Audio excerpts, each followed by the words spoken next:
Chapter 1 of The Great Gatsby. The Great Gatsby by F. Scott Fitzgerald. Once again to Zelda. Then wear the gold hat, if that will move her. If you can bounce high, bounce for her too, till she cry, Lover, gold-hatted, high-bouncing lover, I must have you. Thomas Park D'Invilliers. Chapter 1. In my younger and more vulnerable years, my father gave me some advice that I've been turning over in my mind ever since.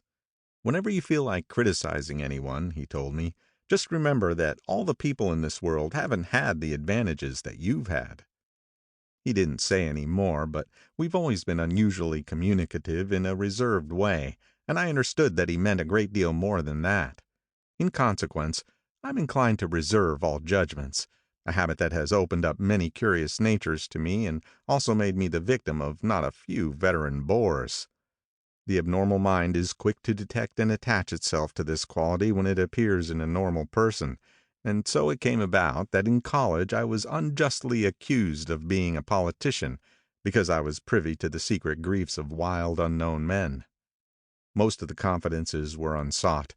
Frequently I have feigned sleep, preoccupation, or a hostile levity when I realized by some unmistakable sign that a intimate revelation was quivering on the horizon. For the intimate revelations of young men, or at least the terms in which they express them, are usually plagiaristic and marred by obvious suppressions. Reserving judgments is a matter of infinite hope. I am still a little afraid of missing something if I forget that, as my father snobbishly suggested, and I snobbishly repeat, a sense of the fundamental decencies is parceled out unequally at birth. And after boasting this way of my tolerance, I come to the admission that it has a limit. Conduct may be founded on the hard rock or the wet marshes, but after a certain point, I don't care what it's founded on. When I came back from the East last autumn, I felt that I wanted the world to be in uniform and at a sort of moral attention forever. I wanted no more riotous excursions with privileged glimpses into the human heart. Only Gatsby, the man who gives his name to this book, was exempt from my reaction. Gatsby, who represented everything for which I have an unaffected scorn. If personality is an unbroken series of successful gestures, then there was something gorgeous about him, some heightened sensitivity to the promises of life, as if he were related to one of those intricate machines that register earthquakes 10,000 miles away. This responsiveness had nothing to do with that flabby impressionability which is dignified under the name of the creative temperament. It was an extraordinary gift for hope, a romantic readiness such as I have never found in any other person, and which it is not likely I shall ever find again. No, Gatsby turned out all right at the end. It is what preyed on Gatsby, what foul dust floated in the wake of his dreams, that temporarily closed out my interest in the abortive sorrows and short-winded elations of men. My family have been prominent, well-to-do people in this Middle Western city for 3 generations. The Carraways are something of a clan, and we have a tradition that we're descended from the Dukes of Buccleuch, but the actual founder of my line was my grandfather's brother, who came here in '51, sent a substitute to the Civil War, and started the wholesale hardware business that my father carries on today. I never saw this great uncle, but I'm supposed to look like him, with special reference to the rather hard-boiled painting that hangs in father's office. I graduated from New Haven in 1915, just a quarter of a century after my father, and a little later I participated in that delayed Teutonic migration known as the Great War. I enjoyed the counter-raid so thoroughly that I came back restless. Instead of being the warm center of the world, the Middle West now seemed like a ragged edge of the universe. So I decided to go east and learn the bond business. Everybody I knew was in the bond business, so I supposed it could support one more single man. All my aunts and uncles talked it over as if they were choosing a prep school for me, and finally said, "Why, yes," with very grave, hesitant faces. Father agreed to finance me for a year, and after various delays I came east, permanently, I thought, in the spring of '22. The practical thing was to find rooms in the city, but it was a warm season and I had just left a country of wide lawns and friendly trees, so when a young man at the office suggested that we take a house together in a commuting town, it sounded like a great idea. He found the house, a weather-beaten cardboard bungalow at $80 a month, but at the last minute the firm ordered him to Washington, and I went out to the country alone. I had a dog, at least I had him for a few days until he ran away, and an old Dodge and a Finnish woman who made my bed and cooked breakfast and muttered Finnish wisdom to herself over the electric stove. It was lonely for a day or so, until one morning some man, more recently arrived than I, stopped me on the road. "How do you get to West Egg Village?" he asked helplessly. I told him, and as I walked on, I was lonely no longer. I was a guide, a pathfinder, an original settler. He had casually conferred on me the freedom of the neighborhood. And so, with the sunshine and the great bursts of leaves growing on the trees, just as things grow in fast movies, I had that familiar conviction that life was beginning over again with the summer. There was so much to read, for one thing, and so much fine health to be pulled down out of the young, breath-giving air. I bought a dozen volumes on banking and credit and investment securities, and they stood on my shelf in red and gold like new money from the mint, promising to unfold the shining secrets that only Midas and Morgan and Maecenas knew. And I had the high intention of reading many other books besides. I was rather literary in college. One year I wrote a series of very solemn and obvious editorials for the Yale News. And now I was going to bring back all such things into my life and become again that most limited of all specialists, the well-rounded man. This isn't just an epigram. Life is much more successfully looked at from a single window, after all.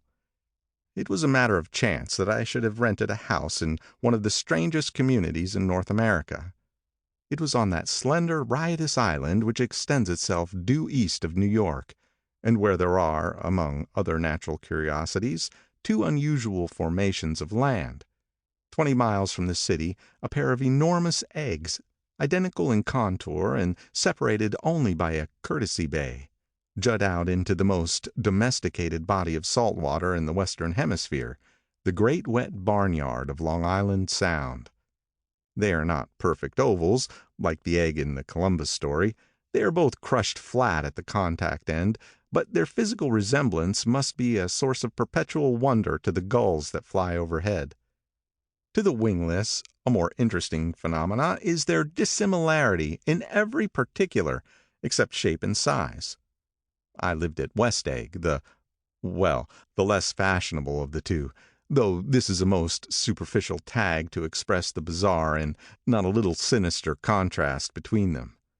My house was at the very tip of the egg, only 50 yards from the Sound, and squeezed between two huge places that rented for $12,000 or $15,000 a season.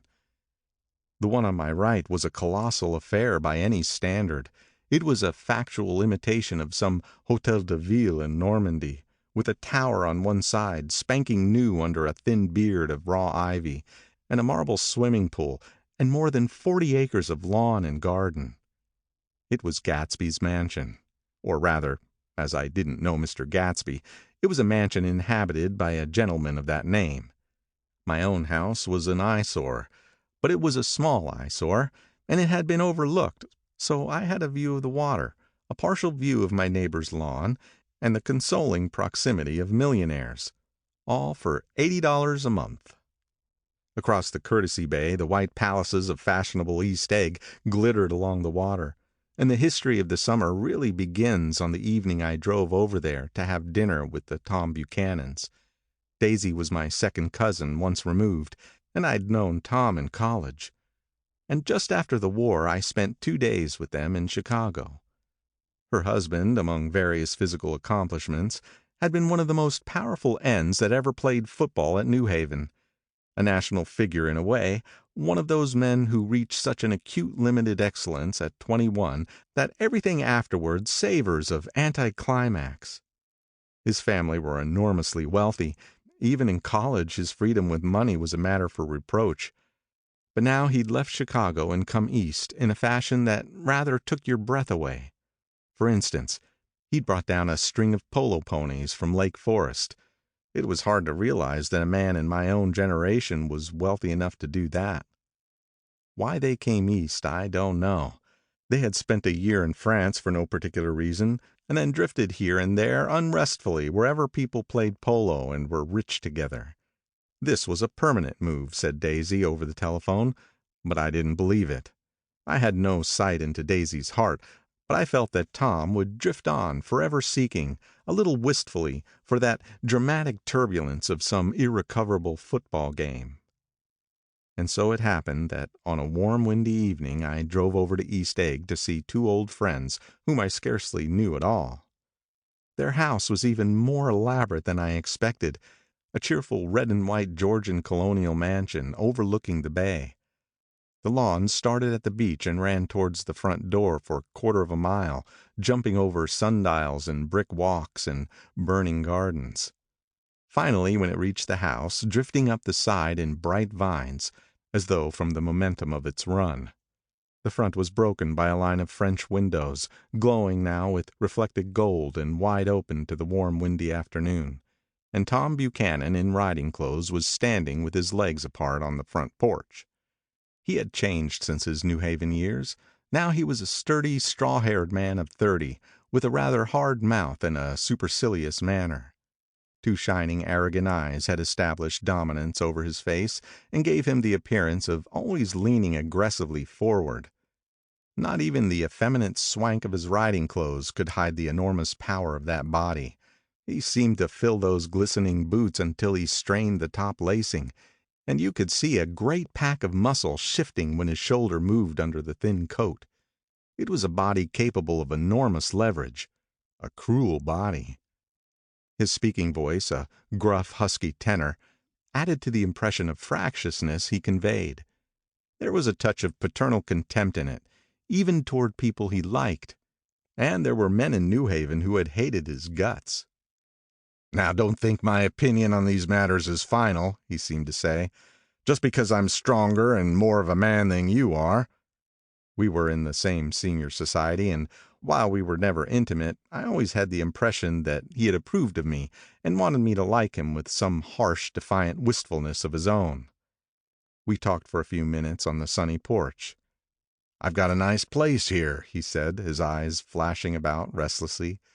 Turning me around by one arm, he moved a broad, flat hand along the front vista, including in its sweep a sunken Italian garden, a half-acre of deep, pungent roses, and a snub-nosed motor-boat that bumped the tide offshore. "It belonged to Demain, the oil man." He turned me around again, politely and abruptly. "We'll go inside." He walked through a high hallway into a bright rosy-colored space, fragilely bound into the house by French windows at either end.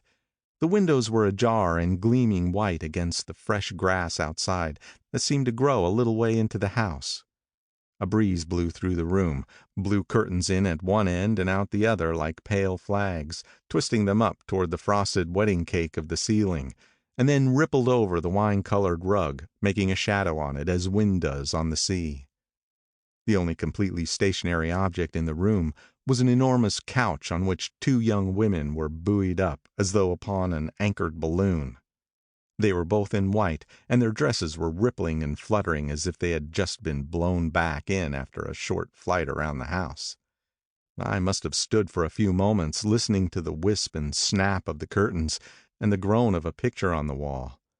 Then there was a boom as Tom Buchanan shut the rear windows, and the caught wind died out about the room, and the curtains and the rugs and the two young women ballooned slowly to the floor. The younger of the two was a stranger to me. She was extended full length at her end of the divan, completely motionless, and with her chin raised a little, as if she were balancing something on it which was quite likely to fall. If she saw me out of the corner of her eyes, she gave no hint of it. Indeed, I was almost surprised into murmuring an apology for having disturbed her by coming in. The other girl, Daisy, made an attempt to rise. She leaned slightly forward with a conscientious expression.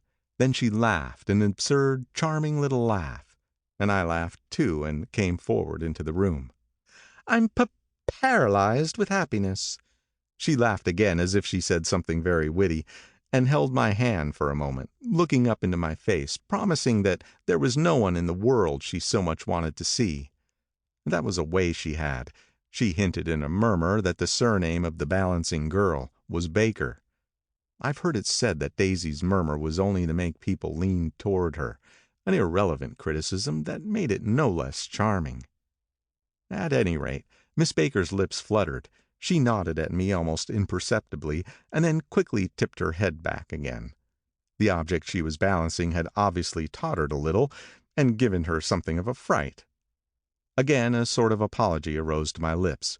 Almost an exhibition of complete self-sufficiency draws a stunned tribute from me. I looked back at my cousin, who began to ask me questions in her low, thrilling voice.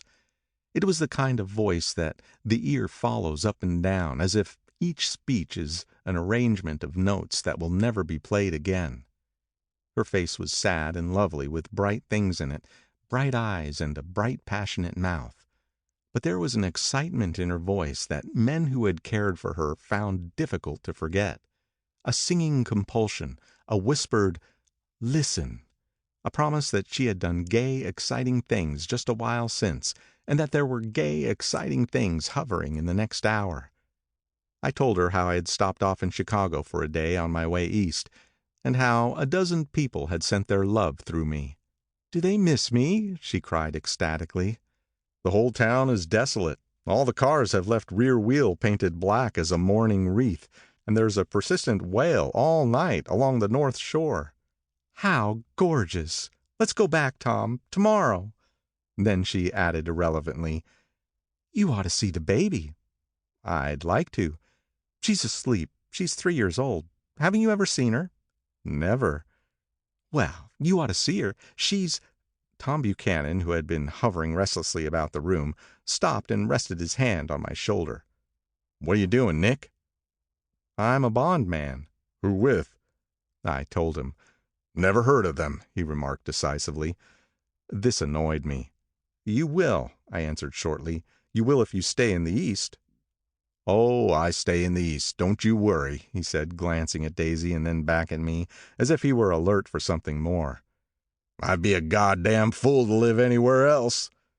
At this point Miss Baker said, "Absolutely," with such suddenness that I started.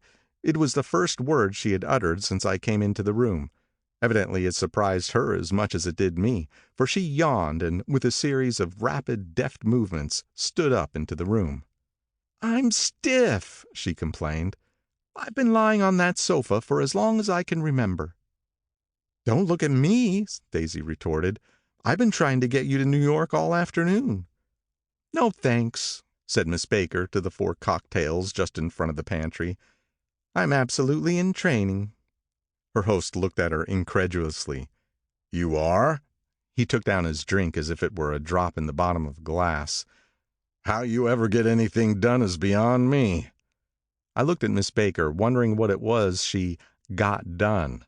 I enjoyed looking at her. She was a slender, small-breasted girl with an erect carriage, which she accentuated by throwing her body backward at the shoulders like a young cadet. Her gray, sun-strained eyes looked back at me with polite reciprocal curiosity out of a wan, charming, discontented face. It occurred to me now that I had seen her, or a picture of her, somewhere before. "You live in the West Egg," she remarked contemptuously. "I know somebody there." "I don't know a single—" "You must know Gatsby." "Gatsby?" demanded Daisy. "What Gatsby?" Before I could reply that he was my neighbor, dinner was announced. Wedging his tense arm imperatively under mine, Tom Buchanan compelled me from the room as though he were moving a checker to another square. Slenderly, languidly, their hands set lightly on their hips, the 2 young women preceded us out onto the rosy-colored porch, open toward the sunset, where 4 candles flickered on the table in the diminished wind. "Why candles?" objected Daisy, frowning. She snapped them out with her fingers. "In 2 weeks it'll be the longest day in the year." She looked at us all radiantly. "Do you always watch for the longest day of the year and then miss it? I always watch for the longest day in the year and then miss it." "We ought to plan something," yawned Miss Baker, sitting down at the table as if she were getting into bed. "All right," said Daisy. "What'll we plan?" She turned to me helplessly. "What do people plan?" Before I could answer, her eyes fastened with an odd expression on her little finger. "Look," she complained. "I heard it." We all looked. The knuckle was black and blue. "You did it, Tom," she said accusingly. "I know you didn't mean to, but you did do it. That's what I get for marrying a brute of a man, a great big hulking physical specimen of a—" "I hate that word hulking," objected Tom crossly, "even in kidding." "Hulking," insisted Daisy. Sometimes she and Miss Baker talked at once, unobtrusively and with a bantering inconsequence that was never quite chatter, that was as cool as their white dresses and their impersonal eyes in the absence of all desire. They were here, and they accepted Tom and me, making only a polite, pleasant effort to entertain or to be entertained. They knew that presently dinner would be over, and a little later the evening too would be over and casually put away. It was sharply different from the West, where an evening was hurried from phase to phase toward its close, in a continually disappointed anticipation, or else in sheer nervous dread of the moment itself.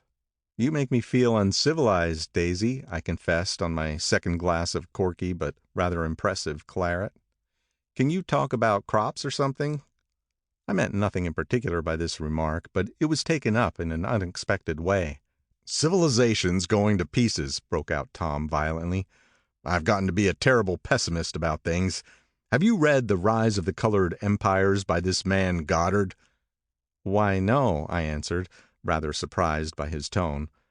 "Well, it's a fine book, and everybody ought to read it. The idea is, if we don't look out, the white race will be utterly submerged. It's all scientific stuff. It's been proved." "Tom's getting very profound," said Daisy with an expression of unthoughtful sadness. "He reads deep books with long words in them. What was that word we—" "Well, these books are all scientific," insisted Tom, glancing at her impatiently. "This fellow has worked out the whole thing. It's up to us, who are the dominant race, to watch out, or these other races will have control of things." "We've got to beat them down," whispered Daisy, winking ferociously toward the fervent sun. "You ought to live in California," began Miss Baker, but Tom interrupted her by shifting heavily in his chair. "This idea is that we're Nordics. I am, and you are, and—" After an infinitesimal hesitation, he included Daisy with a slight nod, and she winked at me again. "And we've produced all the things that go to make civilization. Oh, science and art and all that. Do you see?"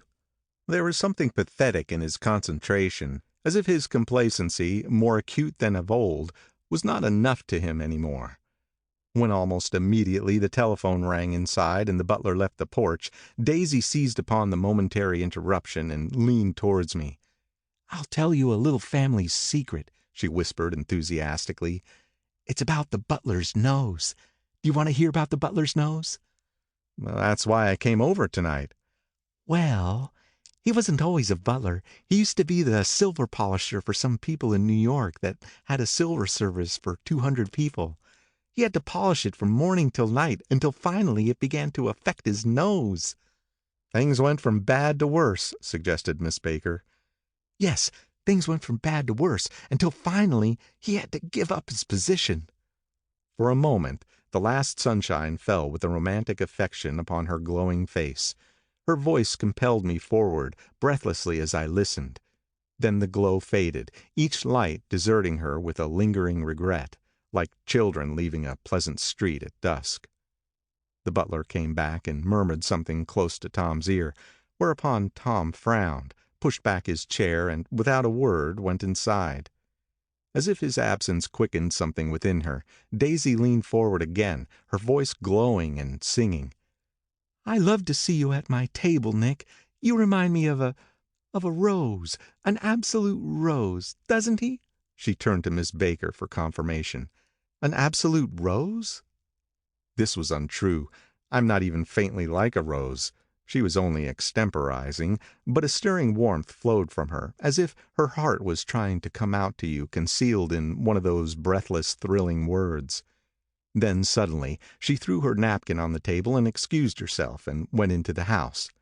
Miss Baker and I exchanged a short glance consciously devoid of meaning. I was about to speak when she sat up alertly and said, "Shh," in a warning voice. A subdued, impassioned murmur was audible in the room beyond, and Miss Baker leaned forward, unashamed, trying to hear.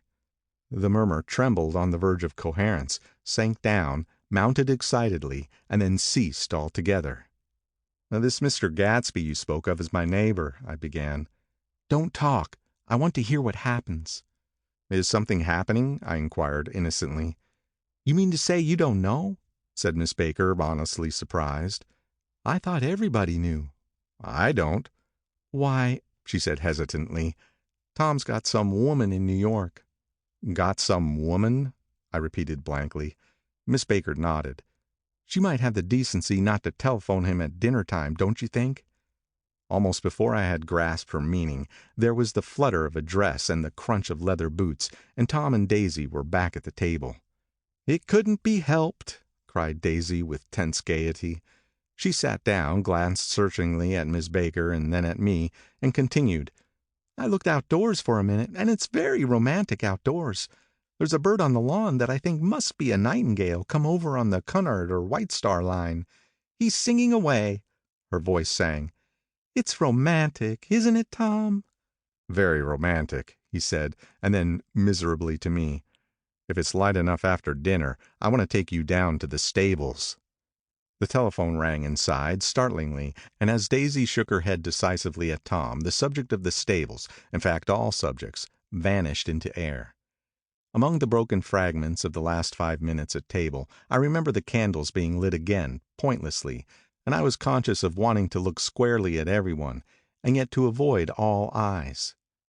I couldn't guess what Tom and Daisy were thinking, but I doubt if even Miss Baker, who seemed to have mastered a certain hearty skepticism, was able to utterly put this fifth guest's shrill metallic urgency out of mind.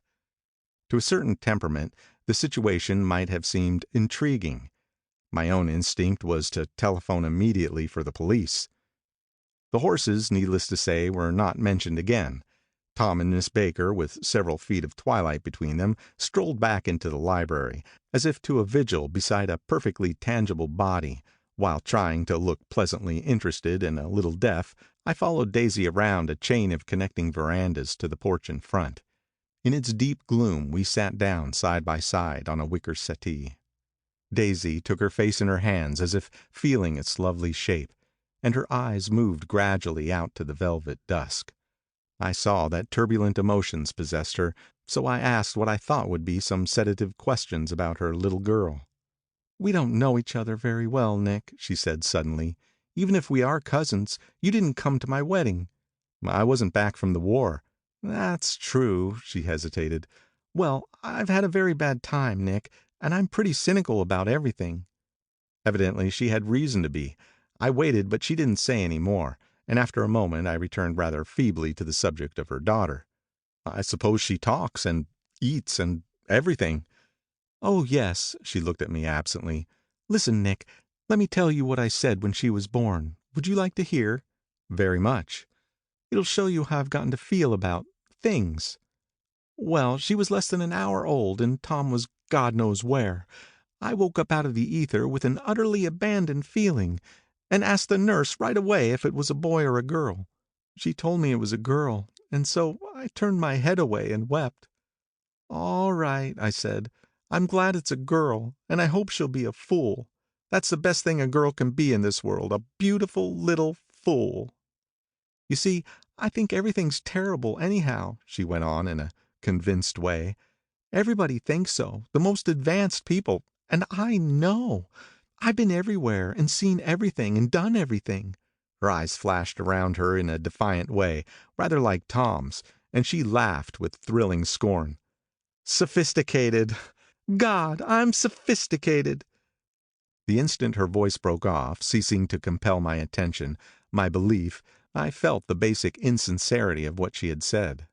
It made me uneasy, as though the whole evening had been a trick of some sort to exact a contributory emotion from me.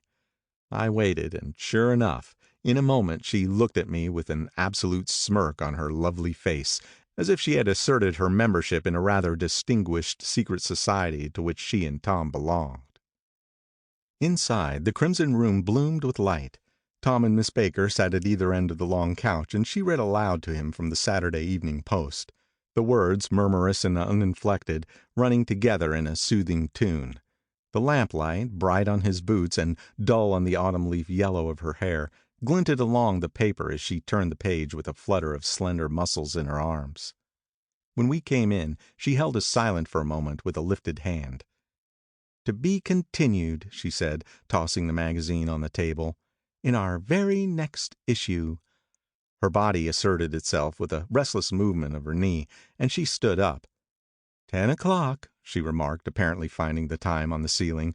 "Time for this good girl to go to bed." "Jordan's going to play in the tournament tomorrow," explained Daisy, "over at Westchester." "Oh, you're Jordan Baker." I knew now why her face was familiar. Its pleasing, contemptuous expression had looked out at me from many a rotogravure pictures of the sporting life at Asheville and Hot Springs and Palm Beach. I had heard some story of her, too, a critical, unpleasant story, but what it was I had forgotten long ago. "Good night," she said softly. "Wake me at 8, won't you?" "If you'll get up." "I will. Good night, Mr. Carraway. See you anon." "Of course you will," confirmed Daisy. "In fact, I think I'll arrange a marriage. Come over often, Nick, and I'll sort of, fling you together. You know, lock you up accidentally in linen closets and push you out to sea in a boat and all that sort of thing." "Good night," called Miss Baker from the stairs. "I haven't heard a word." "She's a nice girl," said Tom after a moment. "They oughtn't to let her run around the country this way." "Who oughtn't to?" inquired Daisy coldly. "Her family." "Her family is one aunt about 1,000 years old. Besides, Nick's going to look after her, aren't you, Nick? She's going to spend lots of weekends out here this summer. I think the home influence will be very good for her." Daisy and Tom looked at each other for a moment in silence. "Is she from New York?" I asked quickly. "From Louisville. Our white girlhood was passed together there, our beautiful white—" "Did you give Nick a little heart-to-heart talk on the veranda?" demanded Tom suddenly. "Did I?" She looked at me. "I can't seem to remember. But I think we talked about the Nordic race. Yes, I'm sure we did. It sort of crept up on us, and first thing you know—" "Don't believe everything you hear, Nick," he advised me. I said lightly that I had heard nothing at all, and a few minutes later I got up to go home. They came to the door with me and stood side by side in a cheerful square of light. As I started my motor, Daisy peremptorily called, "Wait!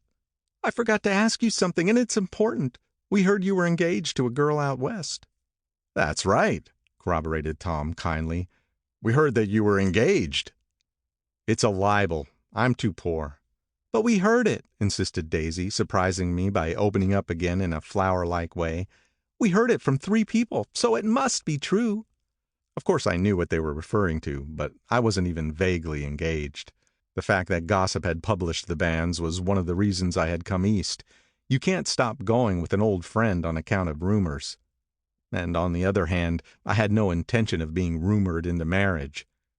Their interest rather touched me and made them less remotely rich. Nevertheless, I was confused and a little disgusted as I drove away. It seemed to me that the thing for Daisy to do was to rush out of the house, child in arms, but apparently there were no such intentions in her head. As for Tom, the fact that he had some woman in New York was really less surprising than that he had been depressed by a book. Something was making him nibble at the edge of stale ideas, as if his sturdy physical egotism no longer nourished his peremptory heart. Already it was deep summer on roadhouse roofs and in front of wayside garages, where new red petrol pumps sat out in pools of light, and when I reached my estate at West Egg, I ran the car under its shed and sat for a while on an abandoned grass roller in the yard. The wind had blown off, leaving a loud, bright night, with wings beating in the trees and a persistent organ sound as the full bellows of the earth blew the frogs full of life. The silhouette of a moving cat wavered across the moonlight, and turning my head to watch it, I saw that I was not alone. 50 feet away, a figure had emerged from the shadow of my neighbor's mansion, and was standing with his hands in his pockets, regarding the silver pepper of the stars.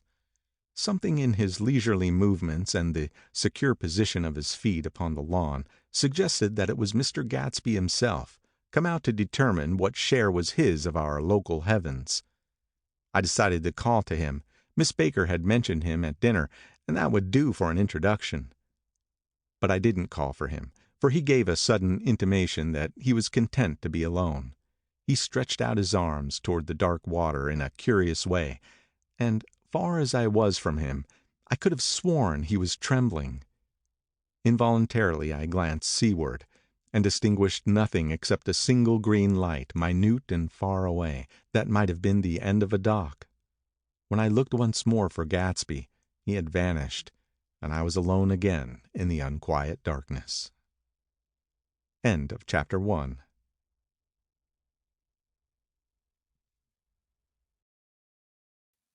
Chapter 2 of The Great Gatsby by F. Scott Fitzgerald. About halfway between West Egg and New York, the motor road hastily joins the railroad and runs beside it for a quarter of a mile, so as to shrink away from a certain desolate area of land. This is a valley of ashes, a fantastic farm where ashes grow like wheat into ridges and hills and grotesque gardens, where ashes take the forms of houses and chimneys and rising smoke, and finally, with a transcendent effort, of ash-gray men who move dimly and already crumbling through the powdery air.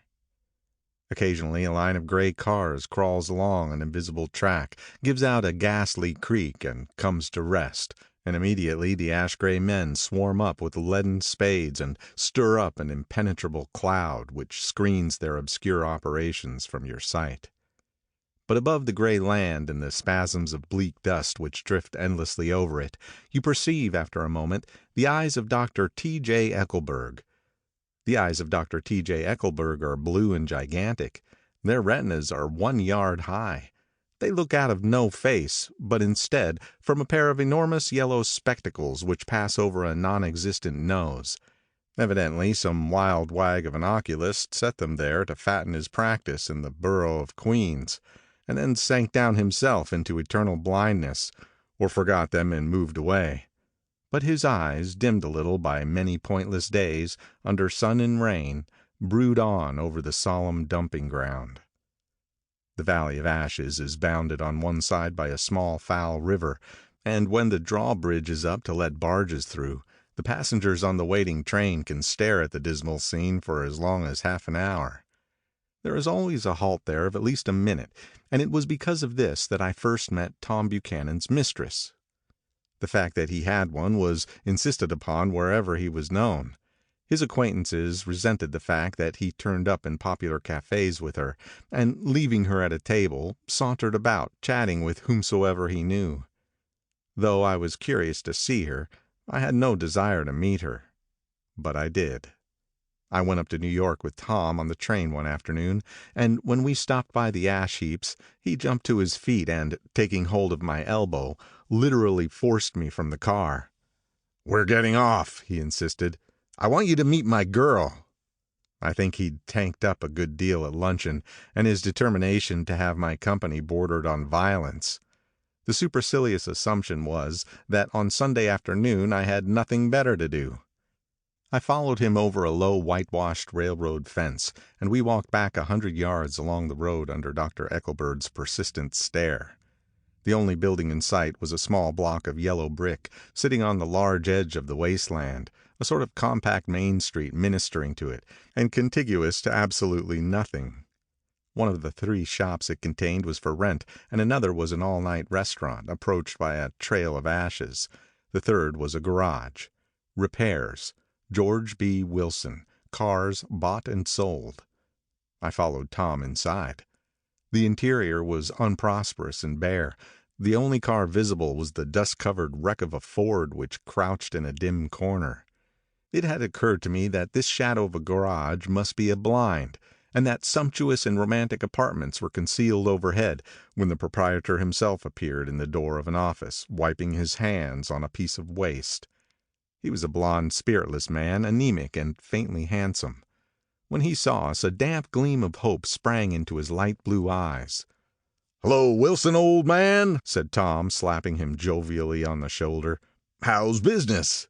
"I can't complain," answered Wilson unconvincingly. "When are you going to sell me that car?" "Next week. I've got my man working on it now." "Works pretty slow, don't he?" "No, he doesn't," said Tom coldly. "And if you feel that way about it, maybe I better sell it somewhere else after all." "I don't mean that," explained Wilson quickly. "I just meant—" His voice faded off, and Tom glanced impatiently around the garage.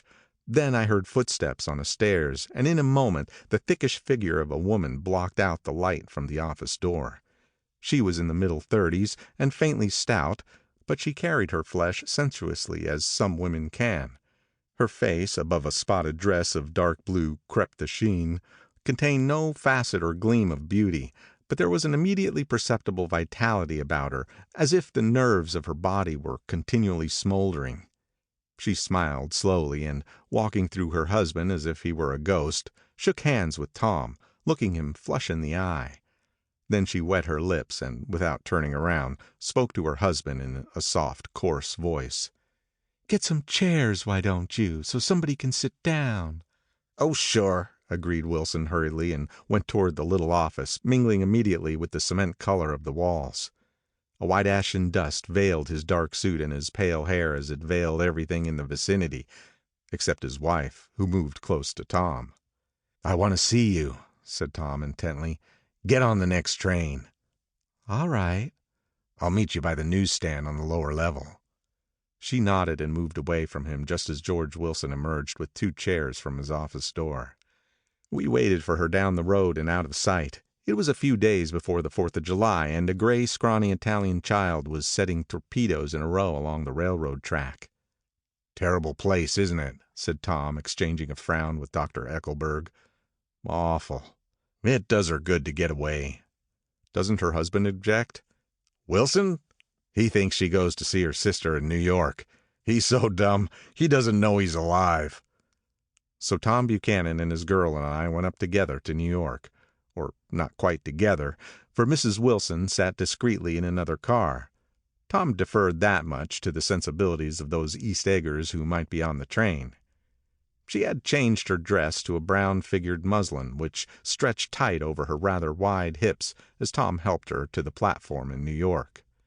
At the newsstand she bought a copy of Town Tattle and a moving picture magazine, and in the station drugstore some cold cream and a small flask of perfume.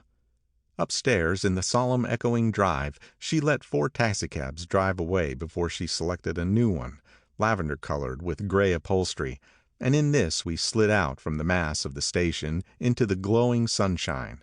But immediately she turned sharply from the window and, leaning forward, tapped on the front glass. "I want to get one of those dogs," she said earnestly. "I want to get one for the apartment. They're nice to have. A dog." So we backed up to a gray old man who bore an absurd resemblance to John D. Rockefeller. In a basket swung from his neck cowered a dozen very recent puppies of an indeterminate breed.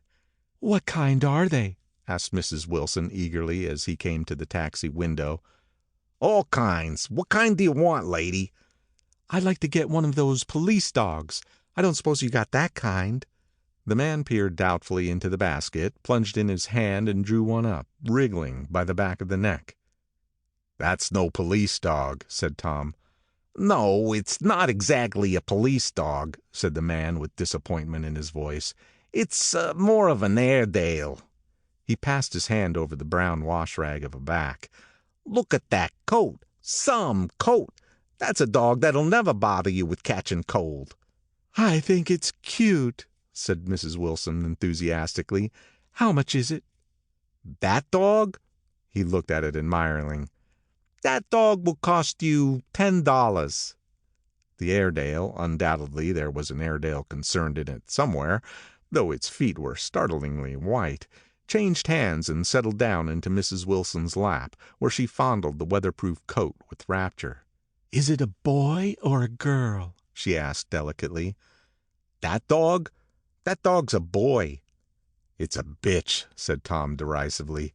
"Here's your money. Go and buy 10 more dogs with it." We drove over to Fifth Avenue, warm and soft, almost pastoral, on the summer Sunday afternoon. I wouldn't have been surprised to see a great flock of white sheep turn the corner. "Hold on," I said. "I have to leave you here." "No, you don't," interposed Tom quickly. "Myrtle'll be hurt if you don't come up to the apartment. Won't you, Myrtle?" "Come on," she urged. "I'll telephone my sister Catherine. She's said to be very beautiful by people who ought to know." "Well, I'd like to, but—" We went on, cutting back again over the park toward the West Hundreds. At 158th Street, the cab stopped at one slice in a long white cake of apartment houses. Throwing a regal homecoming glance around the neighborhood, Mrs. Wilson gathered up her dog and her other purchases and went haughtily in. "I'm going to have the McKees come up," she announced as we rose in the elevator. "And of course, I've got to call up my sister, too." The apartment was on the top floor, a small living room, a small dining room, a small bedroom, and a bath. The living room was crowded to the doors with a set of tapestried furniture entirely too large for it, so that to move about was to stumble continually over scenes of ladies swinging in the gardens of Versailles. The only picture was an over-enlarged photograph, apparently a hen sitting on a blurred rock. Looked at from a distance, however, the hen resolved itself into a bonnet, and the countenance of a stout old lady beamed down into the room. Several old copies of Town Tattle lay on the table, together with a copy of Simon Called Peter, and some of the small scandal magazines of Broadway. Mrs. Wilson was first concerned with the dog. A reluctant elevator boy went for a box full of straw and some milk, to which he added, on his own initiative, a tin of large, hard dog biscuits, one of which decomposed apathetically in the saucer of milk all afternoon. Meanwhile, Tom brought out a bottle of whiskey from a locked bureau door. I have been drunk just twice in my life, and the second time was that afternoon, so everything that happened has a dim, hazy cast over it, although until after 8 o'clock the apartment was full of cheerful sun. Sitting on Tom's lap, Mrs. Wilson called up several people on the telephone. Then there were no cigarettes, and I went out to buy some at the drugstore on the corner. When I came back, they had both disappeared, so I sat down discreetly in the living room and read a chapter of Simon Called Peter. Either it was terrible stuff or the whiskey distorted things, because it didn't make any sense to me. Just as Tom and Myrtle, after the first drink Mrs. Wilson and I called each other by our first names, reappeared, company commenced to arrive at the apartment door. The sister, Catherine, was a slender, worldly girl of about 30, with a solid, sticky bob of red hair and a complexion powdered milky white. Her eyebrows had been plucked and then drawn on again at a more rakish angle, but the efforts of nature toward the restoration of the old alignment gave a blurred air to her face. When she moved about, there was an incessant clicking as innumerable pottery bracelets jingled up and down upon her arms. She came in with such a proprietary haste and looked around so possessively at the furniture that I wondered if she lived here.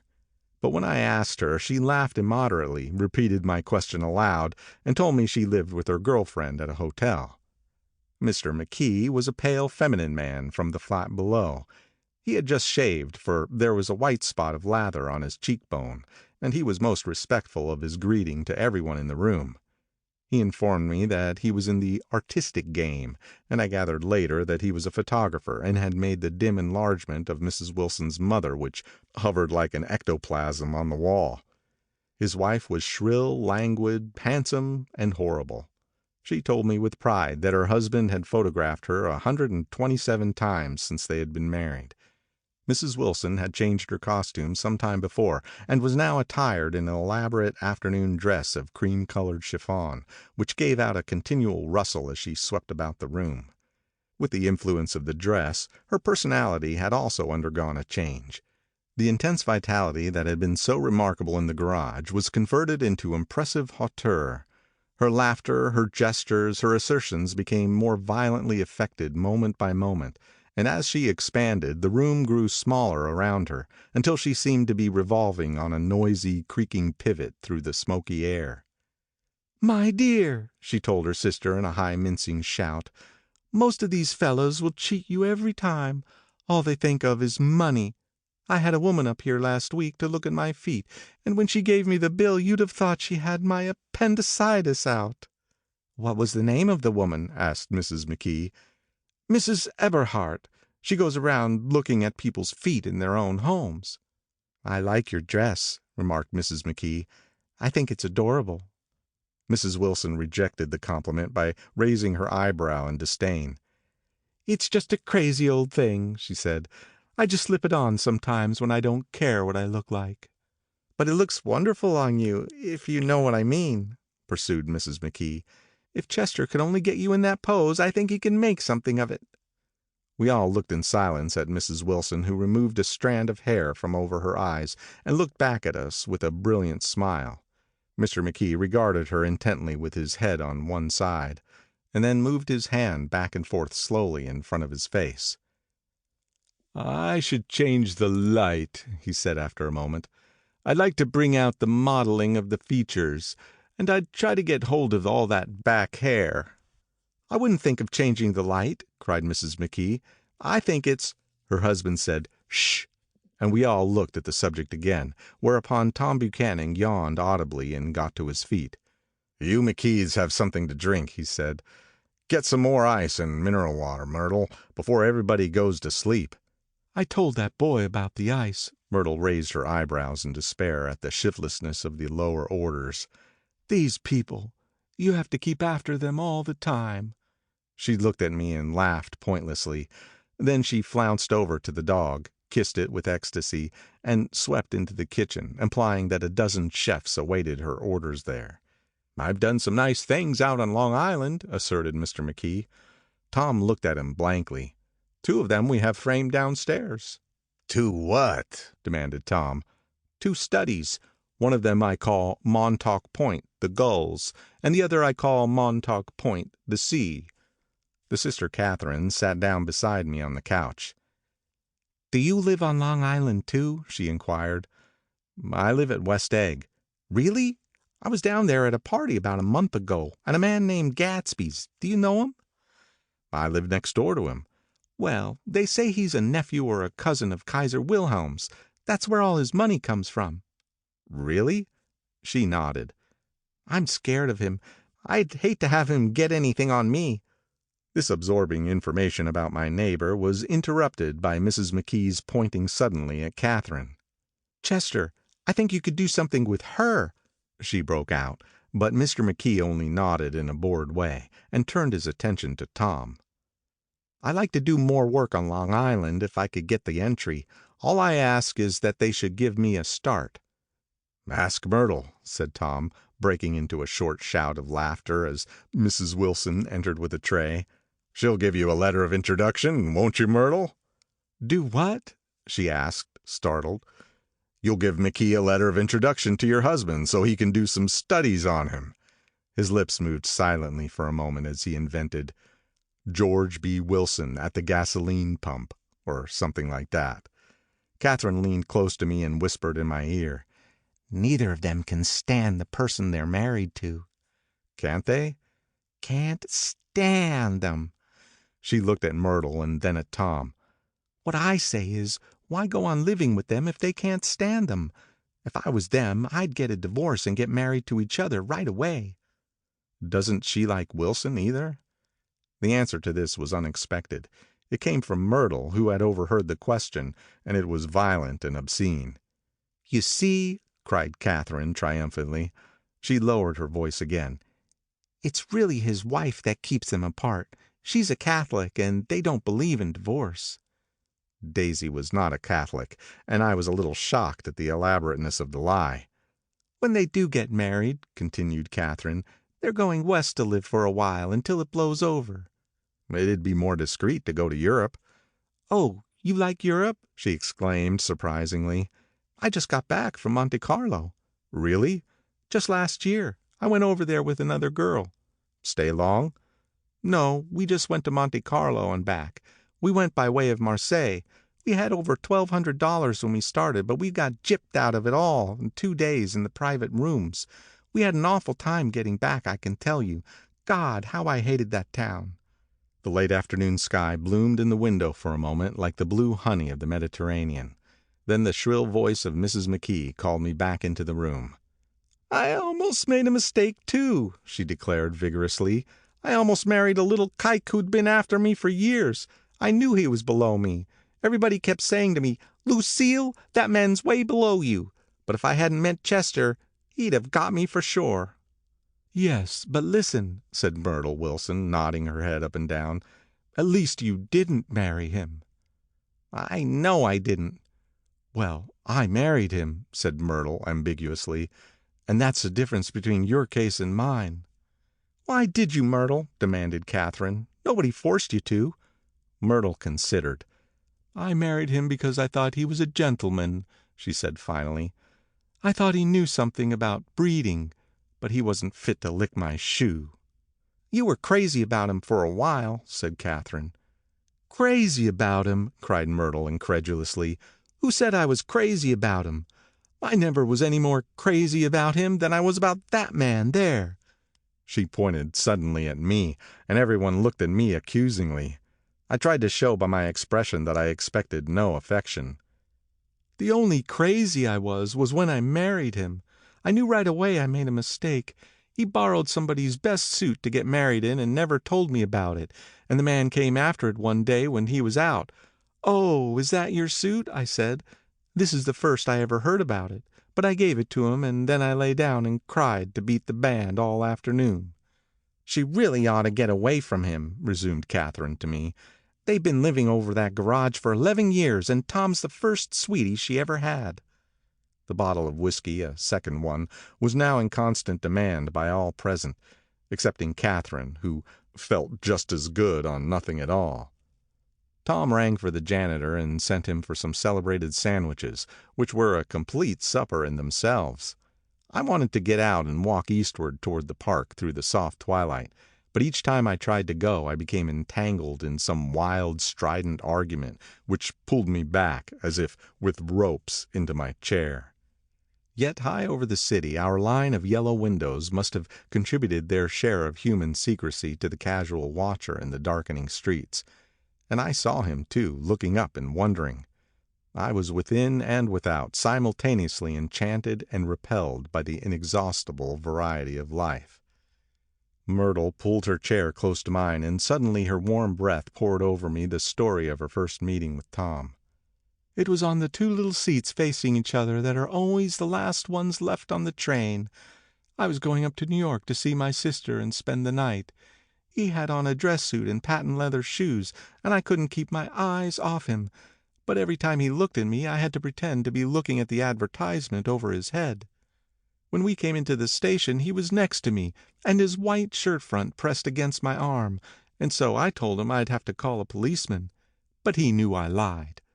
I was so excited that when I got into the taxi with him I didn't hardly know I wasn't getting into a subway train.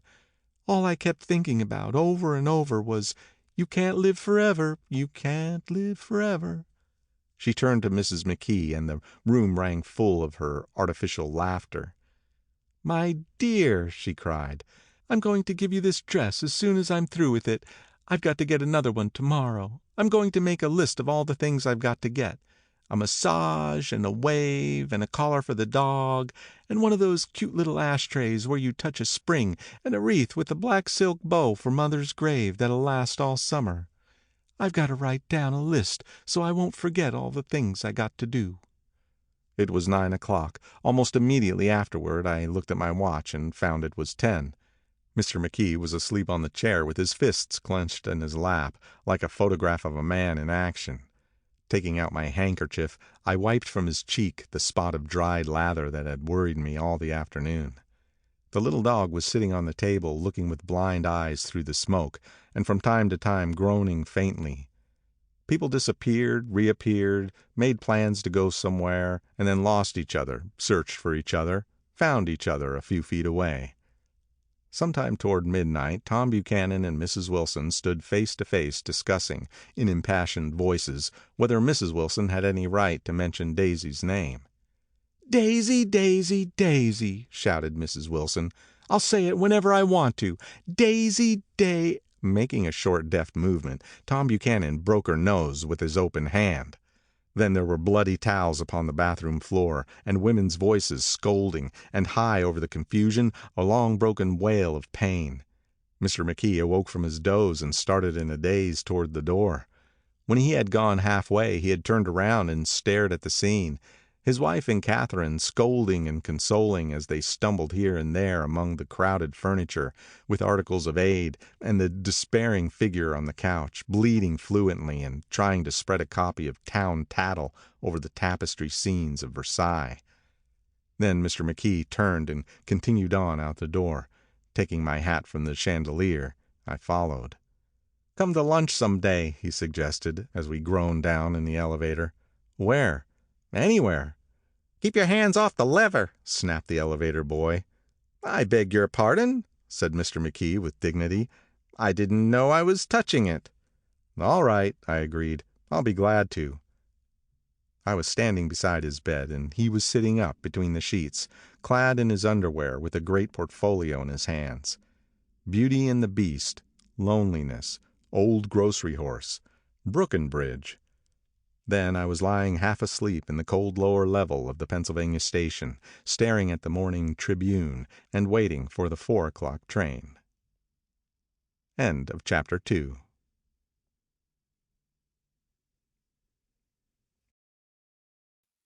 Chapter 3 of The Great Gatsby by F. Scott Fitzgerald. There is music from my neighbor's house through the summer nights. In his blue gardens, men and girls came and went like moths among the whisperings and the champagne and the stars. At high tide in the afternoon, I watched his guests diving from the tower of his raft, or taking the sun on the hot sand of his beach while his 2 motorboats slit the waters of the Sound, drawing aquaplanes over cataracts of foam. On weekends, his Rolls Royce became an omnibus, bearing parties to and from the city between 9 in the morning and long past midnight, while his station wagon scampered like a brisk yellow bug to meet all trains. And on Mondays, 8 servants, including an extra gardener, toiled all day with mops and scrubbing brushes and hammers and garden shears, repairing the ravages of the night before. Every Friday, 5 crates of oranges and lemons arrived from a fruiterer in New York. Every Monday, these same oranges and lemons left his back door in a pyramid of pulpless halves. There was a machine in the kitchen which could extract the juice of 200 oranges in half an hour, if a little button was pressed 200 times by a butler's thumb. At least once a fortnight, a corps of caterers came down with several hundred feet of canvas and enough colored lights to make a Christmas tree of Gatsby's enormous garden. On buffet tables, garnished with glistening hors d'oeuvre, spiced baked hams crowded against salads of harlequin designs, and pastry pigs and turkeys bewitched to a dark gold. In the main hall, a bar with a real brass rail was set up, and stocked with gins and liquors, and with cordials so long forgotten that most of his female guests were too young to know one from another. By 7 o'clock, the orchestra has arrived, no thin 5-piece affair, but a whole pitful of oboes and trombones and saxophones and violas and cornets and piccolos and low and high drums. The last swimmers have come in from the beach now and are dressing upstairs. The cars from New York are parked 5 deep in the drive, and already the halls and salons and verandas are gaudy with primary colors, and hair bobbed in strange new ways, and shawls beyond the dreams of Castile. The bar is in full swing, and floating rounds of cocktails permeate the garden outside, until the air is alive with chatter and laughter, and casual innuendo and introductions forgotten on the spot, and enthusiastic meetings between women who never knew each other's names. The lights grow brighter as the earth lurches away from the sun, and now the orchestra is playing yellow cocktail music, and the opera of voices pitches a key higher. Laughter is easier minute by minute, spilled with prodigality, tipped out at a cheerful word. The groups change more swiftly, swell with new arrivals, dissolve and form in the same breath. Already there are wanderers, confident girls who weave here and there among the stouter and more stable, become for a sharp, joyous moment the center of a group, and then, excited with triumph, glide on through the sea change of faces and voices and color under the constantly changing light. Suddenly, one of these gypsies in trembling opal seizes a cocktail out of the air, dumps it down for courage, and moving her hands like Frisco, dances out alone on the canvas platform. A momentary hush. The orchestra leader varies his rhythm obligingly for her, and there is a burst of chatter as the erroneous news goes around that she is Gilda Gray's understudy from the Follies. The party has begun. I believe that on the first night I went to Gatsby's house, I was one of the few guests who had actually been invited. People were not invited. They went there. They got into automobiles which bore them out to Long Island, and somehow they ended up at Gatsby's door. Once there, they were introduced by somebody who knew Gatsby, and after that they conducted themselves according to the rules of behavior associated with an amusement park.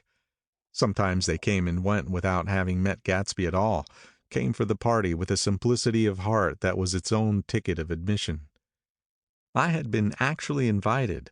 A chauffeur in uniform of robin's egg blue crossed my lawn early that Saturday morning with a surprisingly formal note from his employer.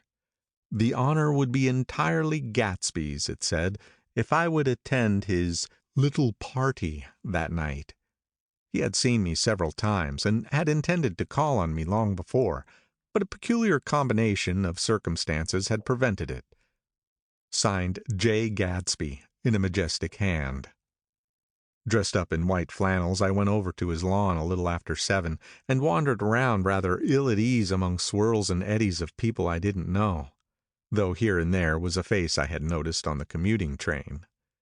I was immediately struck by the number of young Englishmen dotted about, all well dressed, all looking a little hungry, and all talking in low, earnest voices to solid and prosperous Americans. I was sure that they were selling something, bonds or insurance or automobiles. They were at least agonizingly aware of the easy money in the vicinity and convinced that it was theirs for a few words in the right key. As soon as I arrived, I made an attempt to find my host, but the 2 or 3 people of whom I asked his whereabouts stared at me in such an amazed way and denied so vehemently any knowledge of his movements that I slunk off in the direction of the cocktail table, the only place in the garden where a single man could linger without looking purposeless and alone. I was on my way to get roaring drunk from sheer embarrassment when Jordan Baker came out of the house and stood at the head of the marble steps, leaning a little backward and looking with contemptuous interest down into the garden. Welcome or not, I found it necessary to attach myself to someone before I should begin to address cordial remarks to the passer-by. "Hello!" I roared, advancing toward her. My voice seemed unnaturally loud across the garden. "I thought you might be here," she responded absently as I came up. "I remembered you lived next door to—" She held my hand impersonally, as a promise that she'd take care of me in a minute, and gave ear to 2 girls in twin yellow dresses, who stopped at the foot of the steps. "Hello!" they cried together. "Sorry you didn't win." That was for the golf tournament. She had lost in the finals the week before. "You don't know who we are," said one of the girls in yellow, "but we met you here about a month ago." "You've dyed your hair since then," remarked Jordan, and I started, but the girls had moved casually on, and her remark was addressed to the premature moon, produced like the supper, no doubt, out of a caterer's basket. With Jordan's slender golden arm resting on mine, we descended the steps and sauntered about the garden. A tray of cocktails floated at us through the twilight, and we sat down at a table with the 2 girls in yellow and 3 men, each one introduced to us as Mr. Mumble. "Do you come to these parties often?" inquired Jordan of the girl beside her. "The last one was the one I met you at," answered the girl in an alert, confident voice. She turned to her companion. "Wasn't it for you, Lucille?" It was for Lucille, too. "I like to come," Lucille said. "I never care what I do so long as I always have a good time. When I was here last I tore my gown on a chair, and he asked me my name and address. Inside of a week I got a package from Crorier's with a new evening gown in it." "Did you keep it?" asked Jordan. "Sure I did. I was going to wear it tonight, but it was too big in the bust and had to be altered. It was gas blue with lavender beads, $265. "There's something funny about a fellow to do a thing like that," said the other girl eagerly. "He doesn't want any trouble with anybody." "Who doesn't?" I inquired. "Gatsby, somebody told me." The two girls and Jordan leaned together confidentially. "Somebody told me they thought he killed a man once." A thrill passed over all of us. The three Mr. Mumbles bent forward and listened eagerly. "I don't think it's so much that," argued Lucille skeptically. "It's more that he was a German spy during the war." One of the men nodded in confirmation. "I heard that from a man who knew all about him, grew up with him in Germany," he assured us positively. "Oh, no," said the first girl. "It couldn't be that, because he was in the American army during the war." As our credulity switched back to her, she leaned forward with enthusiasm. "You look at him sometimes when he thinks nobody's looking at him. I'll bet he killed a man." She narrowed her eyes and shivered. Lucille shivered. We all turned and looked around for Gatsby. It was testimony to the romantic speculation he inspired that there were whispers about him from those who had found little that it was necessary to whisper about in this world. The first supper, there would be another one after midnight, was now being served, and Jordan invited me to join her own party, who were spread around the table on the other side of the garden. There were 3 married couples and Jordan's escort, a persistent undergraduate given to violent innuendo, and obviously under the impression that sooner or later Jordan was going to yield him up her person to a greater or lesser degree. Instead of rambling, this party had preserved a dignified homogeneity and assumed to itself the function of representing the staid nobility of the countryside. East Egg condescending to West Egg and carefully on guard against its spectroscopic gaiety. "Let's get out," whispered Jordan after a somehow wasteful and inappropriate half hour. "This is much too polite for me." We got up and she explained that we were going to find the host. I had never met him, she said, and it was making me uneasy. The undergraduate nodded in a cynical, melancholy way. The bar where we glanced first was crowded, but Gatsby was not there. She couldn't find him from the top of the steps, and he wasn't on the veranda. On a chance, we tried an important-looking door, and walked into a high Gothic library, paneled with carved English oak, and probably transported complete from some ruin overseas. A stout, middle-aged man with enormous allied spectacles was sitting somewhat drunk on the edge of a great table, staring with uneasy concentration at the shelves of books. As we entered, he wheeled excitedly around and examined Jordan from head to foot. "What do you think?" he demanded impetuously.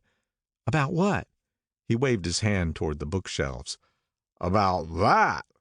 As a matter of fact, you needn't bother to ascertain. I ascertained. They're real." "The books?" He nodded. "Absolutely real. Have pages and everything. I thought they'd be nice durable cardboard. Matter of fact, they're absolutely real. Pages and... Here, let me show you." Taking our skepticism for granted, he rushed to the bookcases and returned with volume 1 of the Stoddard Lectures. "See?" he cried triumphantly. "It's a bona fide piece of printed matter. It fooled me. This fellow's a regular Belasco. It's a triumph. What thoroughness! What realism! Knew when to stop, too. Didn't cut the pages. But what do you want? What do you expect?" He snatched the book from me and replaced it hastily on its shelf, muttering that if one brick was removed, the whole library was liable to collapse. "Who brought you?" he demanded. "Or did you just come? I was brought. Most people were brought." Jordan looked at him alertly, cheerfully, without answering. "I was brought by a woman named Roosevelt," he continued. "Mrs. Claude Roosevelt. Do you know her? I met her somewhere last night. I've been drunk for about a week now, and I thought it might sober me up to sit in a library." "Has it?" "A little bit, I think. I can't tell yet. I've only been here an hour. Did I tell you about the books? They're real. They're..." "You told us." We shook hands with him gravely and went back outdoors. There was dancing now on the canvas in the garden, old men pushing young girls backwards into eternal graceless circles, superior couples holding each other tortuously, fashionably, and keeping in the corners, and a great number of single girls dancing individually or relieving the orchestra for a moment of the burden of the banjo or the traps. By midnight the hilarity had increased. A celebrated tenor had sung in Italian, and a notorious contralto had sung in jazz, and between the numbers people were doing stunts all over the garden, while happy vacuous bursts of laughter rose toward the summer sky.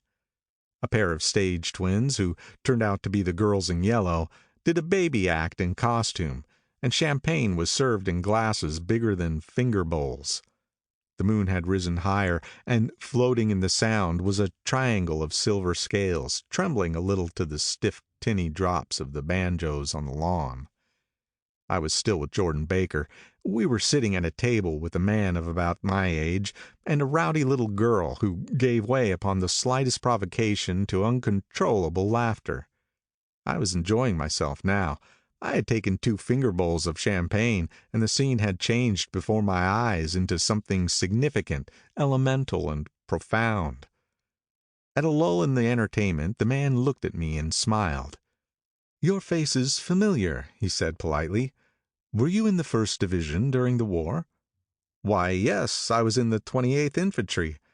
"I was in the 16th until June 1918. I knew I'd seen you somewhere before." We talked for a moment about some wet, gray little villages in France. Evidently he lived in the vicinity, for he told me that he had just bought a hydroplane and was going to try it out in the morning. "Want to go with me, old sport? Just near the shore along the Sound." "What time?" "Any time that suits you best." It was on the tip of my tongue to ask his name when Jordan looked around and smiled. "Having a gay time now?" she inquired. "Much better." I turned again to my new acquaintance. "This is an unusual party for me.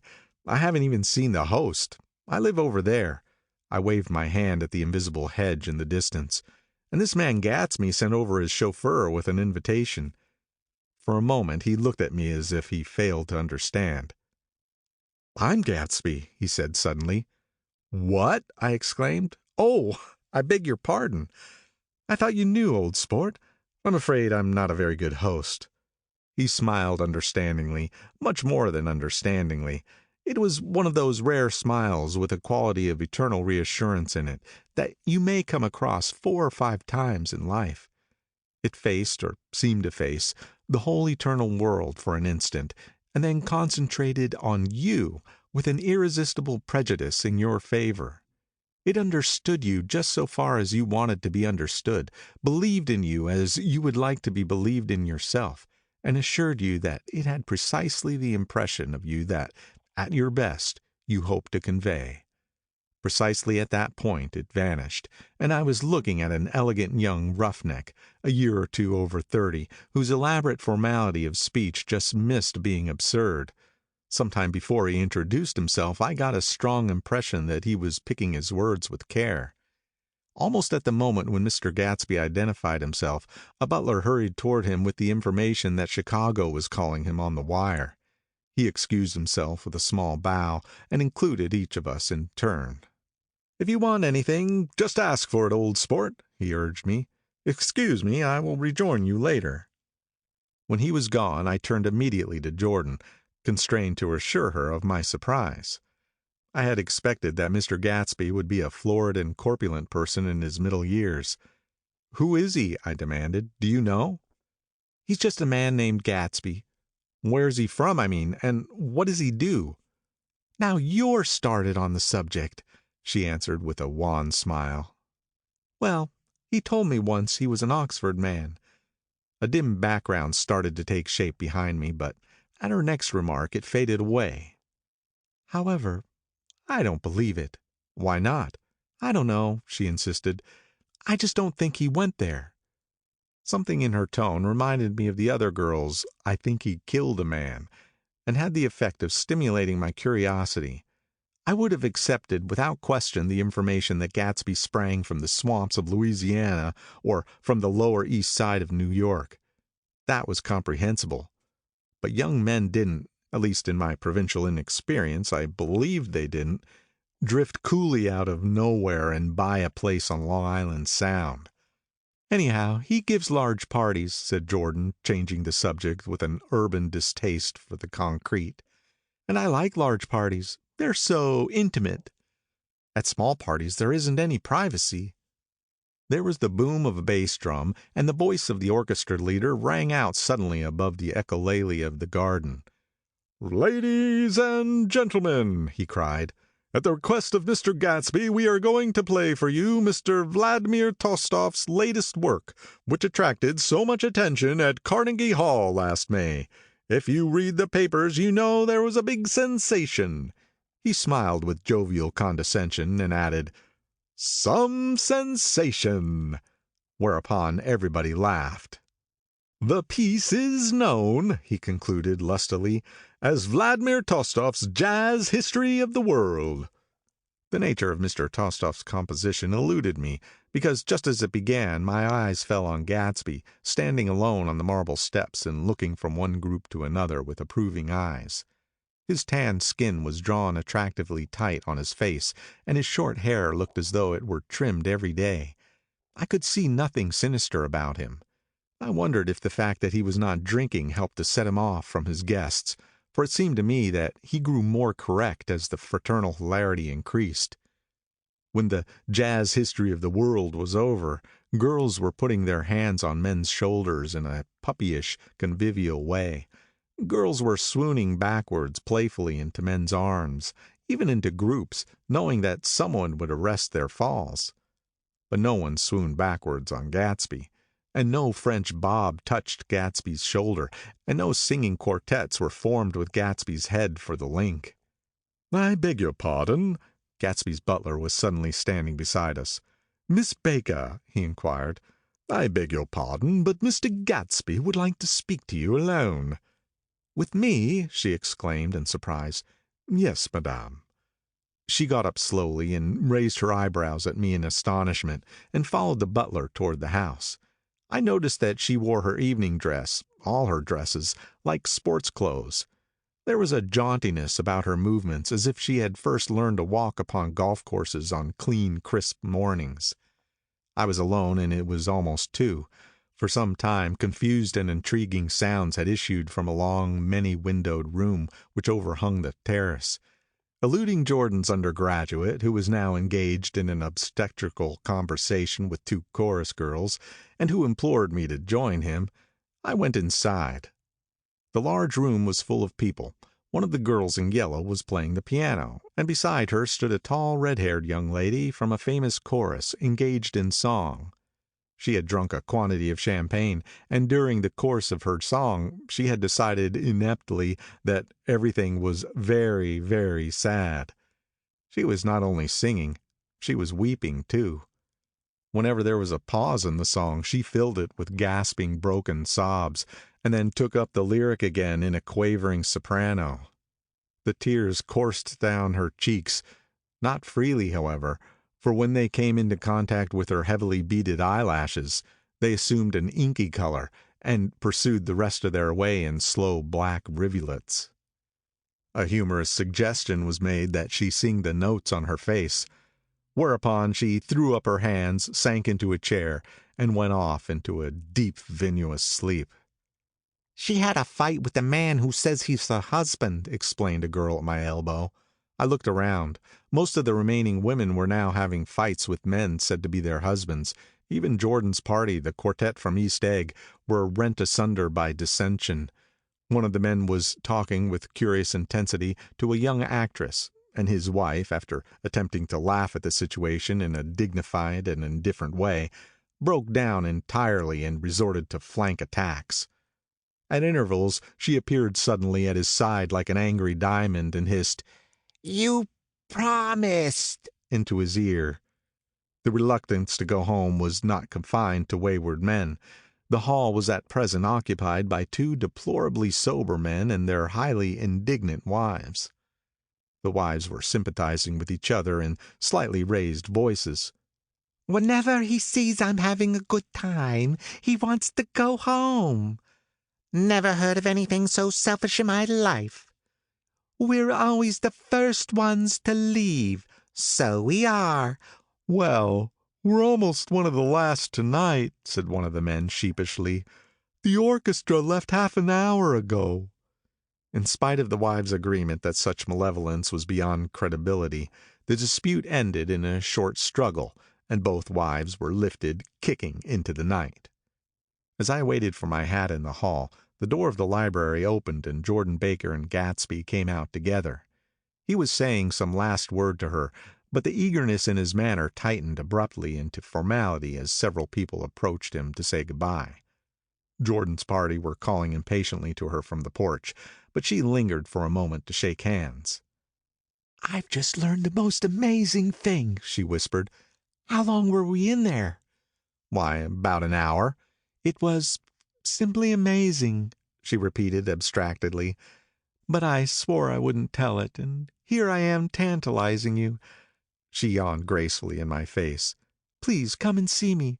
Phone book under the name of Mrs. Sigourney Howard, my aunt. She was hurrying off as she talked. Her brown hand waved a jaunty salute as she melted into her party at the door. Rather ashamed that on my first appearance I had stayed so late, I enjoyed the last of Gatsby's guests who were clustered around him. I wanted to explain that I'd hunted for him early in the evening and to apologize for not having known him in the garden. Don't mention it, he enjoined me eagerly. Don't give it another thought, old sport. The familiar expression held no more familiarity than the hand which reassuringly brushed my shoulder. And don't forget, we're going up in the hydroplane tomorrow morning at 9 o'clock. Then the butler, behind his shoulder. Philadelphia wants you on the phone, sir. All right, in a minute. Tell them I'll be right there. Good night. Good night. Good night, he smiled, and suddenly there seemed to be a pleasant significance in having been among the last to go, as if he had desired it all the time. Good night, old sport. Good night. But as I walked down the steps, I saw that the evening was not quite over. 50 feet from the door, a dozen headlights illuminated a bizarre and tumultuous scene. In the ditch beside the road, right side up but violently shorn of one wheel, rested a new coupe which had left Gatsby's drive not 2 minutes before. The sharp jut of the wall accounted for the detachment of the wheel, which was now getting considerable attention from half a dozen curious chauffeurs. However, as they left their cars blocking the road, a harsh discordant din from those in the rear had been audible for some time, and added to the already violent confusion of the scene. A man in a long duster had dismounted from the wreck and now stood in the middle of the road, looking from the car to the tire, and from the tire to the observers in a pleasant, puzzled way. "See," he explained, "it went in the ditch." The fact was infinitely astonishing to him, and I recognized first the unusual quality of wonder, and then the man. It was the late patron of Gatsby's library. "How'd it happen?" He shrugged his shoulders. "I know nothing whatever about mechanics," he said decisively. "But how did it happen? Did you run into the wall?" "Don't ask me," said Owl Eyes, washing his hands of the whole matter. "I know very little about driving, next to nothing. It happened. That's all I know." "Well, if you're a poor driver, you oughtn't to be driving at night." "But I wasn't even trying," he explained indignantly. "I wasn't even trying." An awed hush fell upon the bystanders. "Do you want to commit suicide? You're lucky it was just a wheel. A bad driver not even trying?" "You don't understand," explained the criminal. "I wasn't driving. There's another man in the car." The shock that followed this declaration found voice in a sustained "Ah!" as the door of the coupe swung slowly open. The crowd, it was now a crowd, stepped back involuntarily, and when the door had opened wide, there was a ghostly pause. Then, very gradually, part by part, A pale, dangling individual stepped out of the wreck, pawed tentatively at the ground with a large, uncertain, dancing shoe. Blinded by the glare of the headlights and confused by the incessant groaning of the horns, the apparition stood swaying for a moment before he perceived the man in the duster. "What's matter?" he inquired calmly. "Did we run out of gas?" "Look!" Half a dozen fingers pointed at the amputated wheel. He stared at it for a moment, and then looked upward as though he suspected that it had dropped from the sky. "It came off," someone explained. He nodded. "At first I didn't notice we'd stopped." A pause. Then, taking a long breath and straightening his shoulders, he remarked in a determined voice, "Wonder tell me where there's a gasoline station." At least a dozen men, some of them a little better off than he was, explained to him that wheel and car were no longer joined by any physical bond. "Back out," he suggested after a moment. "Put her in reverse." "But the wheel's off." He hesitated. "No harm in trying," he said. The caterwauling horns had reached a crescendo, and I turned away and cut across the lawn toward home. I glanced back once. A wafer of a moon was shining over Gatsby's house, making the night fine as before, and surviving the laughter and the sound of his still glowing garden. A sudden emptiness seemed to flow now from the windows and the great doors, endowing with complete isolation the figure of the host, who stood on the porch, his hand up in a formal gesture of farewell. Reading over what I have written so far, I see I have given the impression that the events of 3 nights several weeks apart were all that absorbed me. On the contrary, they were merely casual events in a crowded summer, and until much later they absorbed me infinitely less than my personal affairs. Most of the time I worked.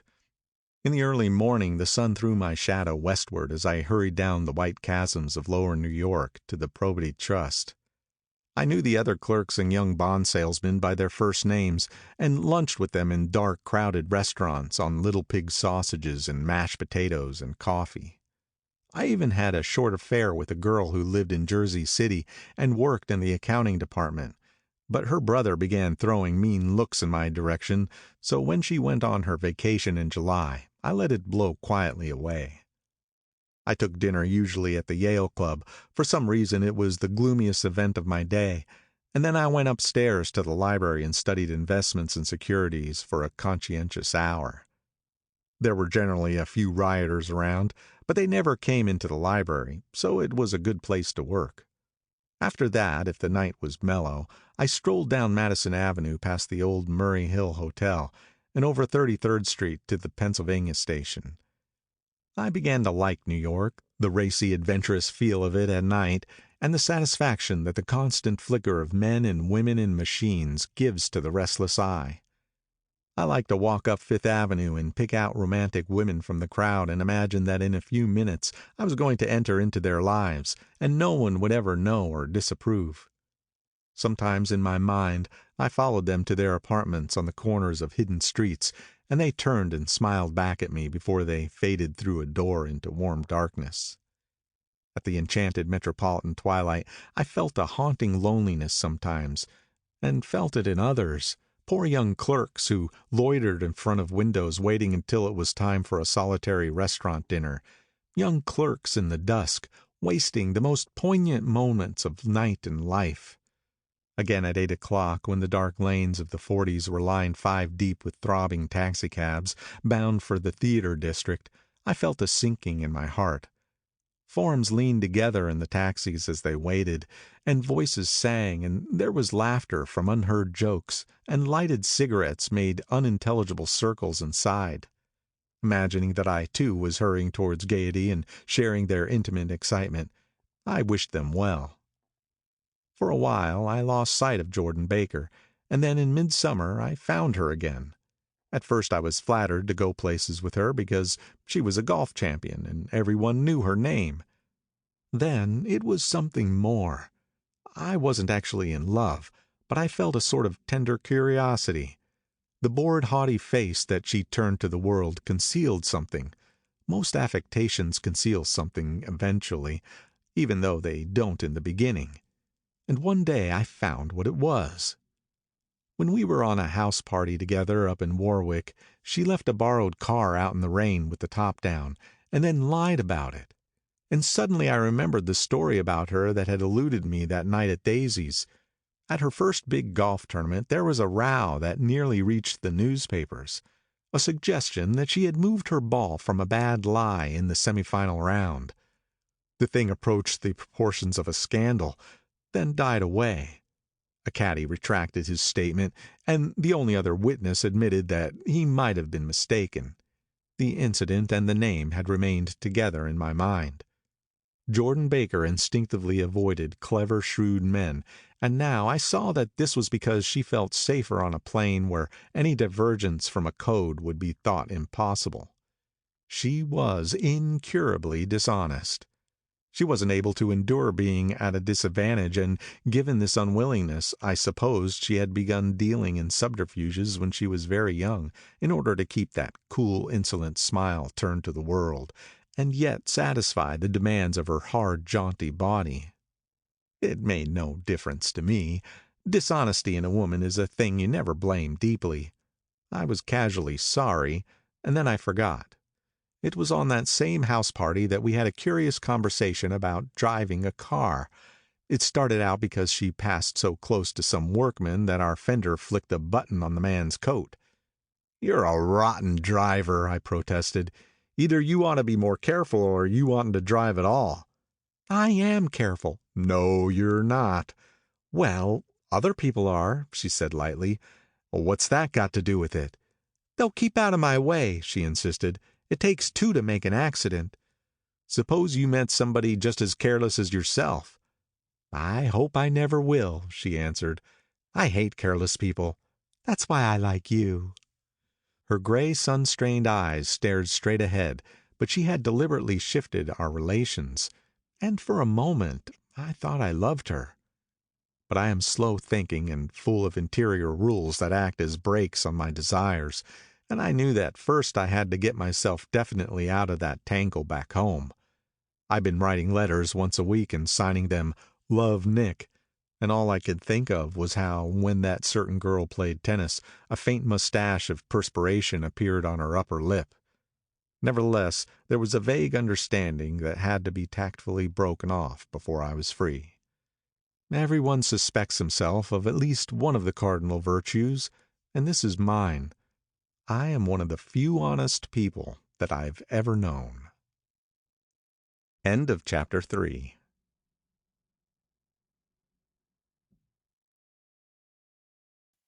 Chapter 4 of The Great Gatsby by F. Scott Fitzgerald. On Sunday morning, while church bells rang in the villages along shore, the world and its mistress returned to Gatsby's house and twinkled hilariously on his lawn. "He's a bootlegger," said the young ladies, moving somewhere between his cocktails and his flowers. "One time he killed a man who had found out that he was nephew to von Hindenburg and second cousin to the devil. Reach me a rose, honey, and pour me a last drop into that there crystal glass." Once I wrote down on the empty spaces of a timetable the names of those who came to Gatsby's house that summer. It is an old timetable now, disintegrating at its folds, and headed "This schedule in effect July 5th, 1922. But I can still read the gray names, and they will give you a better impression than my generalities of those who accepted Gatsby's hospitality and paid him the subtle tribute of knowing nothing whatever about him. From East Egg, then, came the Chester Beckers and the Leaches, and a man named Bunson, whom I knew at Yale, and a Dr. Webster Civet, who was drowned last summer up in Maine, and the Hornbeams and the Willie Voltaires, and a whole clan named Blackbuck, who always gathered in a corner and flipped up their noses like goats at whoever came near, and the Ismays and the Christies, or rather Hubert Auerbach and Mr. Christie's wife, and Edgar Beaver, whose hair, they say, turned cotton white one winter afternoon for no good reason at all. Clarence Endive was from East Egg, as I remember, He came only once, in white knickerbockers, and had a fight with a bum named Eddie in the garden. From farther out on the island came the Cheadles and the O.R.P. Schraders, and the Stonewall Jackson Abrams of Georgia, and the Fishguards and the Ripley Snells. Snell was there 3 days before he went to the penitentiary, so drunk out on the gravel drive that Mrs. Ulysses Sweat's automobile ran over his right hand. The Danceys came too, and S.B. Whitebait, who was well over 60, and Maurice A. Flink, and the Hammerheads, and Beluga the tobacco importer, and Beluga's girls. From West Egg came the Poles and the Mulreadys and the Cecil Roebuck and Cecil Schoen and Gulick the state senator and Newton Orchid, who controlled films par excellence, and Eckhoust and Clyde Cohen and Don S. Schwartz, the son, and Arthur McCarty, all connected with the movies in one way or another. And the Catlips and the Bembergs and G. Earl Muldoon, brother of that Muldoon who afterwards strangled his wife. Da Fontano, the promoter, came there, and Ed Legros and James B. Rotgut Ferret, and the De Jongs and Ernest Lilly. They came to gamble, and when Ferret wandered into the garden, it meant he was cleaned out, and Associated Traction would have to fluctuate profitably next day. A man named Klipspringer was there so often that he became known as the Boarder. I doubt if he had any other home. Of theatrical people, there were Gus Ways and Horace O'Donovan, and Lester Meyer and George Duckweed and Francis Bull. Also from New York were the Chromes and the Backesons and the Denekers and Russell Betty and the Corrigans and the Kellers and the Dewars and the Scullys and S.W. Belcher and the Smirkeys and the Young Quins, divorced now, and Henry L. Palmetto, who killed himself by jumping in front of a subway train in Times Square. Benny McClenahan arrived always with 4 girls. They were never quite the same ones in physical person, but they were so identical one with another that it inevitably seemed that they had been there before. I have forgotten their names. Jacqueline, I think, or else Consuela, or Gloria, or Judy, or June, and their last names were either the melodious names of flowers and months, or the sterner ones of the great American capitalists, whose cousins, if pressed, they would confess themselves to be. In addition to all these, I can remember that Faustina O'Brien came there at least once, and the Bedecker girls, and young Brewer, who had his nose shot off in the war, and Mr. Albruxberger and Miss Hagg, his fiancée, and Ardita Fitzpeters and Mr. P. Jewett, once head of the American Legion, with a man reputed to be her chauffeur, and a prince of something who we called Duke, and whose name, if I ever knew it, I have forgotten. All these people came to Gatsby's house in the summer. At 9 o'clock one morning late in July, Gatsby's gorgeous car lurched up the rocky drive to my door and gave out a burst of melody from its 3-noted horn. It was the first time he had called on me, though I had gone to 2 of his parties, mounted in his hydroplane, and, at his urgent invitation, made frequent use of his beach. "Good morning, old sport. You're having lunch with me today, and I thought we'd ride up together." He was balancing himself on the dashboard of his car, with that resourcefulness of movement that is so peculiarly American. That comes, I suppose, with the absence of lifting work in youth, and even more with the formless grace of our nervous sporadic games. This quality was continually breaking through his punctilious manner in the shape of restlessness. He was never quite still.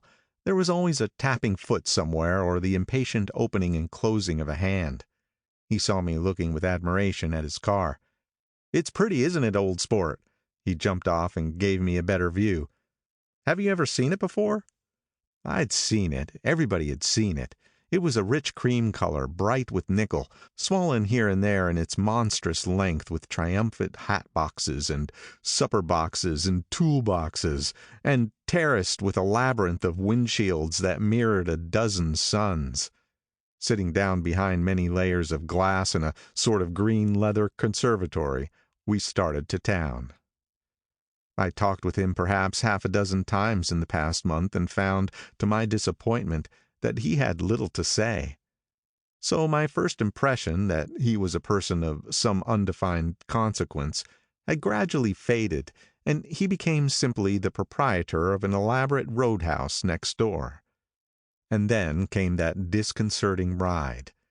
We hadn't reached West Egg Village before Gatsby began leaving his elegant sentences unfinished and slapping himself indecisively on the knee of his caramel-colored suit.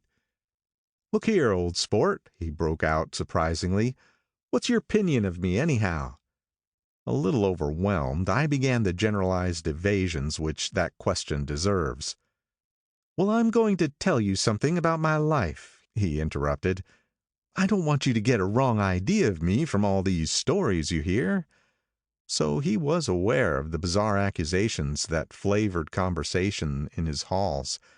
"I'll tell you God's truth." His right hand suddenly ordered divine retribution to stand by. "I am the son of some wealthy people in the Middle West, all dead now. I was brought up in America, but educated at Oxford, because all my ancestors have been educated there for many years. It is a family tradition." He looked at me sideways, and I knew why Jordan Baker had believed he was lying. He hurried the phrase, "educated at Oxford," or swallowed it, or choked on it, as though it had bothered him before. And with this doubt, his whole statement fell to pieces, and I wondered if there was something a little sinister about him after all. "What part of the Middle West?" I inquired casually. "San Francisco."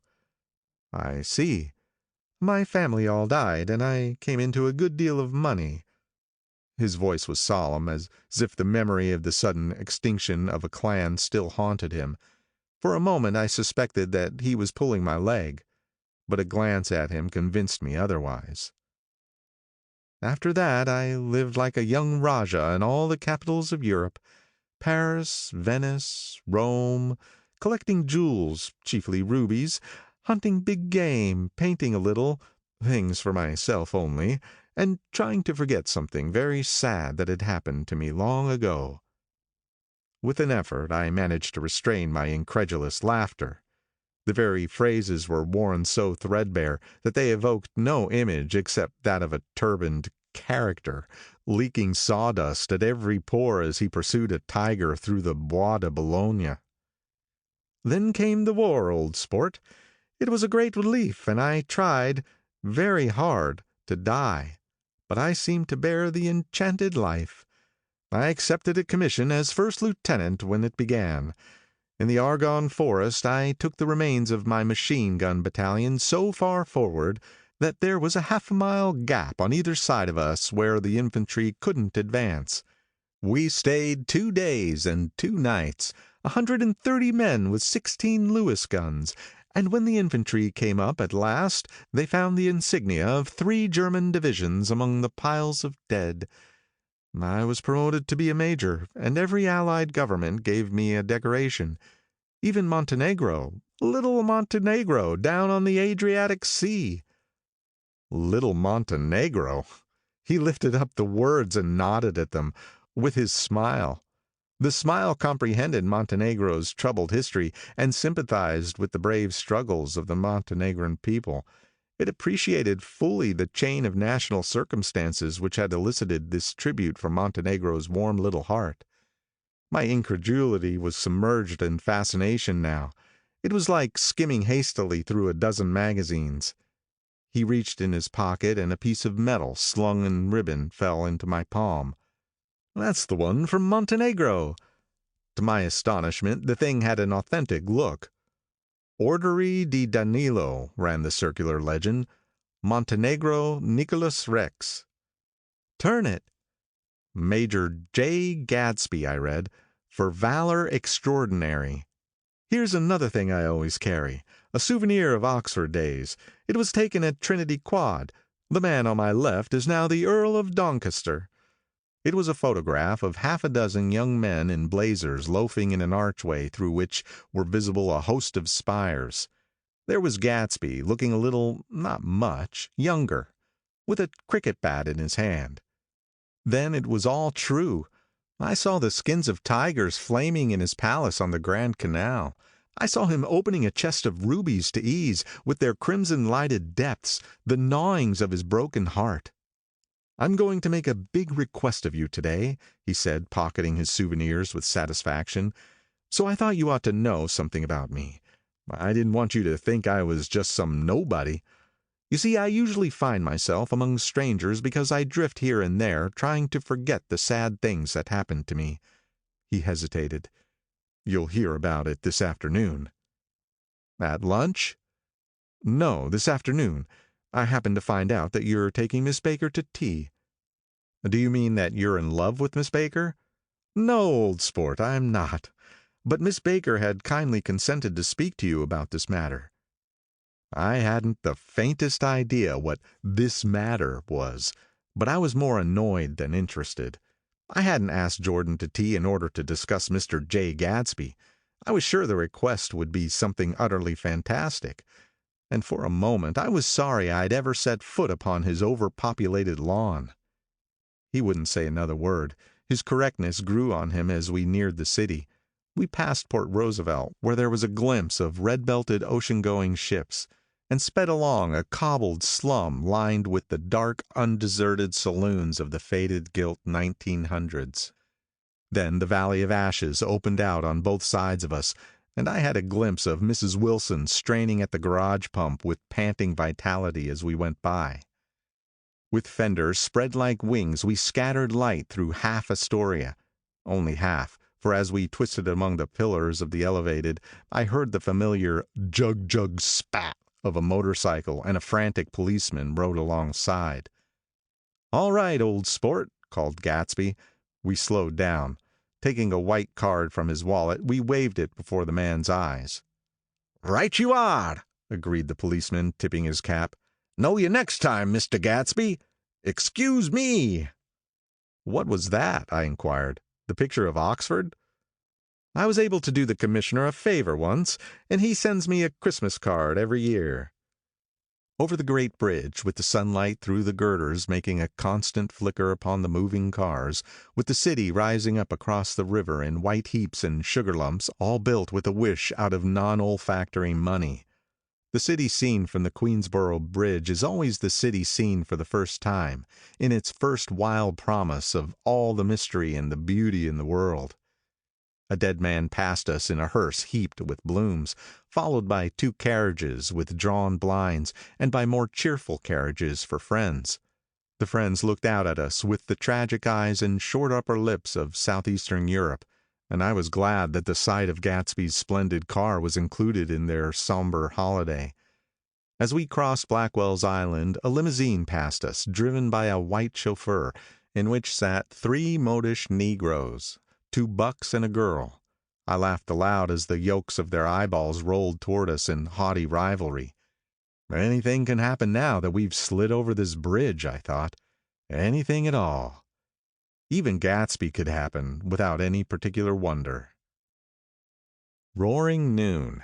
In a well-fanned 42nd Street cellar, I met Gatsby for lunch. Blinking away the brightness of the street outside, my eyes picked him out obscurely in the anteroom, talking to another man.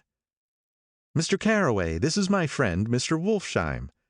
A small flat-nosed Jew raised his large head and regarded me with 2 fine growths of hair which luxuriated in either nostril.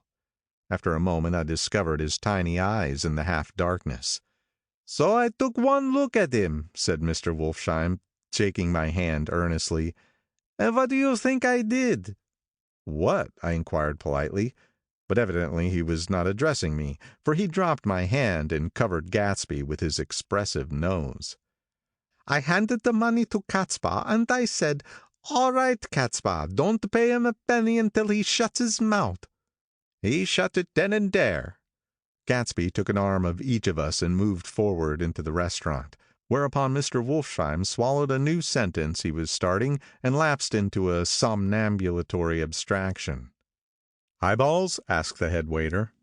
"This is a nice restaurant here," said Mr. Wolfsheim, looking at the Presbyterian nymphs on the ceiling, "but I like across the street better."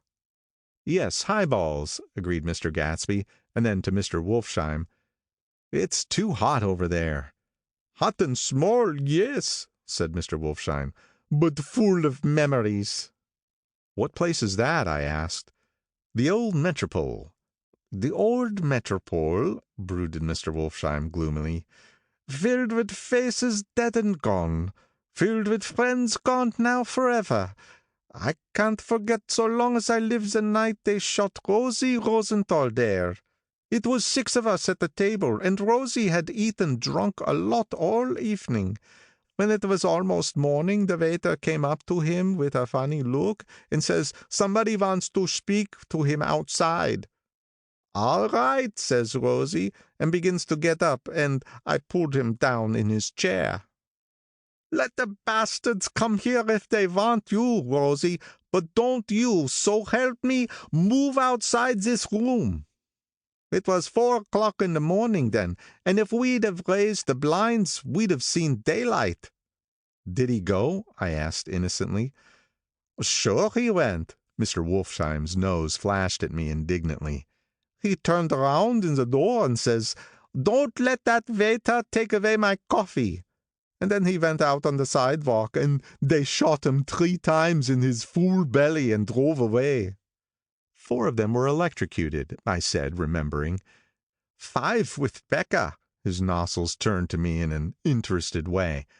"I understand you're looking for a business connection." The juxtaposition of these 2 remarks was startling.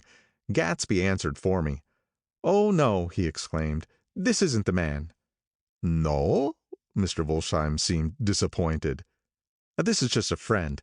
I told you we'd talk about that some other time." "I beg your pardon," said Mr. Wolfsheim. "I had the wrong man." A succulent hash arrived, and Mr. Wolfsheim, forgetting the more sentimental atmosphere of the old metropole, began to eat with ferocious delicacy. His eyes, meanwhile, roved very slowly all around the room. He completed the arc by turning to inspect the people directly behind. I think that, except for my presence, he would have taken one short glance beneath our own table. "Look here, old sport," said Gatsby, leaning toward me. "I'm afraid I made you a little angry this morning in the car." There was the smile again, but this time I held out against it. "I don't like mysteries," I answered, "and I don't understand why you won't come out frankly and tell me what you want. Why has it all got to come through Miss Baker?" "Oh, it's nothing underhand," he assured me.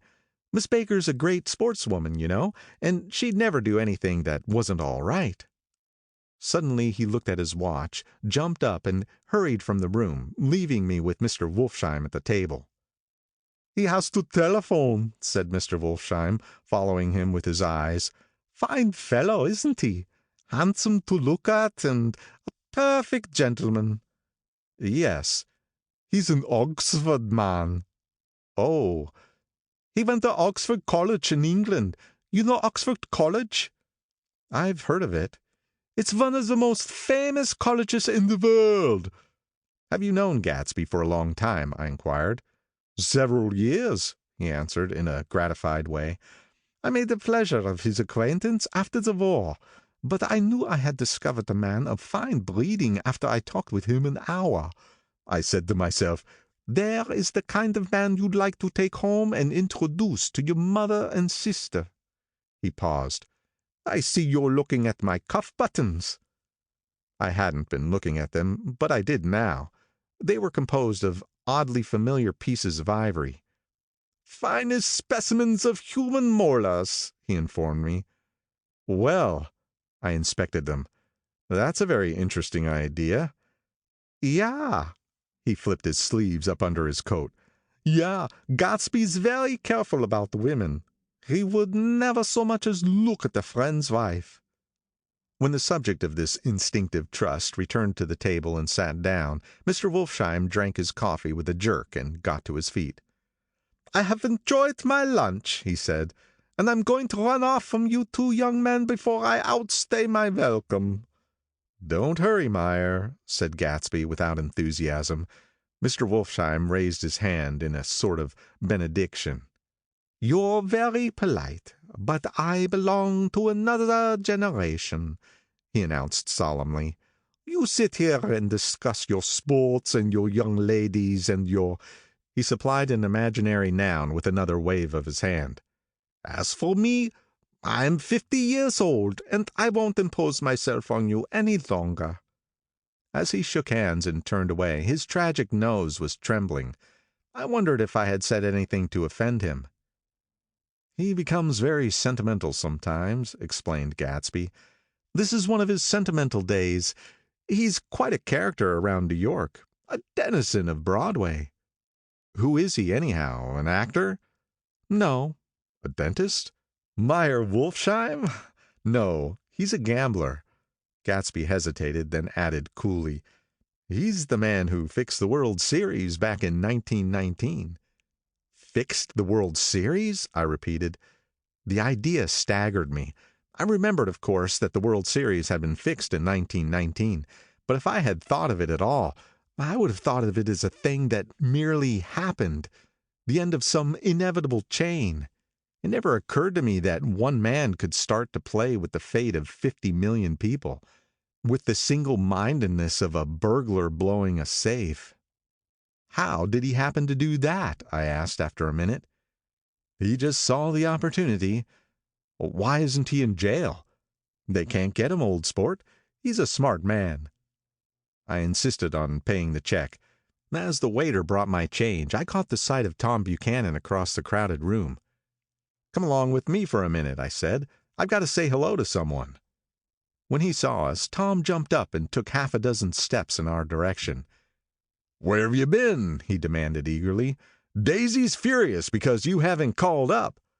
"This is Mr. Gatsby. Mr. Buchanan." They shook hands briefly, and a strained, unfamiliar look of embarrassment came over Gatsby's face. "How have you been, anyhow?" demanded Tom of me. "How do you happen to come up this far to eat?" "I've been having lunch with Mr. Gatsby." I turned toward Mr. Gatsby, but he was no longer there.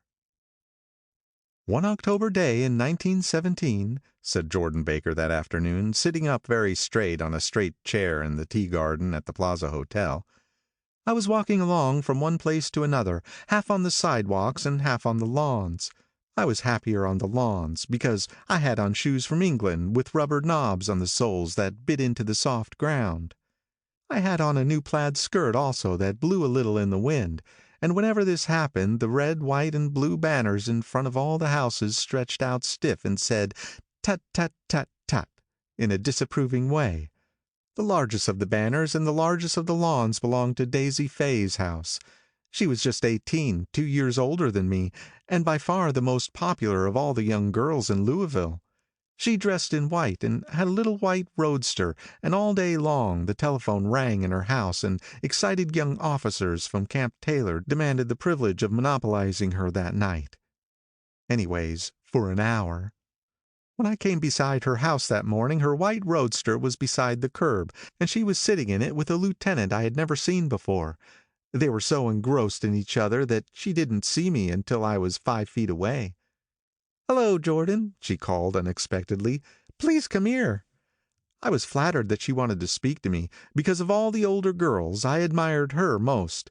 She asked me if I was going to Red Cross to make bandages. I was.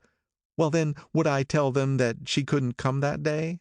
The officer looked at Daisy while she was speaking in a way that every young girl wants to be looked at sometime, and because it seemed romantic to me, I have remembered the incident ever since. His name was J. Gatsby, and I didn't lay eyes on him again for over 4 years. Even after I met him on Long Island, I didn't realize it was the same man. That was 1917. By the next year I had a few beaux myself, and I began to play in tournaments, so I didn't see Daisy very often. She went with a slightly older crowd, when she went with anyone at all. Wild rumors were circulating about her, how her mother had found her packing her bag one winter night to go to New York and say goodbye to a soldier who was going overseas. She was effectually prevented, but she wasn't on speaking terms with her family for several weeks. After that she didn't play around with the soldiers anymore, but only with a few flat-footed, short-sighted young men in town who couldn't get into the army at all. By the next autumn she was gay again, gay as ever. She had a debut after the armistice, and in February she was presumably engaged to a man from New Orleans. In June she married Tom Buchanan of Chicago, with more pomp and circumstance than Louisville ever knew before. He came down with 100 people in 4 private cars and hired a whole floor of the Mulbach Hotel, and the day before the wedding he gave her a string of pearls valued at $350,000. I was a bridesmaid. I came into her room half an hour before the bridal dinner, and found her lying on her bed as lovely as the June night in her flowered dress, and as drunk as a monkey. She had a bottle of Sauterne in one hand and a letter in the other. "Congratulate me," she muttered. "Never had a drink before, but oh, how I do enjoy it. What's the matter, Daisy?" I was scared, I can tell you. I never seen a girl like that before. "Here, dearies." She groped around in a wastebasket she had with her on the bed, and pulled out the string of pearls. "Take 'em downstairs and give 'em back to whoever they belong to. Tell 'em all Daisy's change her mind. Say, Daisy's change her mind." She began to cry. She cried and cried. I rushed out and found her mother's maid, and we locked the door and got her into a cold bath. She wouldn't let go of the letter. She took it into the tub with her and squeezed it up into a wet ball, and only let me leave it in the soap dish when she saw that it was coming to pieces like snow. But she didn't say another word. We gave her spirits of ammonia and put ice on her forehead and hooked her back into her dress, and half an hour later, when we walked out of the room, the pearls were around her neck and the incident was over. Next day at 5 o'clock she married Tom Buchanan without so much as a shiver, and started off on a 3 months' trip to the South Seas.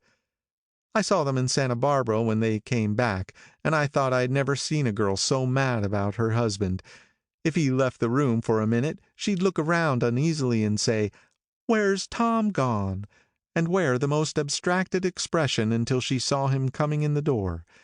She used to sit on the sand with his head in her lap by the hour, rubbing her fingers over his eyes and looking at him with unfathomable delight. It was touching to see them together. It made you laugh in a hushed, fascinated way. That was in August. A week after I left Santa Barbara, Tom ran into a wagon on the Ventura Road one night and ripped a front wheel off his car. The girl who was with him got into the papers too, because her arm was broken. She was one of the chambermaids in the Santa Barbara Hotel. The next April Daisy had her little girl, and they went to France for a year. I saw them one spring in Cannes, and later in Deauville, and then they came back to Chicago to settle down.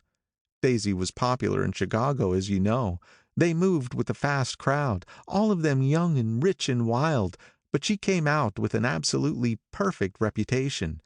Perhaps because she doesn't drink. It's a great advantage not to drink among hard-drinking people. You can hold your tongue, and, moreover, you can time any little irregularity of your own so that everybody else is so blind that they don't see or care. Perhaps Daisy never went in for amour after all, and yet there's something in that voice of hers. Well, about 6 weeks ago, she heard the name Gatsby for the first time in years. It was when I asked you, do you remember, if you knew Gatsby in West Egg. After you had gone home, she came into my room and woke me up and said, "What Gatsby?"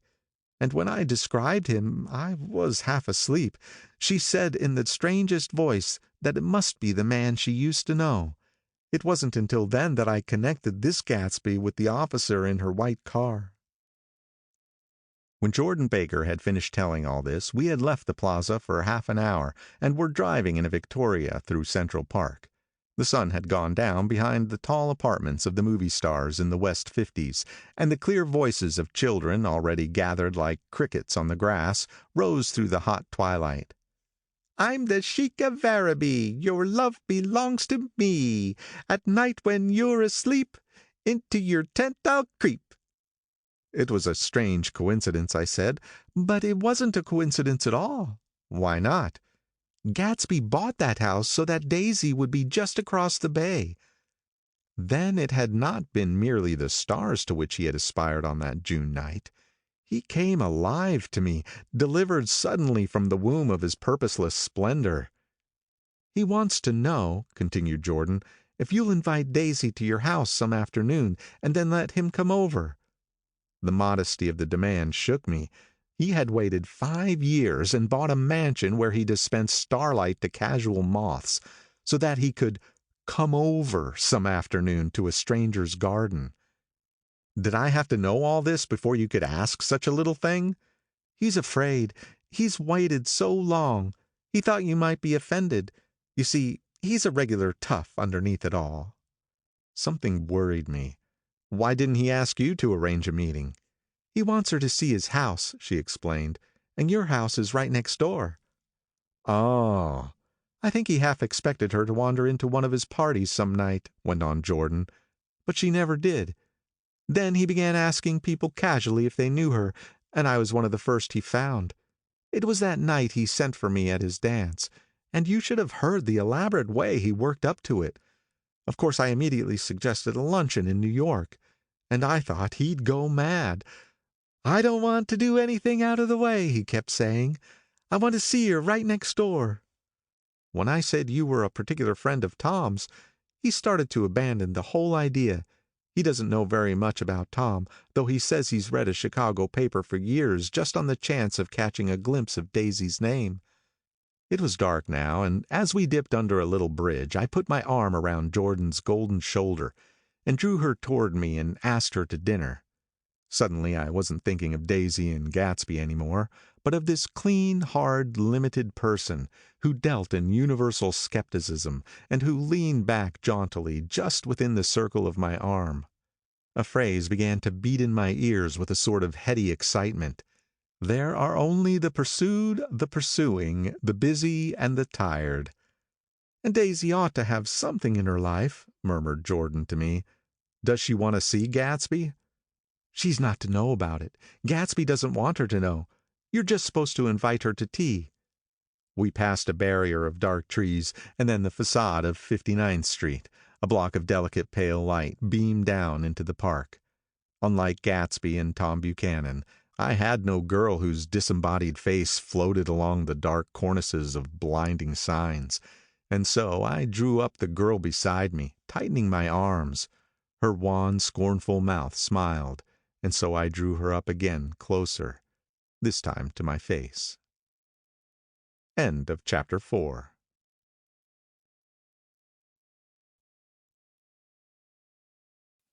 Chapter 5 of The Great Gatsby by F. Scott Fitzgerald. When I came home to West Egg that night, I was afraid for a moment that my house was on fire. 2 o'clock, and the whole corner of the peninsula was blazing with light, which fell unreal on the shrubbery and made thin elongating glints upon the roadside wires. Turning a corner, I saw that it was Gatsby's house, lit from tower to cellar. At first I thought it was another party, a wild rout that had resolved itself into hide-and-go-seek or sardines in the box, with all the house thrown open to the game. But there wasn't a sound, only wind in the trees which blew the wires and made the lights go off and on again as if the house had winked into the darkness. As my taxi groaned away, I saw Gatsby walking toward me across his lawn. "Your place looks like the World's Fair," I said. "Does it?" He turned his eyes toward it absently. "I've been glancing into some of the rooms. Let's go to Coney Island, old sport, in my car."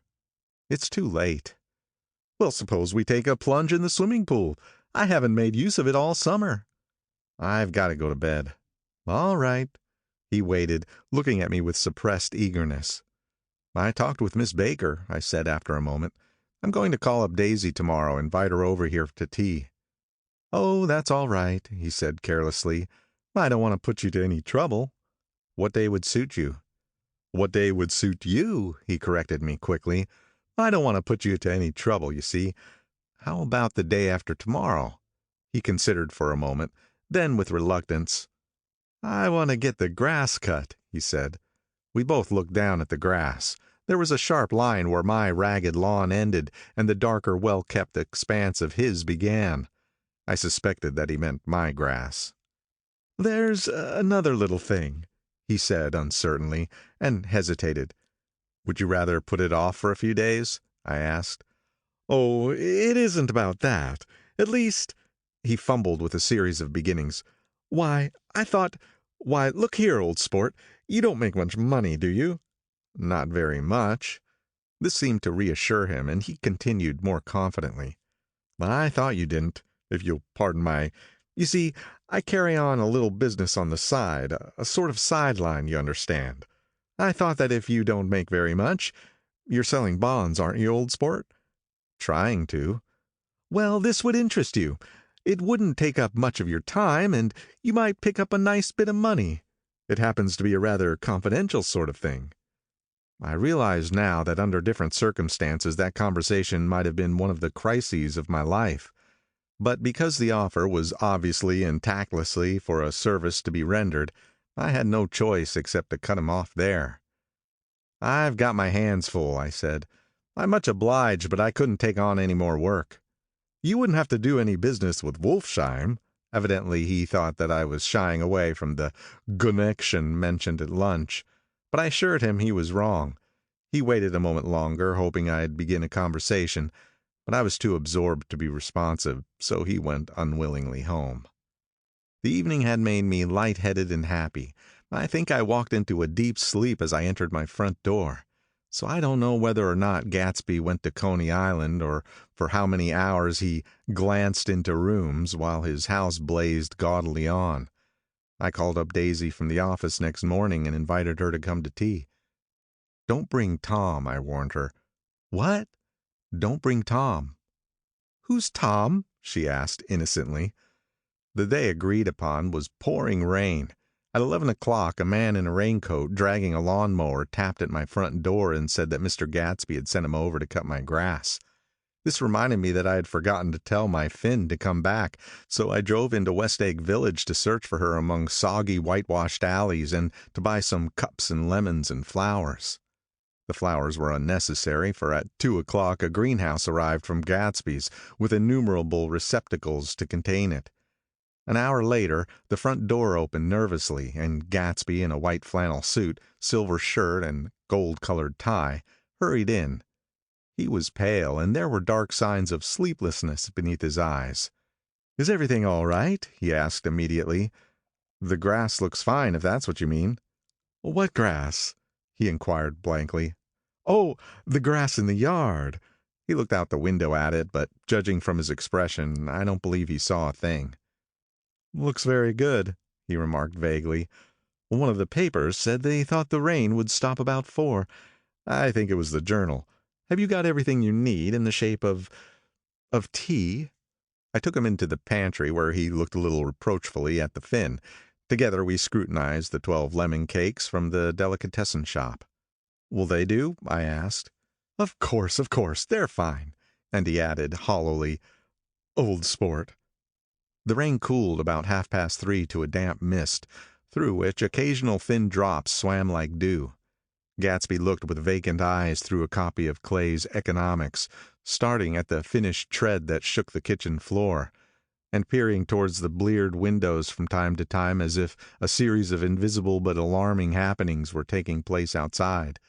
Finally he got up and informed me, in an uncertain voice, that he was going home.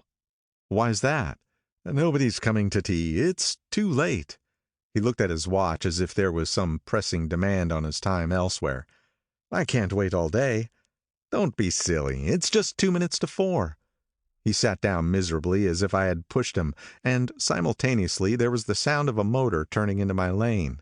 We both jumped up, and, a little harrowed myself, I went out into the yard.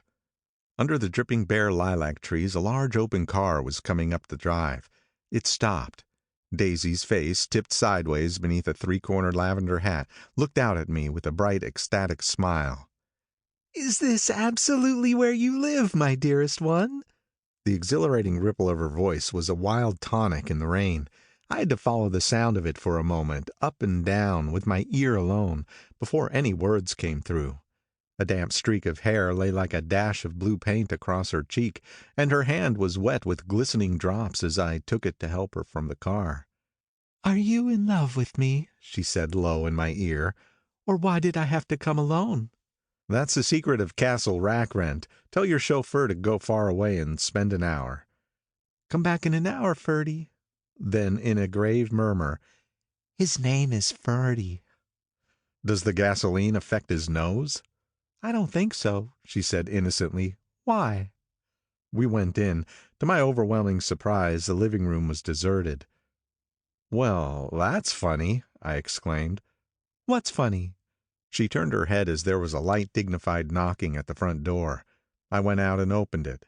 Gatsby, pale as death, with his hands plunged like weights in his coat pockets, was standing in a puddle of water, glaring tragically into my eyes.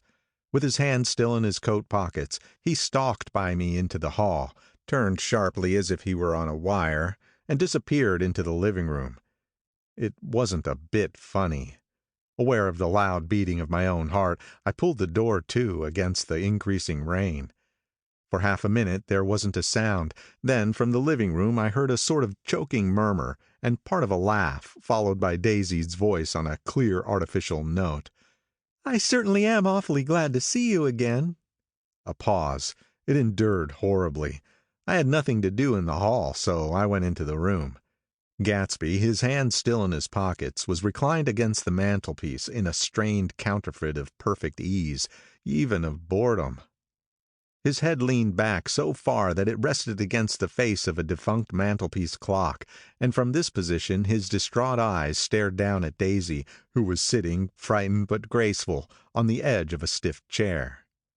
"We've met before," muttered Gatsby. His eyes glanced momentarily at me, and his lips parted with an abortive attempt at a laugh. Luckily the clock took this moment to tilt dangerously at the pressure of his head, whereupon he turned and caught it with trembling fingers and set it back in place. Then he sat down rigidly, his elbows on the arm of the sofa and his chin in his hand. "I'm sorry about the clock," he said. My own face had now assumed a deep tropical burn. I couldn't muster up a single commonplace out of the 1,000 in my head. "It's an old clock," I told him idiotically. I think we all believed for a moment that it had smashed in pieces on the floor. "We haven't met for many years," said Daisy, her voice as matter-of-fact as it could ever be. 5 years next November." The automatic quality of Gatsby's answer set us all back at least another minute. I had them both on their feet with a desperate suggestion that they help me make tea in the kitchen, when the demoniac Finn brought it in on a tray. Amid the welcome confusion of cups and cakes, a certain physical decency established itself. Gatsby got himself into a shadow, and while Daisy and I talked, looked conscientiously from one to the other of us with tense, unhappy eyes. However, as calmness wasn't an end in itself, I made an excuse at the first possible moment and got to my feet. "Where are you going?" demanded Gatsby in immediate alarm. "I'll be back. I've got to speak to you about something before you go." He followed me wildly into the kitchen, closed the door, and whispered, "Oh, God," in a miserable way. "What's the matter?" "This is a terrible mistake," he said, shaking his head from side to side. "A terrible, terrible mistake." "You're just embarrassed, that's all." And luckily I added, "Daisy's embarrassed, too." "She's embarrassed?" he repeated incredulously. "Just as much as you are." "Don't talk so loud." "You're acting like a little boy," I broke out impatiently. "Not only that, but you're rude. Daisy's sitting in there all alone." He raised his hand to stop my words, looked at me with unforgettable reproach, and, opening the door cautiously, went back into the other room. I walked out the back way, just as Gatsby had when he had made his nervous circuit of the house half an hour before, and ran for a huge black-knotted tree whose massed leaves made a fabric against the rain. Once more it was pouring, and my irregular lawn, well shaved by Gatsby's gardener, abounded in small muddy swamps and prehistoric marshes. There was nothing to look at from under the tree except Gatsby's enormous house, so I stared at it, like Kant at his church steeple, for half an hour.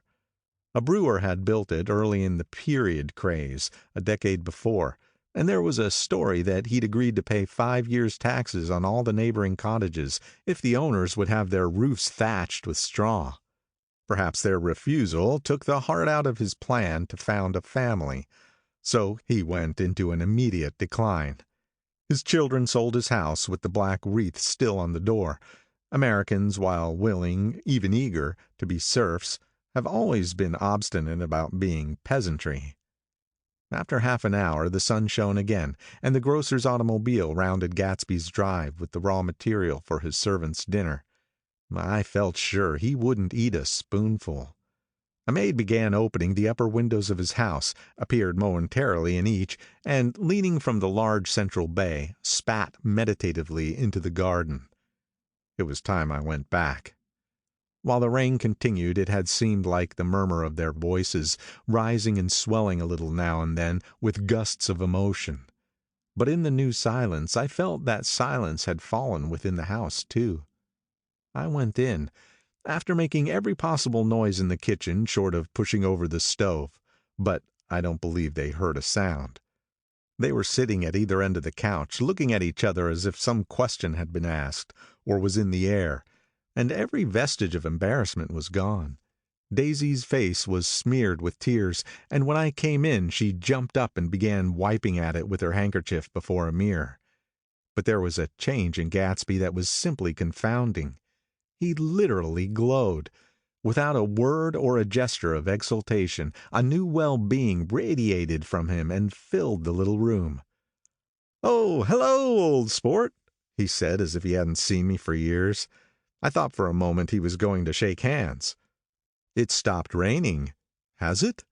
When he realized what I was talking about, that there were twinkle bells of sunshine in the room, he smiled like a weatherman, like an ecstatic patron of recurrent light, and repeated the news to Daisy. "Well, what do you think of that? It stopped raining." I'm glad, Jay. Her throat, full of aching, grieving beauty, told only of her unexpected joy. "I want you and Daisy to come over to my house," he said. "I'd like to show her around." "You're sure you want me to come?" "Absolutely, old sport." Daisy went upstairs to wash her face. Too late, I thought, with humiliation of my towels, while Gatsby and I waited on the lawn. "My house looks well, doesn't it?" he demanded. "See how the whole front of it catches the light?" I agreed that it was splendid. "Yes." His eyes went over at every arched door and square tower.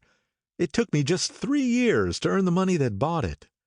"I thought you inherited your money." "I did, old sport," he said automatically, "but I lost most of it in the big panic, the panic of the war." I think he hardly knew what he was saying, for when I asked him what business he was in, he answered, "That's my affair," before he realized that it wasn't an appropriate reply. "Oh, I've been in several things," he corrected himself. "I was in the drug business, and that I was in the oil business, but I'm not in either one now." He looked at me with more attention. "Do you mean you've been thinking over what I proposed the other night?" Before I could answer, Daisy came out of the house, and 2 rows of brass buttons on her dress gleamed in the sunlight. "That huge place there?" she cried, pointing. "Do you like it?" "I love it. But I don't see how you live there all alone." "I keep it always full of interesting people, day and night. People who do interesting things. Celebrated people." Instead of taking the shortcut along the Sound, we went down to the road and entered by the big postern. With enchanting murmurs, Daisy admired this aspect or that of the feudal silhouette against the sky, admired the gardens, the sparkling odor of the jonquils, and the frothy odor of hawthorn and plum blossoms, and the pale gold odor of Kiss Me at the Gate. It was strange to reach the marble steps and find no stir of bright dresses in and out the door, and hear no sound but bird voices in the trees. And inside, as we wandered through Marie Antoinette music rooms and restoration salons, I felt that there were guests concealed behind every couch and table, under orders to be breathlessly silent until we had passed through. As Gatsby closed the door of the Merton College Library, I could have sworn I heard the owl-eyed man break into ghostly laughter.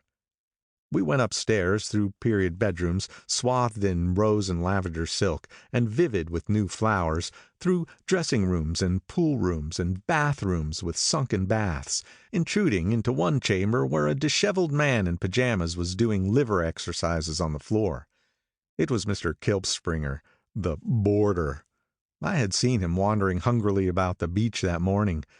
Finally we came into Gatsby's own apartment, a bedroom and a bath, and an Adams study, where we sat down and drank a glass of some chartreuse he took from a cupboard in the wall.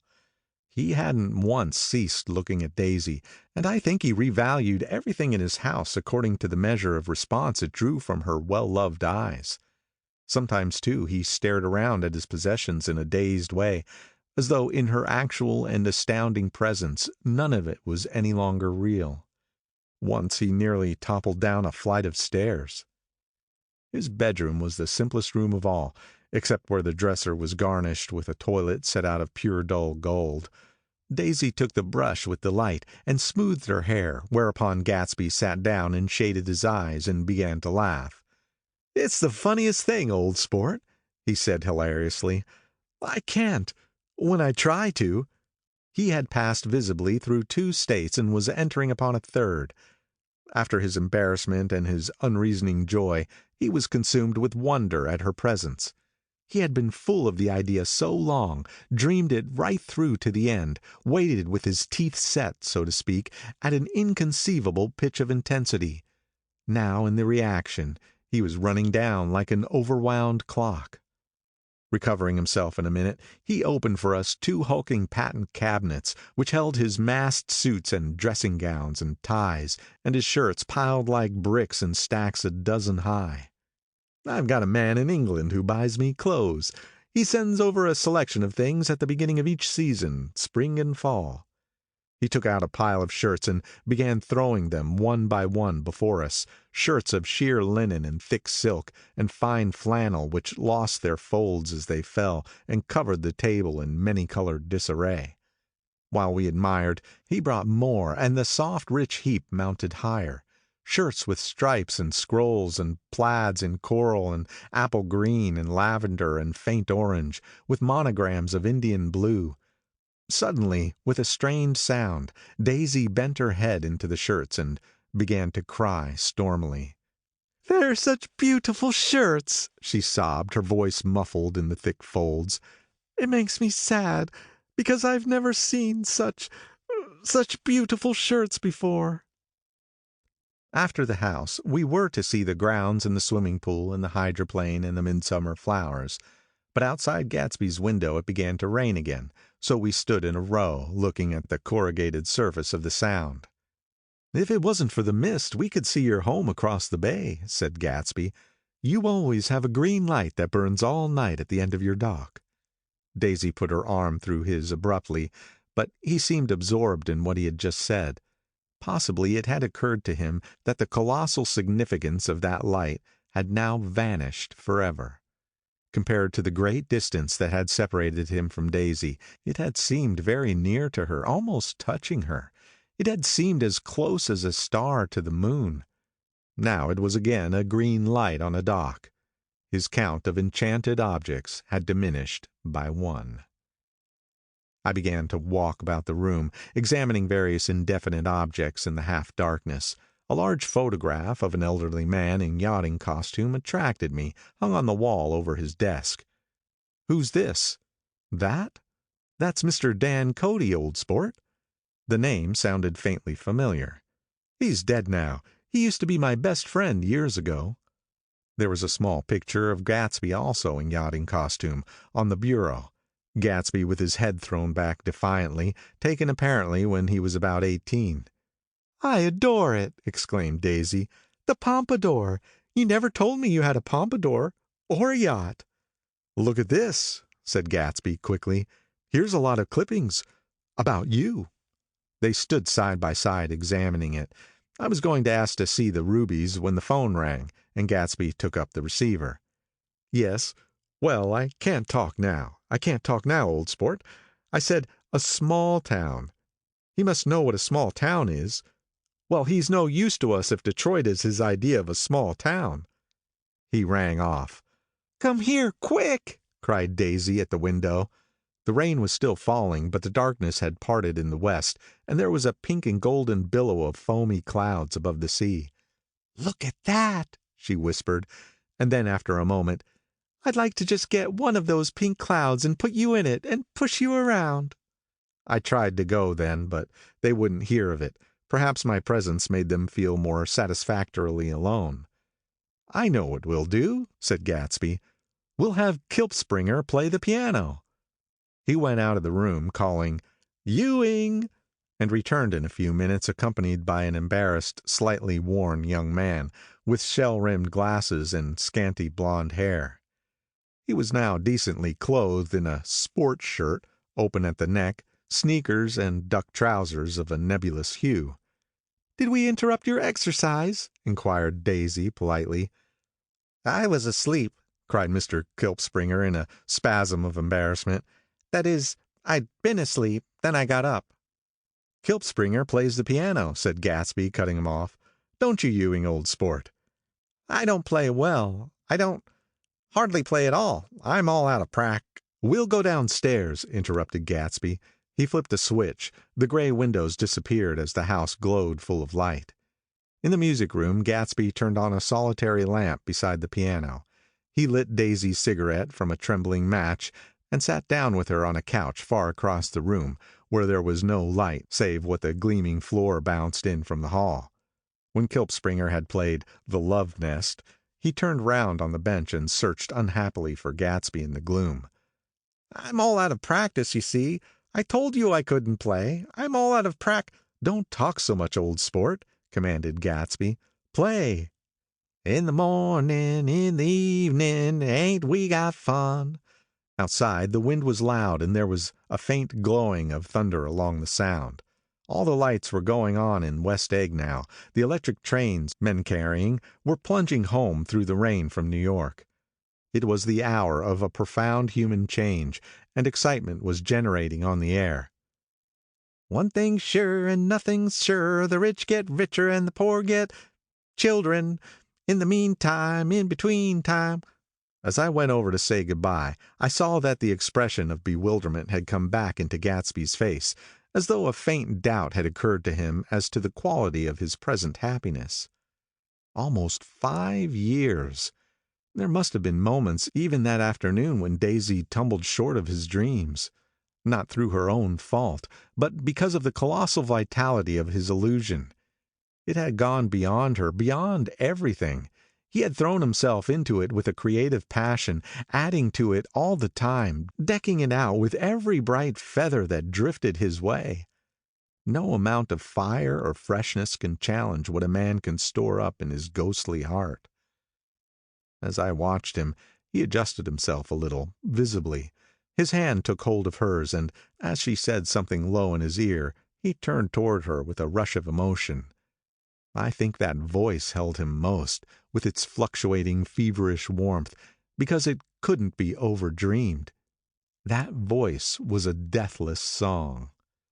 They had forgotten me, but Daisy glanced up and held out her hand. Gatsby didn't know me now at all.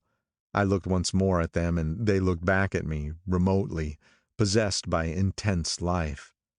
Then I went out of the room and down the marble steps into the rain, leaving them there together. End of chapter 5.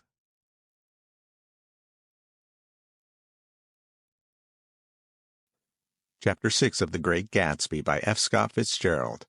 About this time, an ambitious young reporter from New York arrived one morning at Gatsby's door and asked him if he had anything to say. "Anything to say about what?" inquired Gatsby politely. "Why, any statement to give out." It transpired after a confused 5 minutes that the man had heard Gatsby's name around his office in a connection which he either wouldn't reveal or didn't fully understand. This was his day off, and with laudable initiative he had hurried out to see. It was a random shot, and yet the reporter's instinct was right. Gatsby's notoriety, spread about by the hundreds who had accepted his hospitality and become authorities upon his past, had increased all summer until he fell just short of being news. Contemporary legends, such as the underground pipeline to Canada, attached themselves to him, and there was one persistent story that he didn't live in a house at all, but in a boat that looked like a house and was moved secretly up and down the Long Island shore. Just why these inventions were a source of satisfaction to James Gatz of North Dakota isn't easy to say. James Gatz. That was really, or at least legally, his name.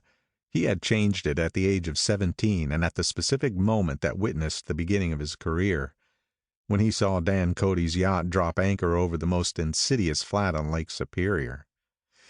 It was James Gatz who had been loafing along the beach that afternoon in a torn green jersey and a pair of canvas pants. But it was already Jay Gatsby who borrowed a rowboat, pulled out to the Tuolumne, and informed Cody that a wind might catch him and break him up in half an hour. I suppose he'd had the name ready for a long time, even then. His parents were shiftless and unsuccessful farm people. His imagination had never really accepted them as his parents at all. The truth was that Jay Gatsby of West Egg, Long Island, sprang from his platonic conception of himself. He was a son of God, a phrase which, if it means anything, means just that. And he must be about his father's business, the service of a vast, vulgar, and meretricious beauty. So he invented just the sort of Jay Gatsby that a 17-year-old boy would be likely to invent, and to this conception he was faithful to the end. For over a year he had been beating his way along the south shore of Lake Superior as a clam digger and a salmon fisher, or in any other capacity that brought him food and bed. His brown, hardening body lived naturally through the half-fierce, half-lazy world of the bracing days. He knew women early, and since they spoiled him, he became contemptuous of them, of young virgins because they were ignorant, of the others because they were hysterical about things which, in his overwhelming self-absorption, he took for granted. But his heart was in a constant turbulent riot. The most grotesque and fantastic conceits haunted him in his bed at night.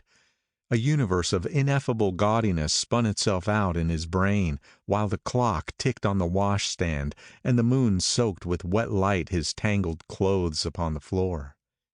Each night he added to the pattern of his fancies until drowsiness closed down upon some vivid scene with an oblivious embrace. For a while these reveries provided an outlet for his imagination.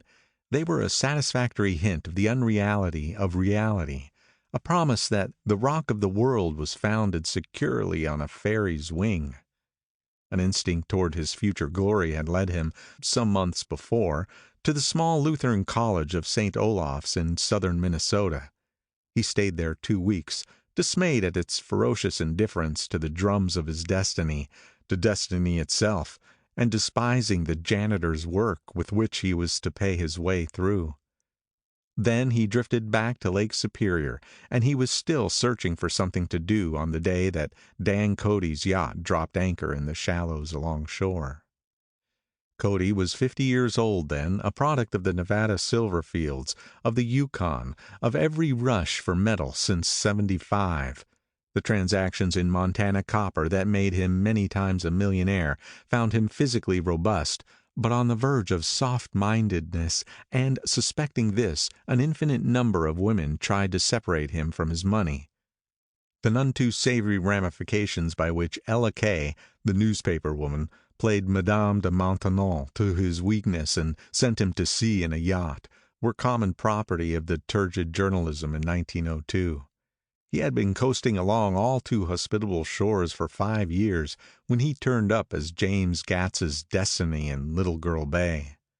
To young Gatz, resting on his oars and looking up at the railed deck, that yacht represented all the beauty and glamour in the world. I suppose he smiled at Cody. He had probably discovered that people liked him when he smiled. At any rate, Cody asked him a few questions. One of them elicited the brand new name, and found that he was quick and extravagantly ambitious. A few days later he took him to Duluth and bought him a blue coat, 6 pairs of white duck trousers, and a yachting cap. And when the Tuolumne left for the West Indies and the Barbary Coast, Gatsby left too. He was employed in a vague personal capacity. While he remained with Cody, he was in turn steward, mate, skipper, secretary, and even jailer, for Dan Cody sober knew what lavish doings Dan Cody drunk might soon be about, and he provided for such contingencies by reposing more and more trust in Gatsby. The arrangement lasted 5 years, during which the boat went 3 times around the continent. It might have lasted indefinitely, except for the fact that Ella Kay came on board one night in Boston, and a week later Dan Cody inhospitably died. I remember the portrait of him up in Gadsby's bedroom, a gray, florid man with a hard, empty face. The pioneer debauchee, who during one phase of American life brought back to the eastern seaboard the savage violence of the frontier brothel and saloon. It was indirectly due to Cody that Gatsby drank so little. Sometimes in the course of gay parties women used to rub champagne into his hair. For himself, he formed the habit of letting liquor alone. And it was from Cody that he inherited money, a legacy of $25,000. He didn't get it. He never understood the legal device that was used against him, but what remained of the millions went intact to Ella Kay. He was left with his singularly appropriate education. The vague contour of J. Gatsby had filled out to the substantiality of a man.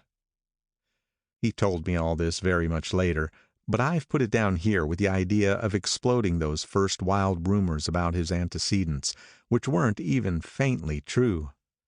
Moreover, he told it to me at a time of confusion, when I had reached the point of believing everything and nothing about him. So I take advantage of this short halt, while Gatsby, so to speak, caught his breath, to clear this set of misconceptions away. It was a halt, too, in my association with his affairs. For several weeks I didn't see him or hear his voice on the phone.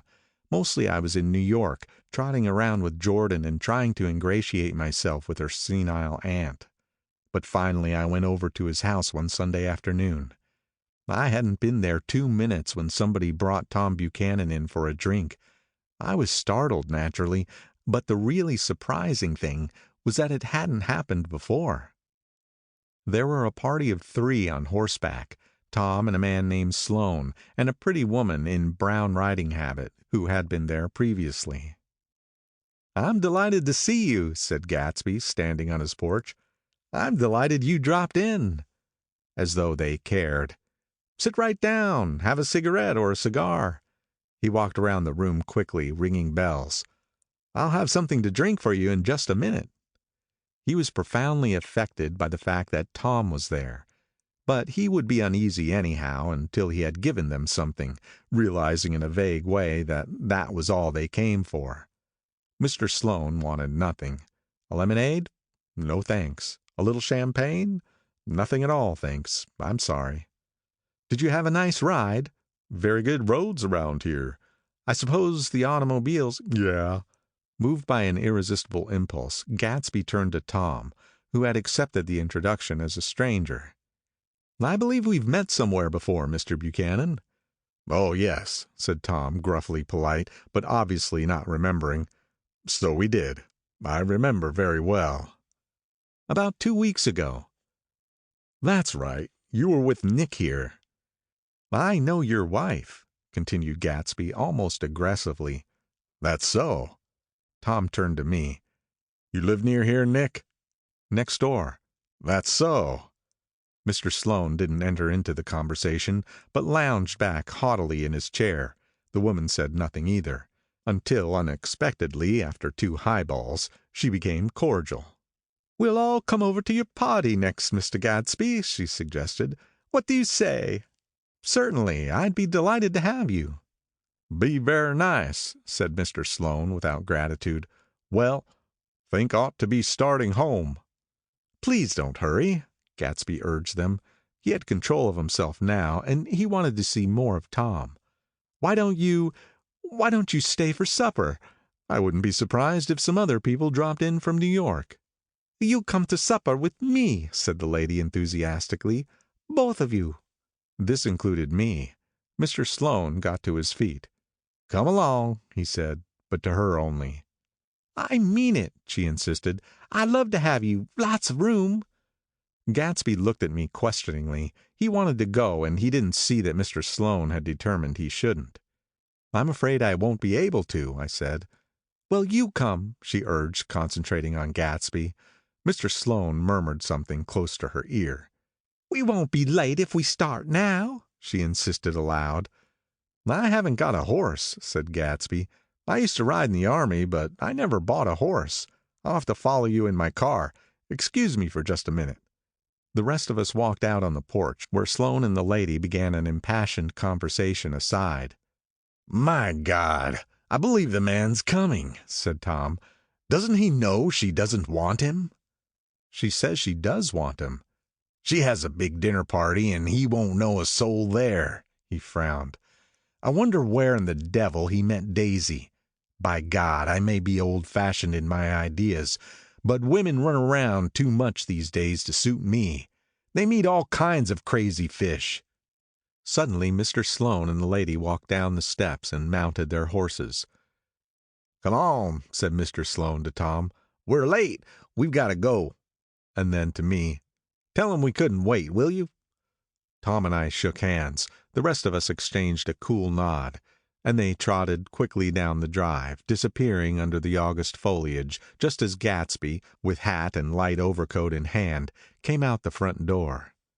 Tom was evidently perturbed at Daisy's running round alone, for on the following Saturday night he came with her to Gatsby's party. Perhaps his presence gave the evening its peculiar quality of oppressiveness. It stands out in my memory from Gatsby's other parties that summer.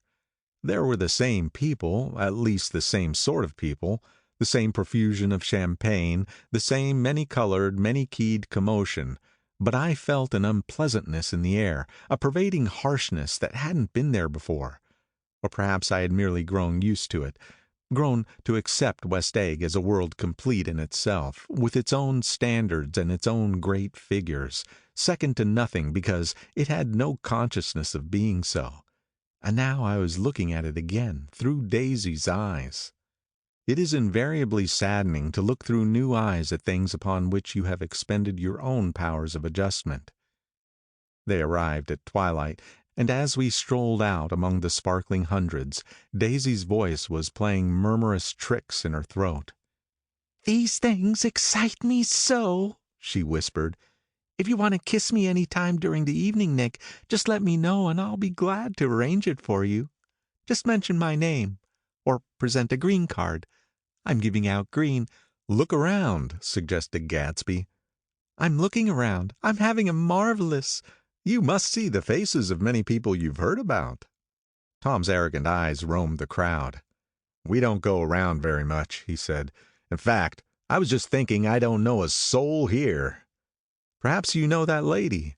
Gatsby indicated a gorgeous, scarcely human orchid of a woman who sat in state under a white plum tree. Tom and Daisy stared, with that peculiarly unreal feeling that accompanies the recognition of a hitherto ghostly celebrity of the movies. "She's lovely," said Daisy. "The man bending over her is her director." He took them ceremoniously from group to group. "Mrs. Buchanan and Mr. Buchanan." After an instant's hesitation, he added, "The polo player." "Oh, no," objected Tom quickly. "Not me." But evidently the sound of it pleased Gatsby, for Tom remained the polo player for the rest of the evening. "I've never met so many celebrities," Daisy exclaimed. "I liked that man. What was his name, with the sort of blue nose?" Gatsby identified him, adding that he was a small producer. "Well, I liked him anyhow." "I'd a little rather not be a polo player," said Tom pleasantly. "I'd rather look at all these famous people in oblivion." Daisy and Gatsby danced. I remember being surprised by his graceful conservative foxtrot. I had never seen him dance before. Then they sauntered over to my house and sat on the steps for half an hour, while at her request I remained watchfully in the garden. "In case there's a fire or a flood," she explained, "or any act of God." Tom appeared from his oblivion as we were sitting down to supper together. "Do you mind if I eat with some people over here?" he asked. "A fellow's getting off some funny stuff." "Go ahead," answered Daisy genially. "And if you want to take down any addresses, here's my little gold pencil." She looked around after a moment and told me the girl was common but pretty, and I knew that except for the half hour she'd been alone with Gatsby, she wasn't having a good time. We were at a particularly tipsy table. That was my fault. Gatsby had been called to the phone, and I'd enjoyed these same people only 2 weeks before. But what had amused me then turned septic on the air now. "How do you feel, Miss Baedeker?" The girl addressed was trying unsuccessfully to slump against my shoulder. At this inquiry she sat up and opened her eyes. "Wha?" A massive and lethargic woman, who had been urging Daisy to play golf with her at a local club tomorrow, spoke in Miss Bedecker's defense. "Oh, she's all right now. When she had 5 or 6 cocktails, she always starts screaming like that. I tell her she ought to leave it alone."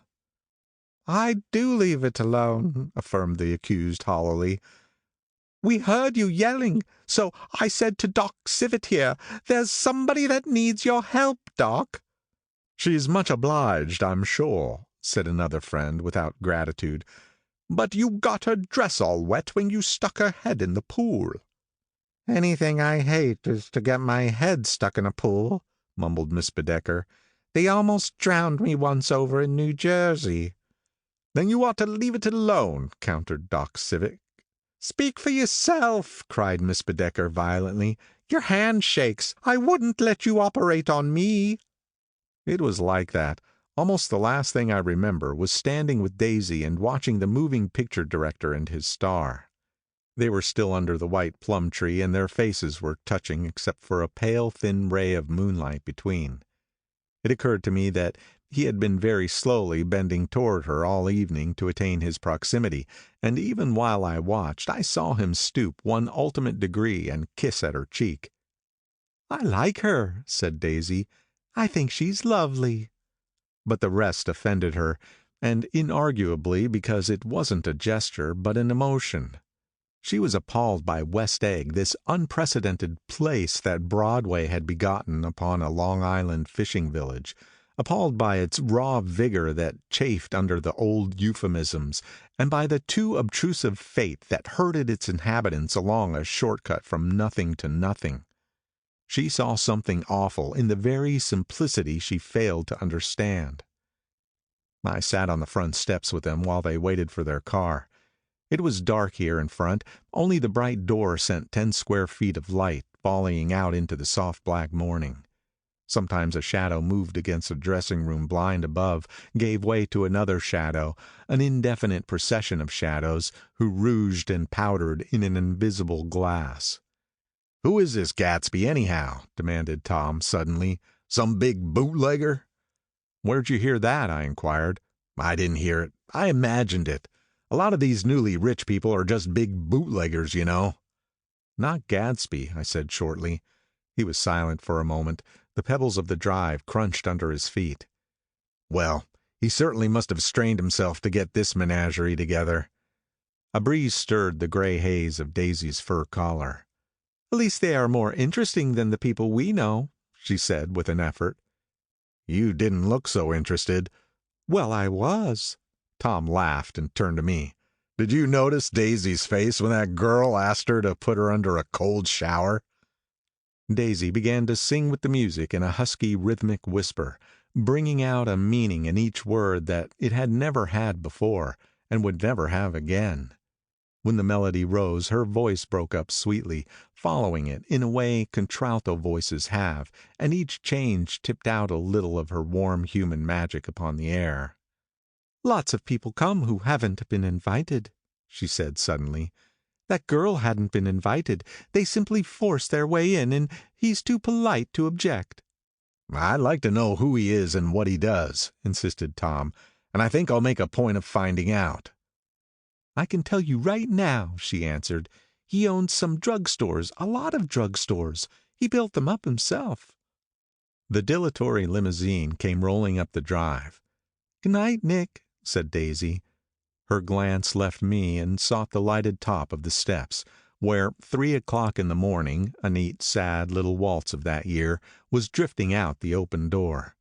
After all, in the very casualness of Gatsby's party, there were romantic possibilities totally absent from her world. What was it up there in the song that seemed to be calling her back inside? What would happen now in the dim, incalculable hours? Perhaps some unbelievable guest would arrive, a person infinitely rare and to be marveled at, some authentically radiant young girl who, with one fresh glance at Gatsby, one moment of magical encounter, would blot out those 5 years of unwavering devotion.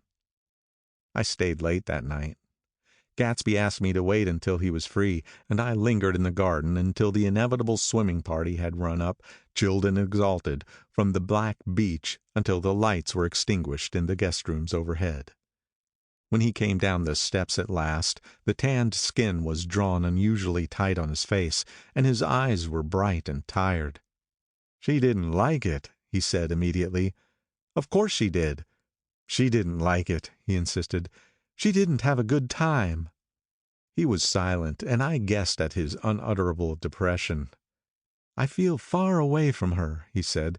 "It's hard to make her understand." "You mean about the dance?" The dance? He dismissed all the dances he had given with a snap of his fingers. "Old sport, the dance is unimportant." He wanted nothing less of Daisy than that she should go to Tom and say, "I never loved you." After she had obliterated 4 years with that sentence, they could decide upon the more practical measures to be taken. One of them was that, after she was free, they were to go back to Louisville and be married from her house, just as if it were 5 years ago. "And she doesn't understand," he said. "She used to be able to understand. We'd sit for hours." He broke off and began to walk up and down the desolate path of fruit rinds and discarded favors and crushed flowers. "I wouldn't ask too much of her," I ventured. "You can't repeat the past." "Can't repeat the past?" he cried incredulously. "Why, of course you can." He looked around him wildly, as if the past were lurking here in the shadow of his house, just out of reach of his hand. "I'm going to fix everything just the way it was before," he said, nodding determinedly. "She'll see." He talked a lot about the past, and I gathered that he wanted to recover something, some idea of himself perhaps, that had gone into loving Daisy. His life had been confused and disoriented since then, but if he could once return to a certain starting place and go over it all slowly, he could find out what that thing was.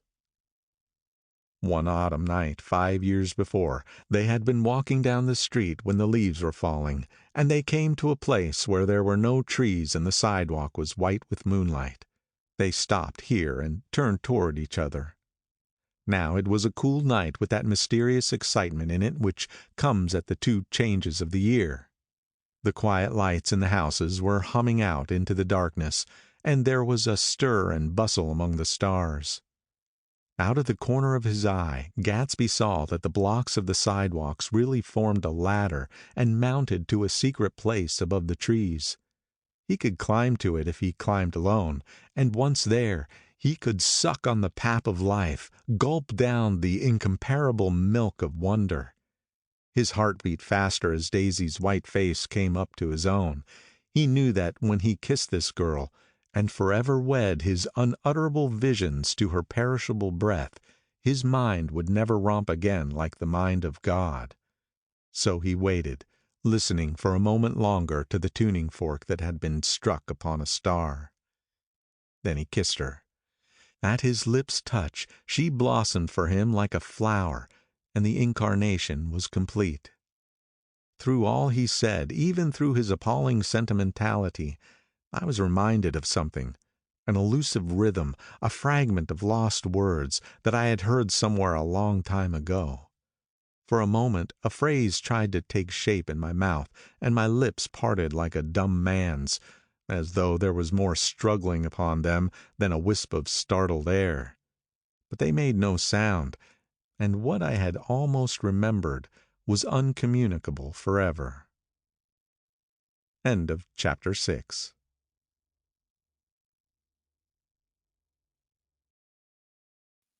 Chapter 7 of The Great Gatsby by F. Scott Fitzgerald. It was when curiosity about Gatsby was at its highest that lights in his house failed to go on one Saturday night, and as obscurely as it had begun, his career as Trimalchio was over. Only gradually did I become aware that the automobiles which turned expectantly into his drive stayed for just a minute and then drove sulkily away. Wondering if he were sick, I went over to find out. An unfamiliar butler with a villainous face squinted at me suspiciously from the door. "Is Mr. Gatsby sick?" "Nope." After a pause he added, "Sir," in a dilatory, grudging way. I hadn't seen him around and I was rather worried. Tell him Mr. Carraway came over." "Who?" he demanded rudely. "Carraway." "Carraway. All right, I'll tell him." Abruptly, he slammed the door. My Finn informed me that Gatsby had dismissed every servant in his house a week ago and replaced them with half a dozen others who never went into West Egg Village to be bribed by the tradesmen, but ordered moderate supplies over the telephone. The grocery boy reported that the kitchen looked like a pigsty, and the general opinion in the village was that the new people weren't servants at all. Next day, Gatsby called me on the phone. "Going away?" I inquired. "No, old sport. I hear you fired all your servants." "I wanted somebody who wouldn't gossip. Daisy comes over quite often, in the afternoons." So the whole caravansary had fallen in like a card house at the disapproval in her eyes. "There's some people Wolfshine wanted to do something for. They're all brothers and sisters. They used to run a small hotel." "I see."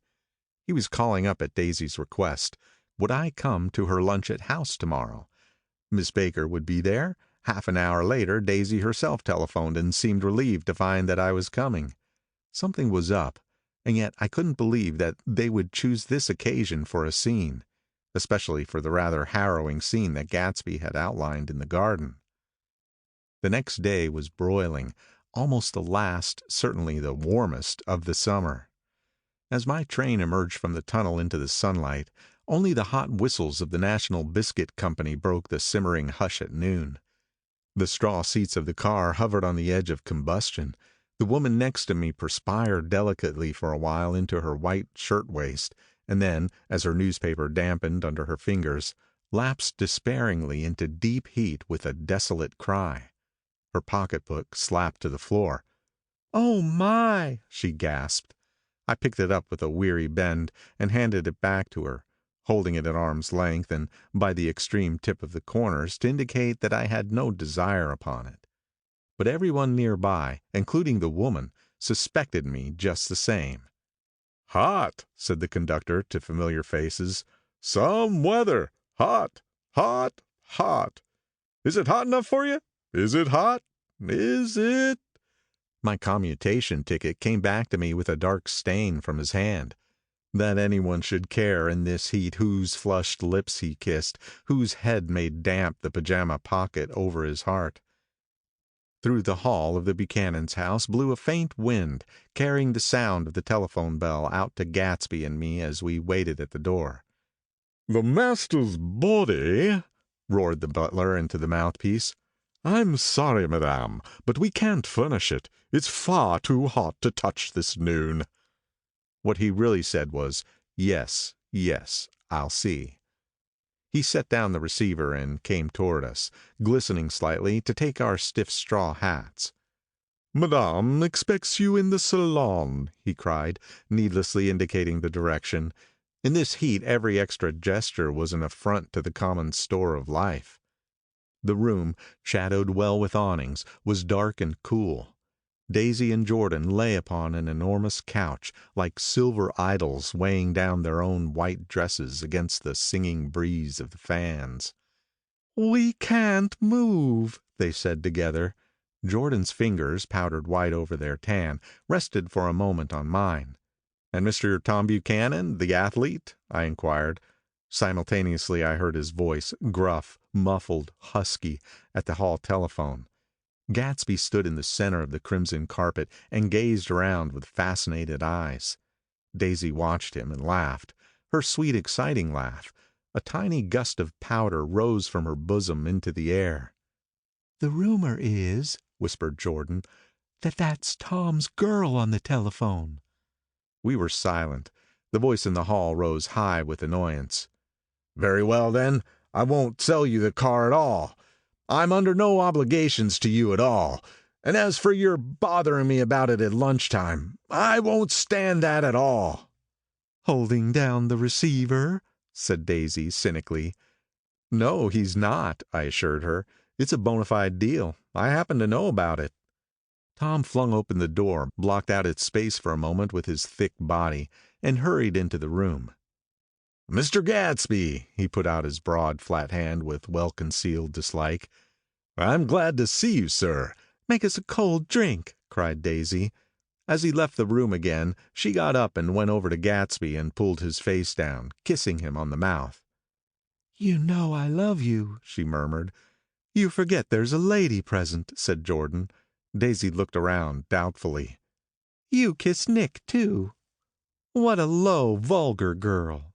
"I don't care," cried Daisy, and began to clog on the brick fireplace.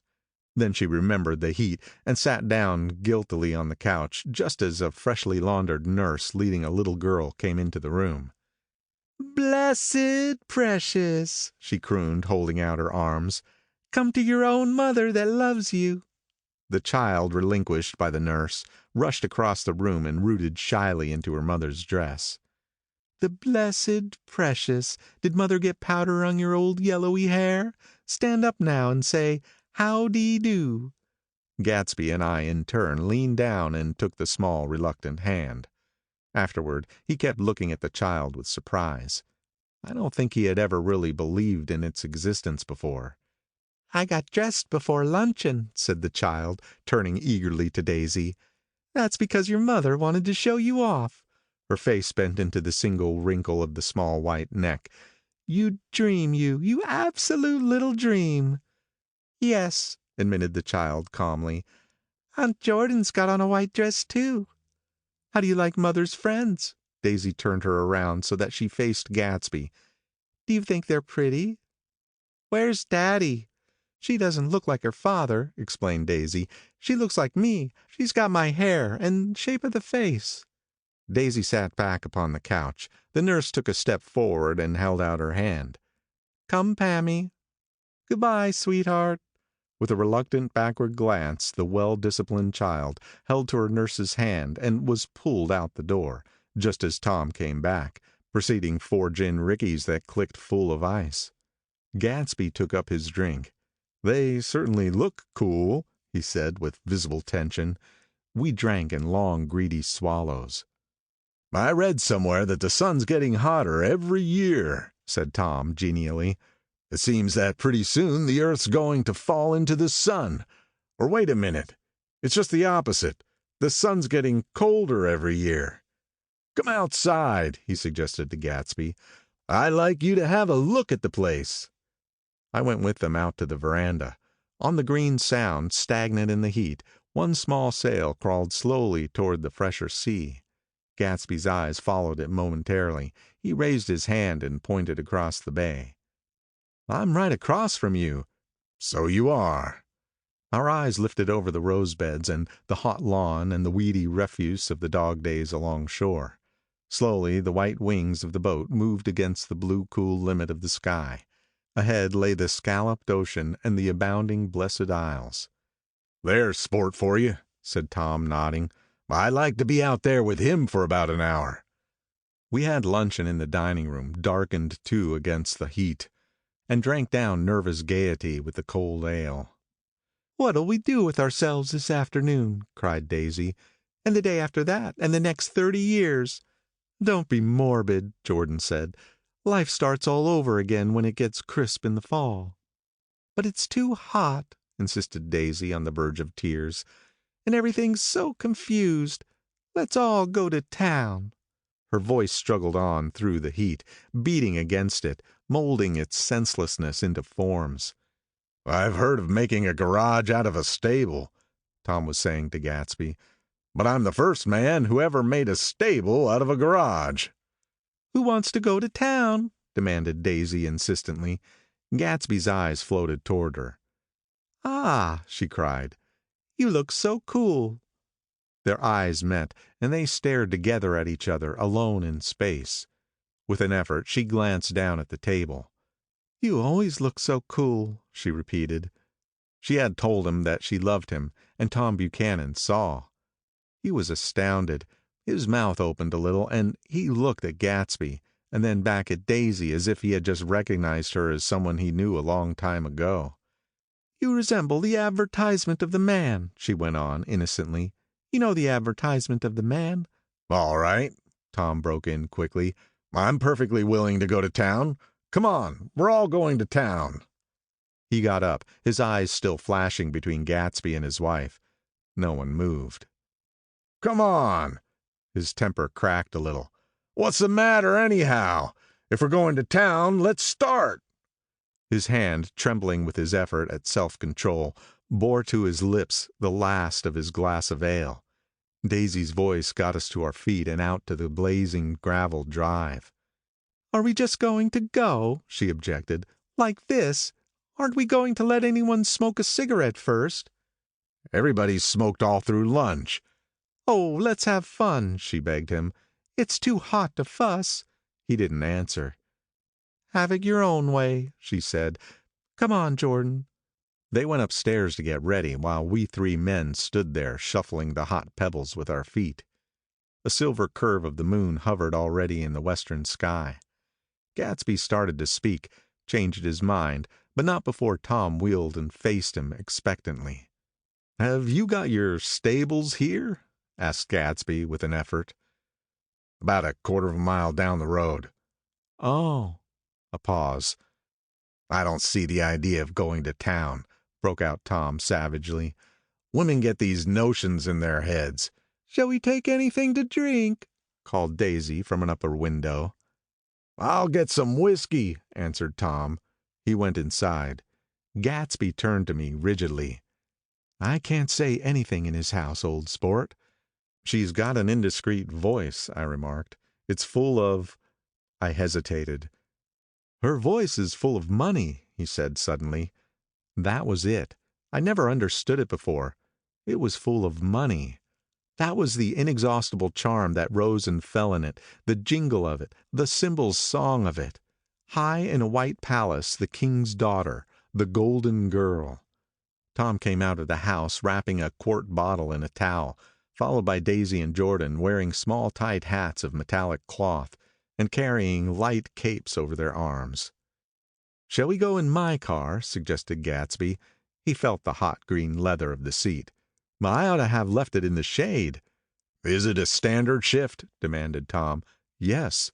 "Well, you take my coupe and let me drive your car to town." The suggestion was distasteful to Gatsby. "I don't think there's much gas," he objected. "Plenty of gas," said Tom boisterously. He looked at the gauge. "And if it runs out, I can stop at a drugstore. You can buy anything at a drugstore nowadays."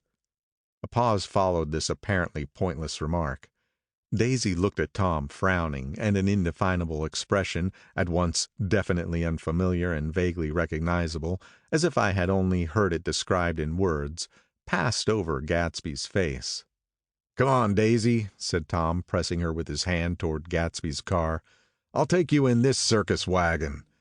He opened the door, but she moved out from the circles of his arm. "You take Nick and Jordan. We'll follow you in the coupe."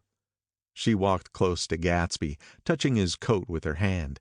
Jordan and Tom and I got into the front seat of Gatsby's car. Tom pushed the unfamiliar gears tentatively, and we shot off into the oppressive heat, leaving them out of sight behind. "Did you see that?" demanded Tom. "See what?" He looked at me keenly, realizing that Jordan and I must have known all along.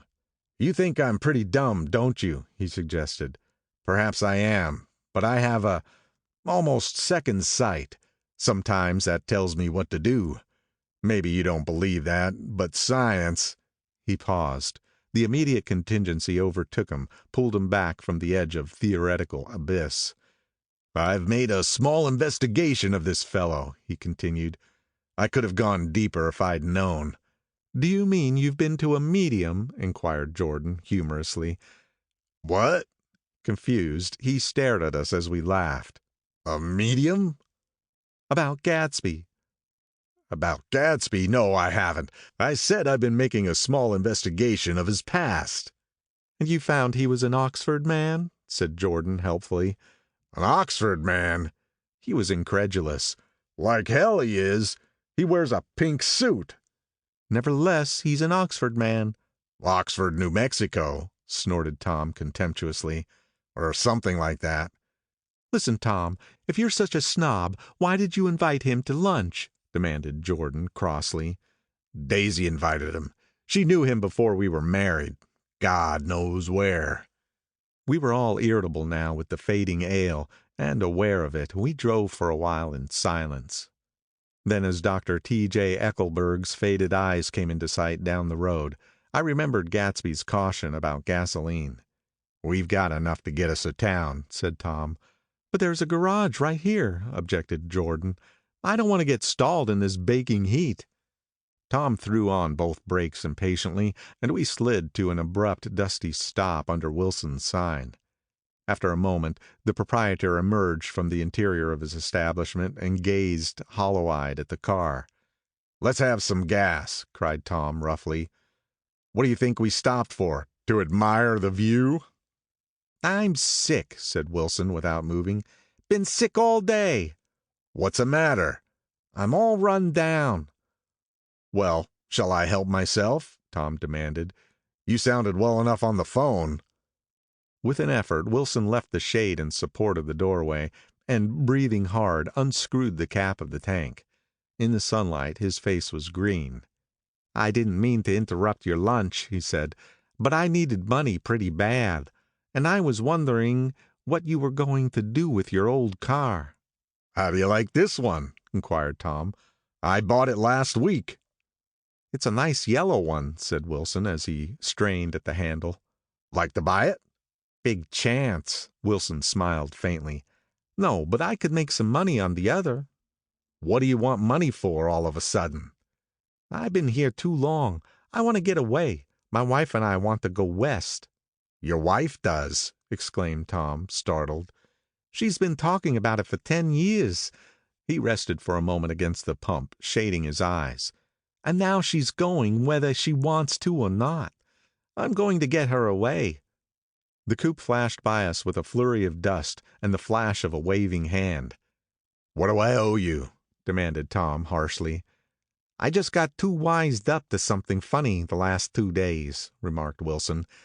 "That's why I want to get away. That's why I've been bothering you about the car." "What do I owe you?" $1.20. The relentless beating heat was beginning to confuse me, and I had a bad moment there before I realized that so far his suspicions hadn't alighted on Tom. He had discovered that Myrtle had some sort of life apart from him in another world, and the shock had made him physically sick. I stared at him and then at Tom, who had made a parallel discovery less than an hour before, and it occurred to me that there was no difference between men, in intelligence or race, so profound as the difference between the sick and the well. Wilson was so sick that he looked guilty, unforgivably guilty, as if he had just got some poor girl with child. "I'll let you have that car," said Tom. "I'll send it over tomorrow afternoon." That locality was always vaguely disquieting, even in the broad glare of afternoon, and now I turned my head as though I had been warned of something behind.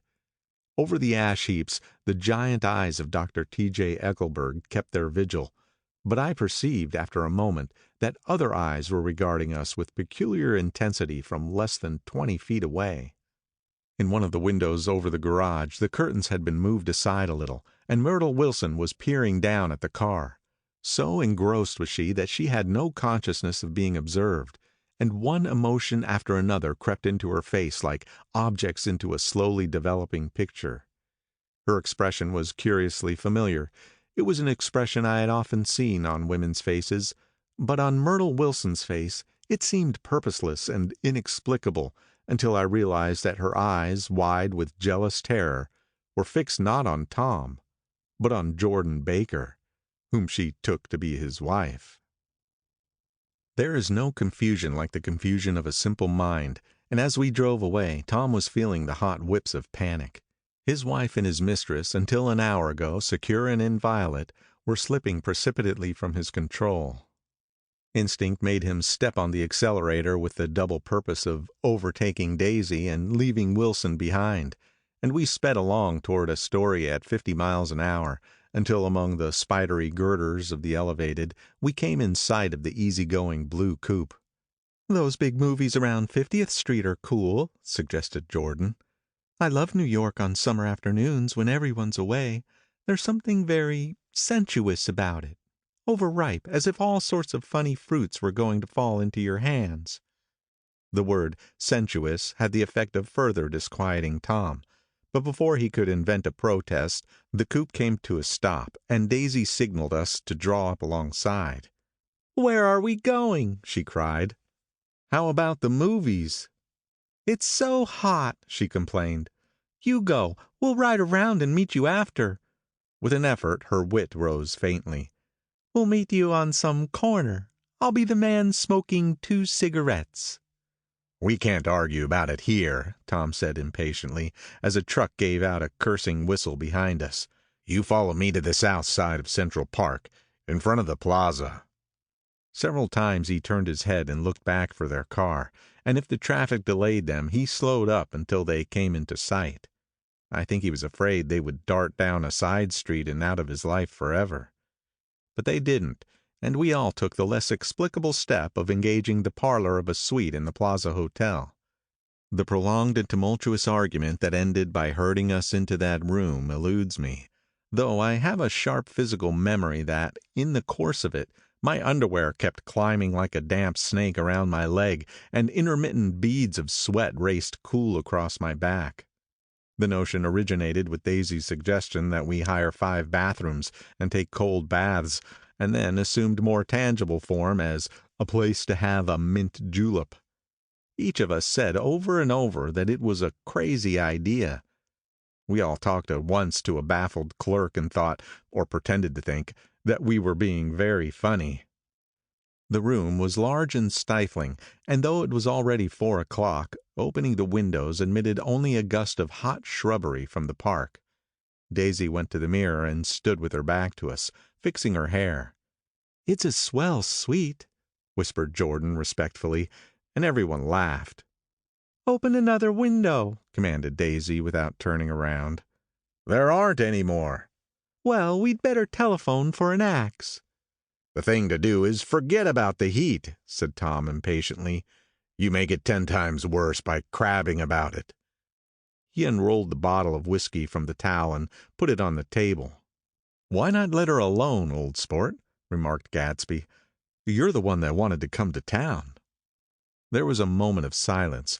The telephone book slipped from its nail and splashed to the floor, whereupon Jordan whispered, "Excuse me." But this time no one laughed. "I'll pick it up," I offered. "I've got it." Gatsby examined the parted string, muttered, "Hum," in an interested way, and tossed the book on a chair. "That's a great expression of yours, isn't it?" said Tom sharply. "What is?" "All this old sport business.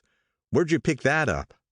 "Now, see here, Tom," said Daisy, turning around from the mirror. "If you're going to make personal remarks, I won't stay here a minute. Call up and order some ice for the mint julep." As Tom took up the receiver, the compressed heat exploded into sound, and we were listening to the portentous chords of Mendelssohn's Wedding March from the ballroom below. "Imagine marrying anybody in this heat," cried Jordan dismally. "Still, I was married in the middle of June," Daisy remembered. "Louisville in June. Somebody fainted. Who was it fainted, Tom?" "Bloxy," he answered shortly. "A man named Biloxi. Blocks Biloxi, and he made boxes. That's a fact. And he was from Biloxi, Tennessee. They carried him into my house," appended Jordan, "because we lived just 2 doors from the church, and he stayed 3 weeks until Daddy told him he had to get out.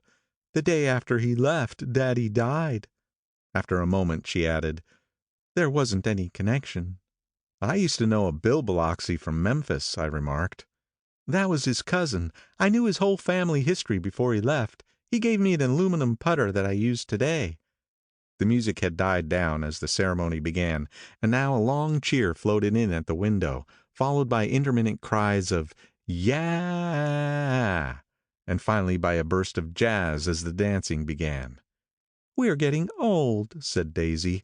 "If we were young, we'd rise and dance." "Remember Biloxi," Jordan warned her. "Where'd you know him, Tom?" "Biloxi?" He concentrated with an effort. "I didn't know him. He was a friend of Daisy's." "He was not," she denied. "I never seen him before. He came down in a private car." "Well, he said he knew you. He said he was raised in Louisville." Asa Bird brought him around at the last minute and asked if we had room for him. Jordan smiled. He was probably bumming his way home. He told me he was president of your class at Yale. Tom and I looked at each other blankly. Biloxi? First place, we didn't have any president. Gatsby's foot beat a short, restless tattoo, and Tom eyed him suddenly. By the way, Mr. Gatsby, I understand you're an Oxford man. Not exactly. Oh, yes, I understand you went to Oxford. Yes, I went there. A pause, then Tom's voice, incredulous and insulting.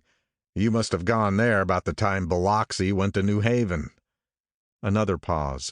A waiter knocked and came in with crushed mint and ice, but the silence was unbroken by his "thank you" and the soft closing of the door. This tremendous detail was to be cleared up at last. "I told you I went there," said Gatsby. "I heard you, but I'd like to know when." "It was in 1919. I only stayed 5 months. That's why I can't really call myself an Oxford man." Tom glanced around to see if we mirrored his unbelief, but we were all looking at Gatsby. "It was an opportunity they gave to some of the officers after the armistice," he continued. "We could go to any of the universities in England or France." I wanted to get up and slap him on the back. I had one of those renewals of complete faith in him that I'd experienced before. Daisy rose, smiling faintly, and went to the table. "Open the whiskey, Tom," she ordered, "and I'll make you a mint julep. Then you won't seem so stupid to yourself. Look at the mint." "Wait a minute," snapped Tom. "I want to ask Mr. Gatsby one more question." "Go on," Gatsby said politely. "What kind of a row are you trying to cause in my house, anyhow?" They were out in the open at last, and Gatsby was content. "He isn't causing a row." Daisy looked desperately from one to the other. "You're causing a row. Please have a little self-control." "Self-control?" Tom repeated incredulously. "I suppose the latest thing is to sit back and let Mr. Nobody from Nowhere make love to your wife. Well, if that's the idea, you can count me out. Nowadays, people begin by sneering at family life, family institutions. And next they'll throw everything overboard and have intermarriage between black and white." Flushed with his impassioned gibberish, he saw himself standing alone on the last barrier of civilization. "We're all white here," murmured Jordan. "I know I'm not very popular. I don't give big parties. I suppose you've got to make your house into a pigsty in order to have any friends. In the modern world." Angry as I was, as we all were, I was tempted to laugh whenever he opened his mouth. The transition from libertine to prig was so complete. "Well, I've got something to tell you, old sport," began Gatsby, but Daisy guessed at his intention. "Please don't," she interrupted helplessly. "Please, let's all go home. Why don't we all go home?" "That's a good idea." I got up. "Come on, Tom. Nobody wants a drink." "I want to know what Mr. Gatsby has to tell me." "Your wife doesn't love you," said Gatsby. "She never loved you. She loves me." "You must be crazy!" exclaimed Tom automatically. Gatsby sprang to his feet, vivid with excitement. "She never loved you, do you hear?" he cried. "She only married you because I was poor and she was tired of waiting for me. It was a terrible mistake, but in her heart she never loved anyone except me." At this point, Jordan and I tried to go, but Tom and Gatsby insisted with competitive firmness that we remain, as though neither of them had anything to conceal and it would be a privilege to partake vicariously of their emotions. "Sit down, Daisy." Tom's voice groped unsuccessfully for the paternal note. "What's been going on? I want to hear all about it." "I told you what's been going on," said Gatsby. "Going on for 5 years. And you didn't know." Tom turned to Daisy sharply. "You've been seeing this fellow for 5 years?" "Not seeing," said Gatsby. "No, we couldn't meet. But both of us loved each other all that time, old sport, and you didn't know. I used to laugh sometimes." But there was no laughter in his eyes. "To think that you didn't know." "Oh, that's all." Tom tapped his thick fingers together like a clergyman and leaned back in his chair. "You're crazy," he exploded. "I can't speak about what happened 5 years ago because I didn't know Daisy then. And I'll be damned if I see how you got within a mile of her unless you brought the groceries to the back door. But all the rest of that's a goddamned lie. Daisy loved me when she married me, and she loves me now." "No," said Gatsby, shaking his head. "She does, though. The trouble is that sometimes she gets foolish ideas in her head and doesn't know what she's doing." He nodded sagely. "And what's more, I love Daisy too. Once in a while I go off on a spree and make a fool of myself, but I always come back, and in my heart I love her all the time." "You're revolting," said Daisy. She turned to me, and her voice, dropping an octave lower, filled the room with thrilling scorn. "Do you know why we left Chicago? I'm surprised that they didn't treat you to the story of that little spree." Gatsby walked over and stood beside her. "Daisy, that's all over now," he said earnestly. "It doesn't matter anymore. Just tell him the truth, that you never loved him, and it's all wiped out forever." She looked at him blindly. "Why, how could I love him? Possibly." "You never loved him." She hesitated. Her eyes fell on Jordan and me with a sort of appeal, as though she realized at last what she was doing, and as though she had never all along intended doing anything at all. But it was done now. It was too late. "I never loved him," she said with perceptible reluctance. "Not at Kapiolani?" demanded Tom suddenly. "No." From the ballroom beneath, muffled and suffocating chords were drifting up on hot waves of air. "Not that day I carried you down from the punch bowl to keep your shoes dry?" There was a husky tenderness in his tone. "Daisy!" "Please don't." Her voice was cold, but the rancor was gone from it. She looked at Gatsby. "There, Jay," she said, but her hand as she tried to light a cigarette was trembling. Suddenly she threw the cigarette and the burning match on the carpet. "Oh, you want too much," she cried to Gatsby. "I love you now. Isn't that enough? I can't help what's past." She began to sob helplessly. "I did love him once, but I loved you too." Gatsby's eyes opened and closed. "You loved me too," he repeated. "Even that's a lie," said Tom savagely. "She didn't know you were alive. Why, there's things between Daisy and me that you'll never know. Things that neither of us can ever forget." The words seemed to bite physically into Gatsby.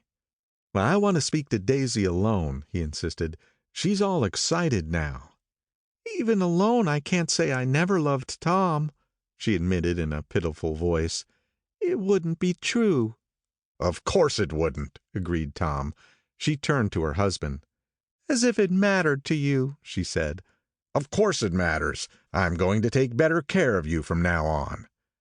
You don't understand, said Gatsby with a touch of panic. You're not going to take care of her any more. I'm not? Tom opened his eyes wide and laughed. He could afford to control himself now.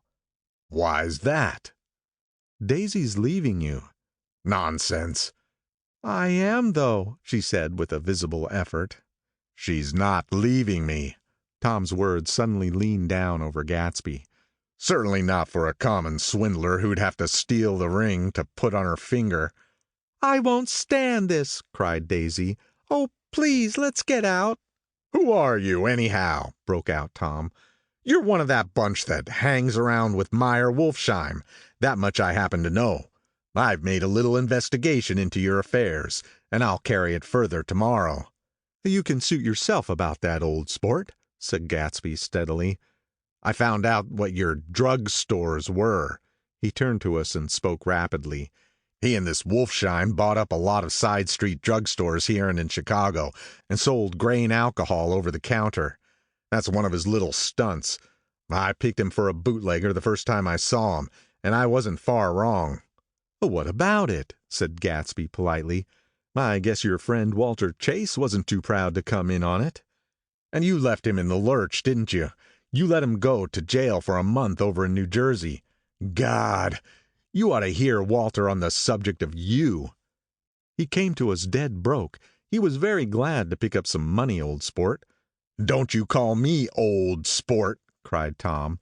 Gatsby said nothing. "Walter could have you up on the betting laws, too, but Wolfsheim scared him into shutting his mouth." That unfamiliar yet recognizable look was back again in Gatsby's face. "That drugstore business was just small change," continued Tom slowly. "But you've got something on now that Walter's afraid to tell me about."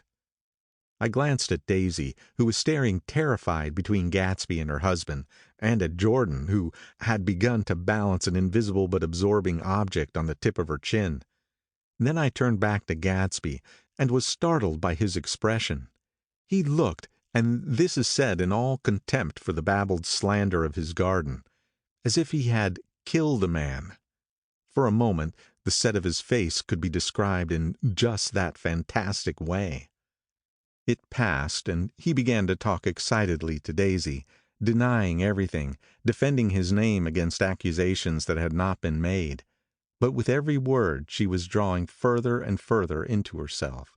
So he gave that up, and only the dead dream fought on as the afternoon slipped away, trying to touch what was no longer tangible, struggling unhappily, undespairingly toward the lost voice across the room.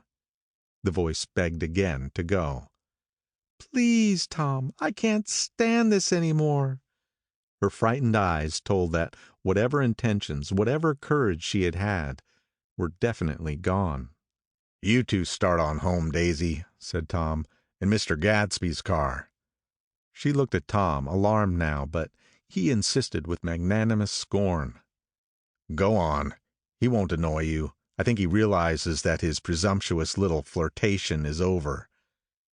They were gone, without a word, snapped out, made accidental, isolated like ghosts, even from our pity. After a moment, Tom got up and began wrapping the unopened bottle of whiskey in the towel. "Want any of this stuff? Jordan? Nick?" I didn't answer. "Nick?" he asked again. "What?" "Want any?" "No. I just remembered that today's my birthday." I was 30. Before me stretched the portentous, menacing road of a new decade. It was 7 o'clock when we got into the coupe with him and started for Long Island. Tom talked incessantly, exulting and laughing, but his voice was as remote from Jordan and me as the foreign clamor on the sidewalk or the tumult of the elevated overhead. Human sympathy has its limits, and we were content to let all their tragic arguments fade with the city lights behind. 30. The promise of a decade of loneliness, a thinning list of single men to know, a thinning briefcase of enthusiasm, thinning hair. But there was Jordan beside me, who, unlike Daisy, was too wise ever to carry well-forgotten dreams from age to age. As we passed over the dark bridge, her wan face fell lazily against my coat's shoulder, and the formidable stroke of 30 died away with the reassuring pressure of her hand. So we drove on toward death through the cooling twilight. The young Greek Michaelis, who ran the coffee joint beside the ash heaps, was the principal witness at the inquest. He had slept through the heat until after 5, when he strolled over to the garage and found George Wilson sick in his office. Really sick. Pale as his own pale hair and shaking all over. Michaelis advised him to go to bed, but Wilson refused, saying that he'd miss a lot of business if he did. While his neighbor was trying to persuade him, a violent racket broke out overhead. "I've got my wife locked up in there," explained Wilson calmly. "She's going to stay there till the day after tomorrow, and then we're going to move away." Michaelis was astonished. They had been neighbors for 4 years, and Wilson had never seemed faintly capable of such a statement. Generally, he was one of these worn-out men. When he wasn't working, he sat on a chair in the doorway and stared at the people and the cars that passed along the road. When anyone spoke to him, he invariably laughed in an agreeable, colorless way. He was his wife's man and not his own. So naturally, Michaelis tried to find out what had happened, but Wilson wouldn't say a word. Instead, he began to throw curious, suspicious glances at his visitor and ask him what he'd been doing at certain times on certain days. Just as the latter was getting uneasy, some workmen came past the door bound for his restaurant, and Michaelis took the opportunity to get away, intending to come back later. But he didn't. He supposed he forgot to, that's all. When he came outside again, a little after 7, he was reminded of the conversation because he heard Mrs. Wilson's voice, loud and scolding, downstairs in the garage. "Beat me!" he heard her cry. "Throw me down and beat me, you dirty little coward!" A moment later, she rushed out into the dusk, waving her hands and shouting. Before he could move from his door, the business was over. The death car, as the newspapers called it, didn't stop. It came out of the gathering darkness, wavered tragically for a moment, and then disappeared around the next bend. Mavro Michaelis wasn't even sure of its color. He told the first policeman that it was light green.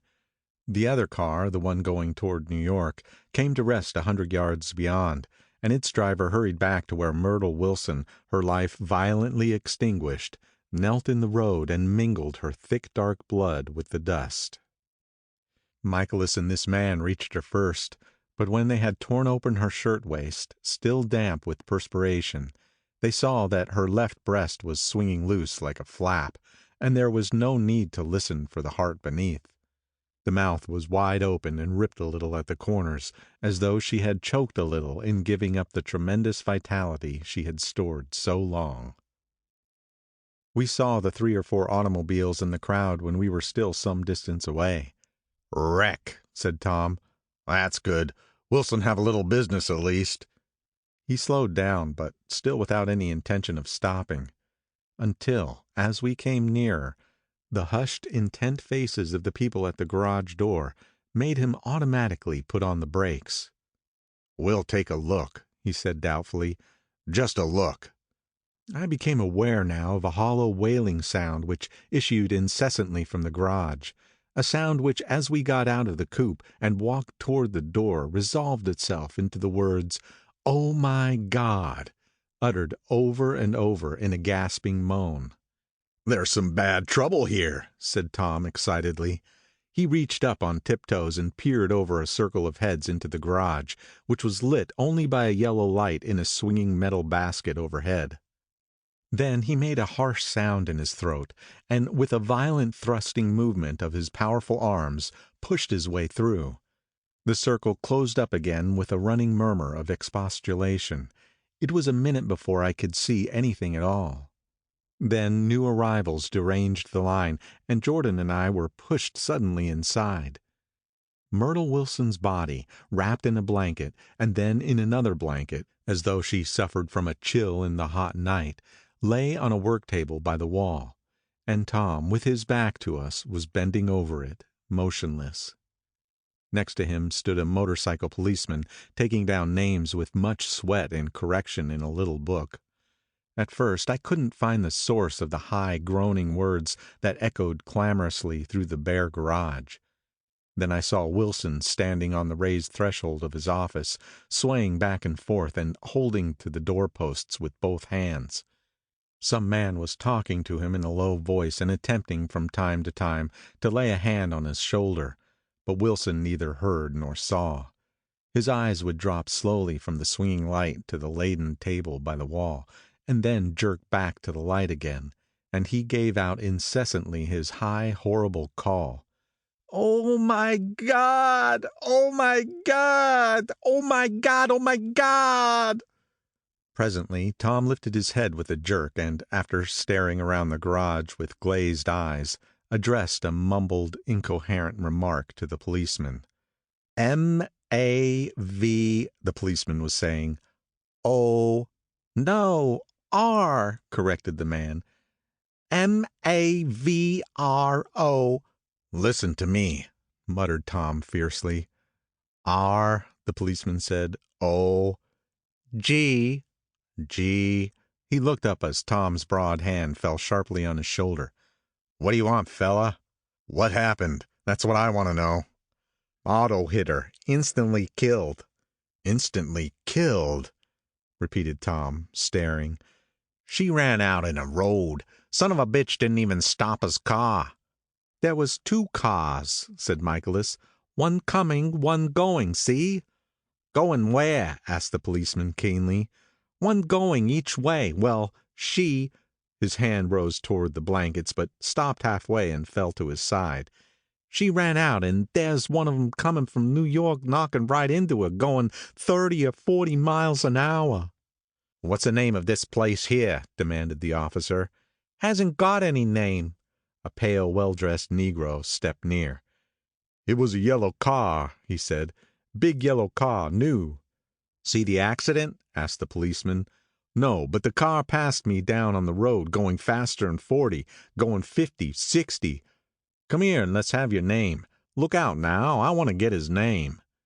Some words of this conversation must have reached Wilson, swaying in the office door, for suddenly a new theme found voice among his grasping cries. You don't have to tell me what kind of car it was. I know what kind of car it was.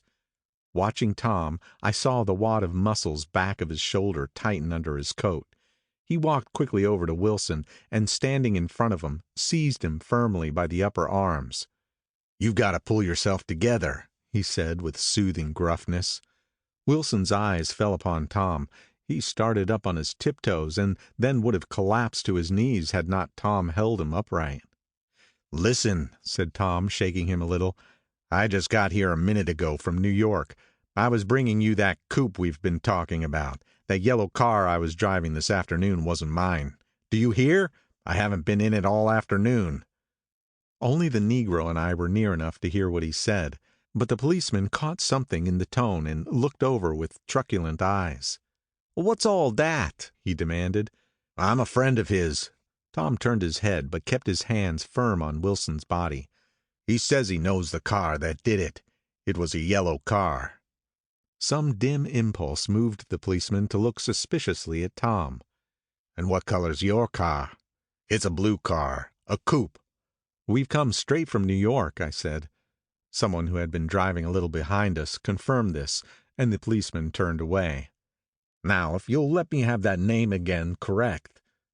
Picking up Wilson like a doll, Tom carried him into the office, set him down in a chair, and came back. If somebody'll come here and sit down with him, he snapped authoritatively. We watched a while the two men standing closest glanced at each other and went unwillingly into the room. Then Tom shut the door on them and came down the single step, his eyes avoiding the table. As he passed close to me, he whispered, Let's get out. Self-consciously, with the authoritative arms breaking the way, we pushed through the still gathering crowd, passing a hurried doctor, case in hand, who had been sent for in wild hope half an hour ago. Tom drove slowly until we were beyond the bend, and then his foot came down hard, and the coupe raced along through the night. In a little while I heard a low husky sob, and saw that the tears were overflowing down his face. Goddamn coward, he whimpered. He didn't even stop his car. The Buchanan's house floated suddenly toward us through the dark, rustling trees. Tom stopped beside the porch and looked up at the second floor, where two windows bloomed with light among the vines. Daisy's home, he said. As we got out of the car, he glanced at me and frowned slightly. I ought to have dropped you in West Egg, Nick. There's nothing we can do tonight. A change had come over him, and he spoke gravely and with decision. As we walked across the moonlight gravel to the porch, he disposed of the situation in a few brisk phrases. I'll telephone for a taxi to take you home, and while you're waiting, you and Jordan better go in the kitchen and have them get you some supper. If you want any. He opened the door. Come in. No thanks, but I'd be glad if you'd order me the taxi. I'll wait outside. Jordan put her hand on my arm. Won't you come in, Nick? No thanks. I was feeling a little sick, and I wanted to be alone. But Jordan lingered for a moment more. It's only 9:30, she said. I'd be damned if I'd go in. I'd had enough of all of them for one day. And suddenly that included Jordan, too. She must have seen something of this in my expression, for she turned abruptly away and ran up the porch steps into the house. I sat down for a few minutes with my head in my hands until I heard the phone taken up inside and the butler's voice calling a taxi. Then I walked slowly down the drive away from the house, intending to wait by the gate. I hadn't gone 20 yards when I heard my name, and Gatsby stepped from between two bushes into the path. I must have felt pretty weird by that time, because I could think of nothing except the luminosity of his pink suit under the moon. "What are you doing?" I inquired. "Just standing here, old sport." Somehow that seemed a despicable occupation. For all I knew, he was going to rob the house in a moment. I wouldn't have been surprised to see sinister faces, the faces of Wolfsheim's people, standing behind him in the dark shrubbery. "Did you see any trouble on the road?" he asked after a minute. "Yes." He hesitated. "Was she killed?" "Yes." "I thought so. I told Daisy I thought so. It's better that the shock should all come at once. She stood it pretty well." He spoke as if Daisy's reaction was the only thing that mattered. "I got to West Egg by a side road," he went on, "and left the car in my garage. I don't think anybody saw us, but of course I can't be sure." I disliked him so much by this time that I didn't find it necessary to tell him he was wrong. "Who was the woman?" he inquired. "Her name was Wilson. Her husband owns the garage. How the devil did it happen?" "Well, I tried to swing the wheel—" He broke off, and suddenly I guessed at the truth. "Was Daisy driving?" "Yes," he said after a moment. "But of course I'll say I was. You see, when we left New York, she was very nervous and thought it would steady her to drive. And this woman rushed out at us just as we were passing a car coming the other way. It all happened in a minute, but it seemed to me that she wanted to speak to us. Thought we were somebody she knew. Well, first Daisy turned away from the woman toward the other car, and then she lost her nerve and turned back. The second my hand reached the wheel, I felt the shock. It must have killed her instantly." "It ripped her open." "Don't tell me, old sport." He winced. "Anyhow, Daisy stepped on it. I tried to make her stop, but she couldn't. So I pulled on the emergency brake.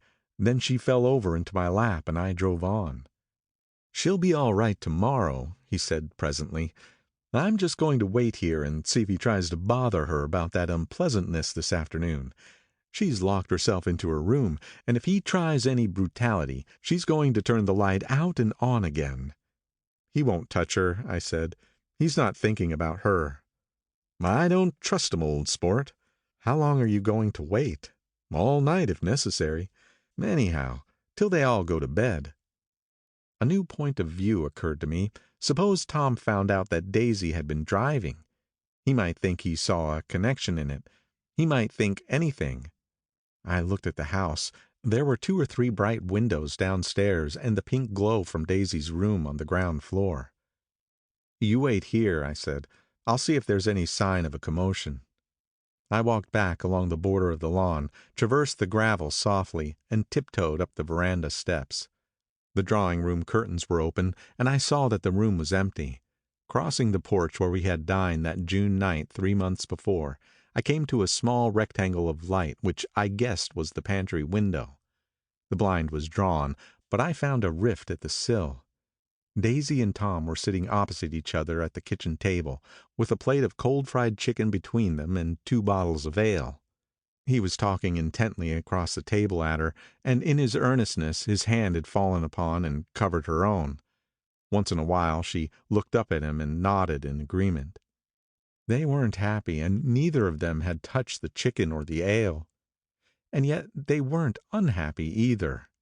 There was an unmistakable air of natural intimacy about the picture, and anybody would have said that they were conspiring together. As I tiptoed from the porch, I heard my taxi feeling its way along the dark road toward the house. Gatsby was waiting where I had left him in the drive. "Is it all quiet up there?" he asked anxiously. "Yes, it's all quiet." I hesitated. "You better come home and get some sleep." He shook his head. "I want to wait here till Daisy goes to bed. Good night, old sport." He put his hands in his coat pockets and turned back eagerly to his scrutiny of the house, as though my presence marred the sacredness of the vigil. So I walked away and left him standing there in the moonlight, watching over nothing. End of chapter 7.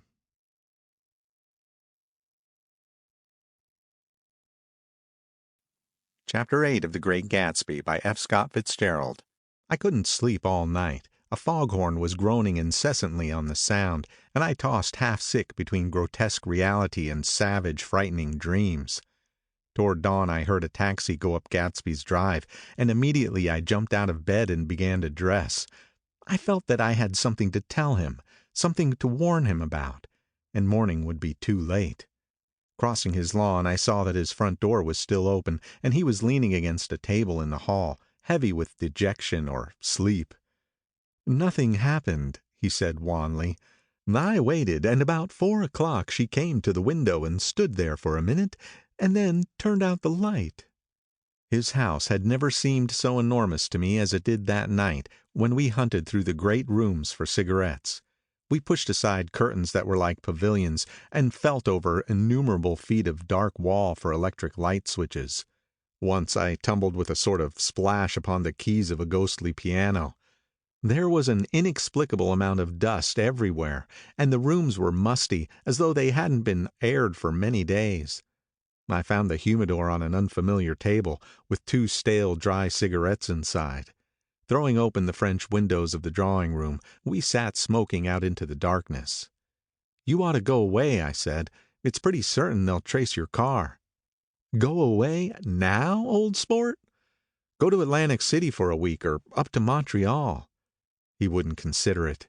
He couldn't possibly leave Daisy until he knew what she was going to do. He was clutching at some last hope, and I couldn't bear to shake him free. It was this night that he told me the strange story of his youth with Dan Cody.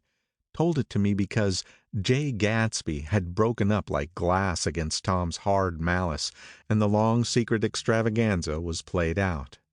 I think he would have acknowledged anything now without reserve, but he wanted to talk about Daisy. She was the first nice girl he had ever known. In various unrevealed capacities he had come in contact with such people, but always with indiscernible barbed wire between. He found her excitingly desirable. He went to her house at first with other officers from Camp Taylor, then alone. It amazed him. He had never been in such a beautiful house before. But what gave it an air of breathless intensity was that Daisy lived there. It was as casual a thing to her as his tent out at camp was to him. There was a ripe mystery about it, a hint of bedrooms upstairs more beautiful and cool than other bedrooms, of gay and radiant activities taking place through its corridors, and of romances that were not musty and laid away already in lavender, but fresh and breathing and redolent of this year's shining motor cars, and of dances whose flowers were scarcely withered. It excited him, too, that many men had already loved Daisy. It increased her value in his eyes. He felt their presence all about the house, pervading the air with the shades and echoes of still vibrant emotions. But he knew that he was in Daisy's house by a colossal accident. However glorious might be his future as Jay Gatsby, he was at present a penniless young man without a past, and at any moment the invisible cloak of his uniform might slip from his shoulders. So he made the most of his time. He took what he could get, ravenously and unscrupulously. Eventually he took Daisy one still October night, took her because he had no real right to touch her hand. He might have despised himself, for he had certainly taken her under false pretenses. I don't mean that he had traded on his phantom millions, but he had deliberately given Daisy a sense of security. He let her believe that he was a person from such the same strata as herself, that he was fully able to take care of her. As a matter of fact, he had no such facilities. He had no comfortable family standing behind him, and he was liable at the whim of an impersonal government to be blown anywhere about the world. But he didn't despise himself, and it didn't turn out as he imagined. He had intended, probably, to take what he could and go, but now he found that he had committed himself to the following of a Grail. He knew that Daisy was extraordinary, But he didn't realize just how extraordinary a nice girl could be. She vanished into her rich house, into her rich, full life, leaving Gatsby nothing. He felt married to her, that was all. When they met again 2 days later, it was Gatsby who was breathless, who was somehow betrayed. Her porch was bright with the bought luxury of starshine. The wicker of the settee squeaked fashionably as it turned toward him, and he kissed her curious and lovely mouth. She had caught a cold, and it made her voice huskier and more charming than ever, and Gatsby was overwhelmingly aware of the youth and mystery that wealth imprisons and preserves, of the freshness of many clothes, and of Daisy, gleaming like silver, safe and proud above the hot struggles of the poor. I can't describe to you how surprised I was to find out I loved her, old sport. I even hoped for a while that she'd throw me over, but she didn't, because she was in love with me, too. She thought I knew a lot because I knew different things from her. Well, there I was, way off my ambitions, getting deeper in love every minute, and all of a sudden, I didn't care. What was the use of doing great things if I could have a better time telling her what I was going to do? On the last afternoon before he went abroad, he sat with Daisy in his arms for a long, silent time. It was a cold fall day, the fire in the room and her cheeks flushed. Now and then she moved and she changed his arm a little, and once he kissed her dark shining hair. The afternoon had made them tranquil for a while, as if to give them a deep memory of the long parting the next day promised. They had never been closer in their month of love, nor communicated more profoundly one with another than when she brushed silent lips against his coat's shoulder, or when he touched the end of her fingers gently, as though they were asleep. He did extraordinarily well in the war. He was a captain before he went to the front, and following the Argonne battles he got his majority and the command of the divisional machine guns. After the armistice he tried frantically to get home, but some complication or misunderstanding sent him to Oxford instead. He was worried now. There was a quality of nervous despair in Daisy's letters. She didn't see why he couldn't come. She was feeling the pressure of the world outside, and she wanted to see him and feel his presence beside her and be reassured that she was doing the right thing after all. For Daisy was young, and her artificial world was redolent of orchids and pleasant cheerful snobbery and orchestras which set the rhythm of the year, summing up the sadness and suggestiveness of life in new tunes. All night the saxophones wailed the hopeless comment of the Beale Street Blues, while 100 pairs of golden and silver slippers shuffled the shining dust. At the gray tea hour there were always rooms that throbbed incessantly with this low sweet fever, while fresh faces drifted here and there like rose petals blown by the sad horns around the floor. Through this twilight universe Daisy began to move again with the season. Suddenly she was again keeping 6 dates a day with 6 men, and drowsing asleep at dawn with the beads and chiffon of an evening dress tangled among dying orchids on the floor beside her bed. And all the time something within her was crying for a decision. She wanted her life shaped now, immediately, and the decision must be made by some force, of love, of money, of unquestionable practicality, that was close at hand. That force took shape in the middle of spring with the arrival of Tom Buchanan. There was a wholesome bulkiness about his person and his position, and Daisy was flattered. Doubtless there was a certain struggle and a certain relief. The letter reached Gatsby while he was still at Oxford. It was dawn now on Long Island, and we went about opening the rest of the windows downstairs, filling the house with gray-turning, gold-turning light.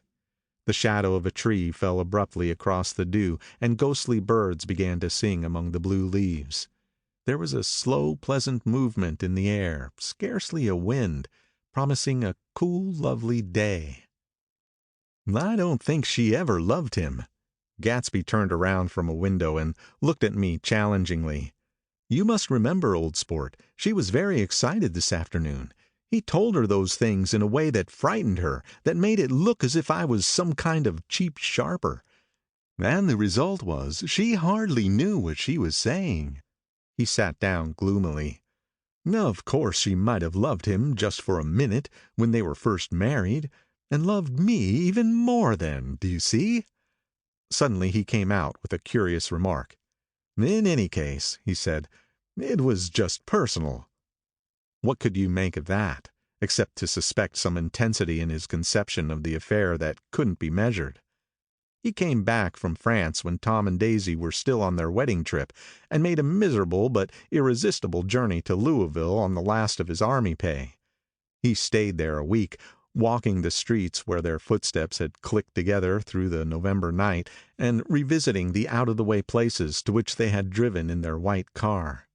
Just as Daisy's house had always seemed to him more mysterious and gay than other houses, so his idea of the city itself, even though she was gone from it, was pervaded with this melancholy beauty. He left feeling that if he had searched harder, he might have found her, that he was leaving her behind. The day coach, he was penniless now, was hot. He went out to the open vestibule and sat down on a folding chair, and the station slid away and the backs of unfamiliar buildings moved by. Then out into the spring fields, where a yellow trolley raced them for a minute with people in it who might once have seen the pale magic of her face along the casual street. The track curved, and now it was going away from the sun, which, as it sank lower, seemed to spread itself in benediction over the vanishing city where she had drawn her breath. He stretched out his hand desperately, as if to snatch only a wisp of air, to save a fragment of the spot that she had made lovely for him. But it was all going by too fast now for his blurred eyes, and he knew that he had lost that part of it, the freshest and the best, forever. It was 9 o'clock when we finished breakfast and went out on the porch. The night had made a sharp difference in the weather, and there was an autumn flavor in the air. The gardener, the last one of Gatsby's former servants, came to the foot of the steps. "I'm going to drain the pool today, Mr. Gatsby. Leaves will stop falling pretty soon, and there's always trouble with the pipes." "Don't do it today," Gatsby answered. He turned to me apologetically. "You know, old sport, I've never used that pool all summer." I looked at my watch and stood up. 12 minutes to my train. I didn't want to go to the city. I wasn't worth a decent stroke of work, but it was more than that. I didn't want to leave Gatsby. I missed that train and then another before I could get myself away. "I'll call you up," I said finally. "Do, old sport. I'll call you about noon." We walked slowly down the steps. "I suppose Daisy'll call too." He looked at me anxiously, as if he hoped I'd corroborate this. "I suppose so." "Well, goodbye." We shook hands and I started away. Just before I reached the hedge, I remembered something and turned around. "They're a rotten crowd," I shouted across the lawn. "You're worth the whole damn bunch put together." I've always been glad I said that. It was the only compliment I ever gave him, because I disapproved of him from beginning to end. First he nodded politely, and then his face broke into a radiant and understanding smile, as if we'd been in ecstatic cahoots on that fact all the time. His gorgeous pink rag of a suit made a bright spot of color against the white steps, and I thought of the night when I first came to his ancestral home, 3 months before. The lawn and the drive had been crowded with the faces of those who had guessed at his corruption, and he had stood on those steps concealing his incorruptible dream as he waved them goodbye. I thanked him for his hospitality. We were always thanking him for that, I and the others. "Goodbye," I called. "I enjoyed breakfast, Gadsby." Up in the city, I tried for a while to list the quotations on an interminable amount of stock. Then I fell asleep in my swivel chair. Just before noon the phone woke me, and I started up with sweat breaking out on my forehead. It was Jordan Baker. She often called me up at this hour because the uncertainty of her own movements between hotels and clubs and private houses made her hard to find in any other way. Usually her voice came over the wire as something fresh and cool, as if a divot from a green golf links had come sailing in at the office window. But this morning it seemed harsh and dry. "I've left Daisy's house," she said. "I'm at Hempstead, and I'm going down to Southampton this afternoon." Probably it had been tactful to leave Daisy's house, but the act annoyed me, and her next remark made me rigid. "You weren't so nice to me last night." How could it have mattered then? Silence for a moment, then, "However, I want to see you." "I want to see you too." "Suppose I don't go to Southampton and come into town this afternoon?" "No, I don't think this afternoon." "Very well." "It's impossible this afternoon. Various—" We talked like that for a while, and then abruptly we weren't talking any longer. I don't know which of us hung up with a sharp click, but I know I didn't care. I couldn't have talked to her across a tea table that day if I never talked to her again in this world. I called Gatsby's house a few minutes later, but the line was busy. I tried 4 times. Finally, an exasperated central told me the wire was being kept open for a long distance from Detroit. Taking out my timetable, I drew a small circle around the 3:50 train. Then I leaned back in my chair and tried to think. It was just noon. When I passed the ash heaps on the train that morning, I had crossed deliberately to the other side of the car.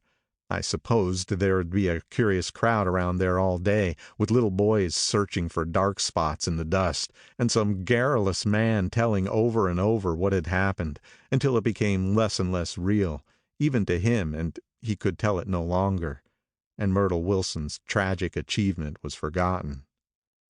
Now I want to go back a little and tell what happened at the garage after we left there the night before. They had difficulty in locating the sister, Catherine. She must have broken her rule against drinking that night, for when she arrived she was stupid with liquor and unable to understand that the ambulance had already gone to Flushing. When they convinced her of this, she immediately fainted, as if that was the intolerable part of the affair. Someone, kind or curious, took her in his car and drove her in the wake of her sister's body. Until long after midnight a changing crowd lapped up against the front of the garage, while George Wilson rocked himself back and forth on the couch inside. For a while the door of the office was open, and everyone who came into the garage glanced irresistibly through it. Finally someone said it was a shame, and closed the door. Michaelis and several other men were with him. First 4 or 5 men, later 2 or 3 men. Still later, Michaelis had to ask the last stranger to wait there 15 minutes longer, while he went back to his own place and made a pot of coffee. After that, he stayed there alone with Wilson until dawn. About 3 o'clock, the quality of Wilson's incoherent muttering changed. He grew quieter and began to talk about the yellow car. He announced that he had a way of finding out whom the yellow car belonged to. And then he blurted out that a couple of months ago his wife had come from the city with her face bruised and her nose swollen. But when he heard himself say this, he flinched and began to cry, "Oh, my God!" again in this groaning voice. Michaelis made a clumsy attempt to distract him. "How long have you been married, George? Come on there and try to sit a minute and answer my question. How long have you been married?" 12 years. "Ever had any children? Come on, George, sit still. I asked you a question. Did you ever have any children?" The hard brown beetles kept thudding against the dull light, and whenever Michaelis heard a car go tearing along the road outside, it sounded to him like the car that hadn't stopped a few hours before. He didn't like to go into the garage, because the workbench was stained where the body had been lying, so he moved uncomfortably around the office. He knew every object in it before morning, and from time to time sat down beside Wilson, trying to keep him more quiet. "Have you got a church you go to sometimes, George? Maybe even if you haven't been there for a long time. Maybe I could call up the church and get a priest to come over and he could talk to you, see?" "Don't belong to any." "You ought to have a church, George, for times like this. You must have gone to church once. Didn't you get married in a church? Listen, George, listen to me. Didn't you get married in a church?" "That was a long time ago." The effort of answering broke the rhythm of his rocking. For a moment he was silent. Then the same half-knowing, half-bewildered look came back into his faded eyes. "Look in the drawer there," he said, pointing at the desk. "Which drawer?" "That drawer, that one." Michaelis opened the drawer nearest his hand. There was nothing in it but a small, expensive dog leash, made of leather and braided silver. It was apparently new. "This?" he inquired, holding it up. Wilson stared and nodded. "I found it yesterday afternoon. She tried to tell me about it, but I knew it was something funny." "You mean your wife bought it?" "She had it wrapped in tissue paper on her bureau." Michaelis didn't see anything odd in that, and he gave Wilson a dozen reasons why his wife might have bought the dog leash. But conceivably Wilson had heard some of these same explanations before, from Myrtle, because he began saying, "Oh, my God," again in a whisper. His comforter left several explanations in the air. "Then he killed her," said Wilson. His mouth dropped open suddenly. "Who did?" "I have a way of finding out." "You're morbid, George," said his friend. "This has been a strain to you, and you don't know what you're saying. You better try and sit quiet till morning." "He murdered her." "It was an accident, George." Wilson shook his head. His eyes narrowed and his mouth widened slightly with the ghost of a superior "Hmm." "I know," he said definitely. "I'm one of these trusting fellas, and I don't think any harm to nobody. But when I get to know a thing, I know it. It was the man in that car. She ran out to speak to him, and he wouldn't stop." Michaelis had seen this too, but it hadn't occurred to him that there was any special significance in it. He believed that Mrs. Wilson had been running away from her husband, rather than trying to stop any particular car. "How could she have been like that?" "She's a deep one," said Wilson, as if that answered the question. "Ah." He began to rock again, and Michaelis stood twisting the leash in his hand. "Maybe you got some friend that I could telephone for, George." This was a forlorn hope. He was almost sure that Wilson had no friend. There was not enough of him for his wife. He was glad a little later when he noticed a change in the room, a blue quickening by the window, and realized that dawn wasn't far off. About 5 o'clock, it was blue enough outside to snap off the light. Wilson's glazed eyes turned out to the ash heaps, where small gray clouds took on fantastic shapes and scurried here and there in the faint dawn wind. "I spoke to her," he muttered, after a long silence. "I told her she might fool me, but she couldn't fool God. I took her to the window." With an effort, he got up and walked to the rear window and leaned with his face pressed against it. "And I said, God knows what you've been doing, everything you've been doing. You may fool me, but you can't fool God." Standing behind him, Michaelis saw with a shock that he was looking at the eyes of Dr. T.J. Eckelberg, which had just emerged pale and enormous from the dissolving night. "God sees everything," repeated Wilson. "That's an advertisement," Michaelis assured him. Something made him turn away from the window and look back into the room. But Wilson stood there a long time, his face close to the window pane, nodding into the twilight. By 6 o'clock, Michaelis was worn out and grateful for the sound of a car stopping outside. It was one of the watchers of the night before who had promised to come back. So he cooked breakfast for 3, which he and the other man ate together. Wilson was quieter now, and Michaelis went home to sleep. When he awoke 4 hours later and hurried back to the garage, Wilson was gone. His movements, he was on foot all the time, were afterward traced to Port Roosevelt and then to Gad's Hill, where he bought a sandwich that he didn't eat and a cup of coffee. He must have been tired and walking slowly, for he didn't reach Gad's Hill until noon. Thus far, there was no difficulty in accounting for his time. There were boys who had seen a man acting sort of crazy, and motorists at whom he stared oddly from the side of the road. Then for 3 hours he disappeared from view. The police, on the strength of what he said to Michaelis, that he had a way of finding out, supposed that he spent that time going from garage to garage thereabout, inquiring for a yellow car. On the other hand, no garage man who had seen him ever came forward. And perhaps he had an easier, surer way of finding out what he wanted to know. By 2:30 he was in West Egg, where he asked someone the way to Gatsby's house. So by that time he knew Gatsby's name. At 2 o'clock, Gatsby put on his bathing suit and left word with the butler that if anyone phoned, word was to be brought to him at the pool.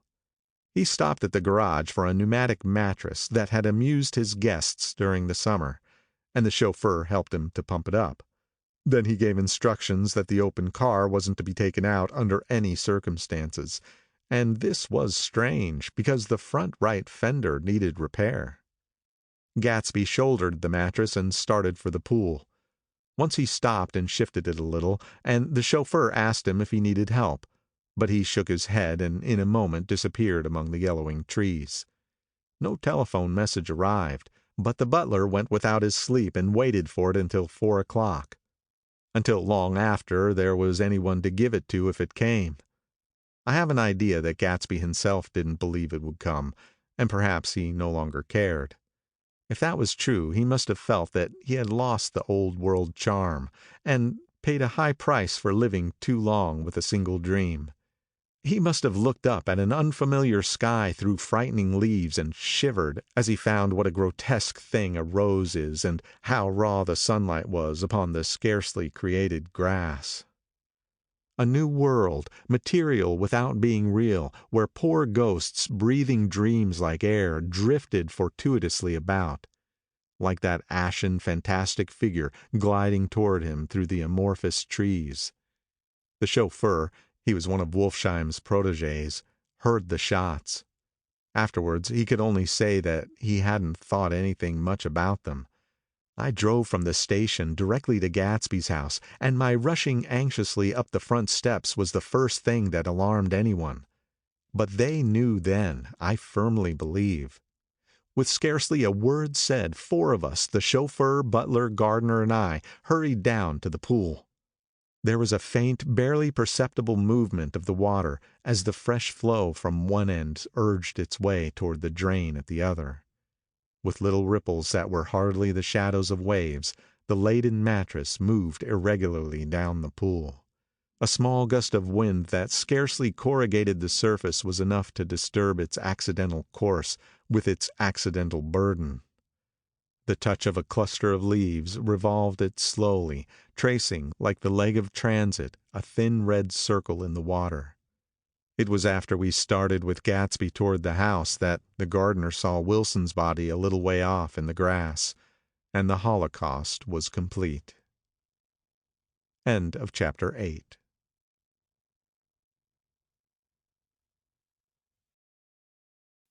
Chapter 9 of The Great Gatsby by F. Scott Fitzgerald. After 2 years, I remember the rest of that day and that night and the next day only as an endless drill of police and photographers and newspapermen in and out of Gatsby's front door.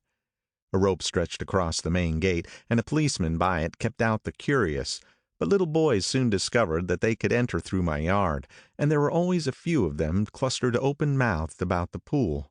Someone with a positive manner, perhaps a detective, used the expression madman as he bent over Wilson's body that afternoon, and the adventitious authority of his voice set the key for the newspaper reports next morning. Most of those reports were a nightmare, grotesque, circumstantial, eager, and untrue. When Michaelis's testimony at the inquest brought to light Wilson's suspicions of his wife, I thought the whole tale would shortly be served up in racy pasquinade. But Catherine, who might have said anything, didn't say a word.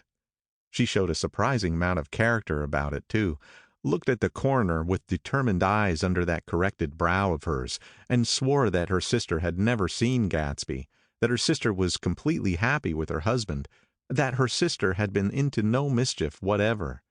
She convinced herself of it, and cried into her handkerchief, as if the very suggestion was more than she could endure. So Wilson was reduced to a man deranged by grief, in order that the case might remain in its simplest form. And it rested there. But all this part of it seemed remote and unessential. I found myself on Gatsby's side, and alone. From the moment I telephoned news of the catastrophe to West Egg Village, every surmise about him and every practical question was referred to me. At first I was surprised and confused. Then, as he lay in his house and didn't move or breathe or speak, hour upon hour, it grew upon me that I was responsible, because no one else was interested. Interested, I mean, with that intense personal interest to which everyone has some vague right at the end. I called up Daisy half an hour after we found him, called her instinctively and without hesitation, but she and Tom had gone away early that afternoon and taken baggage with them. Left no address? No. Say when they'd be back? No. Any idea where they are, how I could reach them? I don't know, can't say. I wanted to get somebody for him. I wanted to go into the room where he lay and reassure him. I'll get somebody for you, Gatsby. Don't worry. Just trust me and I'll get somebody for you. Meyer Wolfshine's name wasn't in the phone book. The butler gave me his office address on Broadway, and I called information. But by the time I had the number, it was long after 5, and no one answered the phone. Will you ring again? I've rung 3 times. It's very important. Sorry, I'm afraid no one's there. I went back to the drawing room and thought for an instant that they were chance visitors, all these official people who suddenly filled it. But though they drew back the sheet and looked at Gatsby with shocked eyes, his protest continued in my brain. Look here, old sport, you've got to get somebody for me. You've got to try hard. I can't go through this alone. Somebody started to ask me questions, but I broke away and, going upstairs, looked hastily through the unlocked parts of his desk. He'd never told me definitely that his parents were dead, but there was nothing, only the picture of Dan Cody, a token of forgotten violence, staring down from the wall. Next morning I sent the butler to New York with a letter to Wolfsheim, which asked for information and urged him to come out on the next train. That request seemed superfluous when I wrote it. I was sure he'd start when he saw the newspapers, just as I was sure there'd be a wire from Daisy before noon. But neither a wire nor Wolfsheim arrived. No one arrived except more police and photographers and newspapermen. When the butler brought back Wolfsheim's answer, I began to have feelings of defiance, of scornful solidarity between Gatsby and me against them all. Dear Mr. Carraway, this has been one of the most terrible shocks of my life. To me, I hardly can believe that it is true at all. Such a mad act as that man did should make us all think. I cannot come down now, as I am tied up in some very important business, and cannot get mixed up in this thing now. If there's anything I can do a little later, let me know in a letter by Edgar.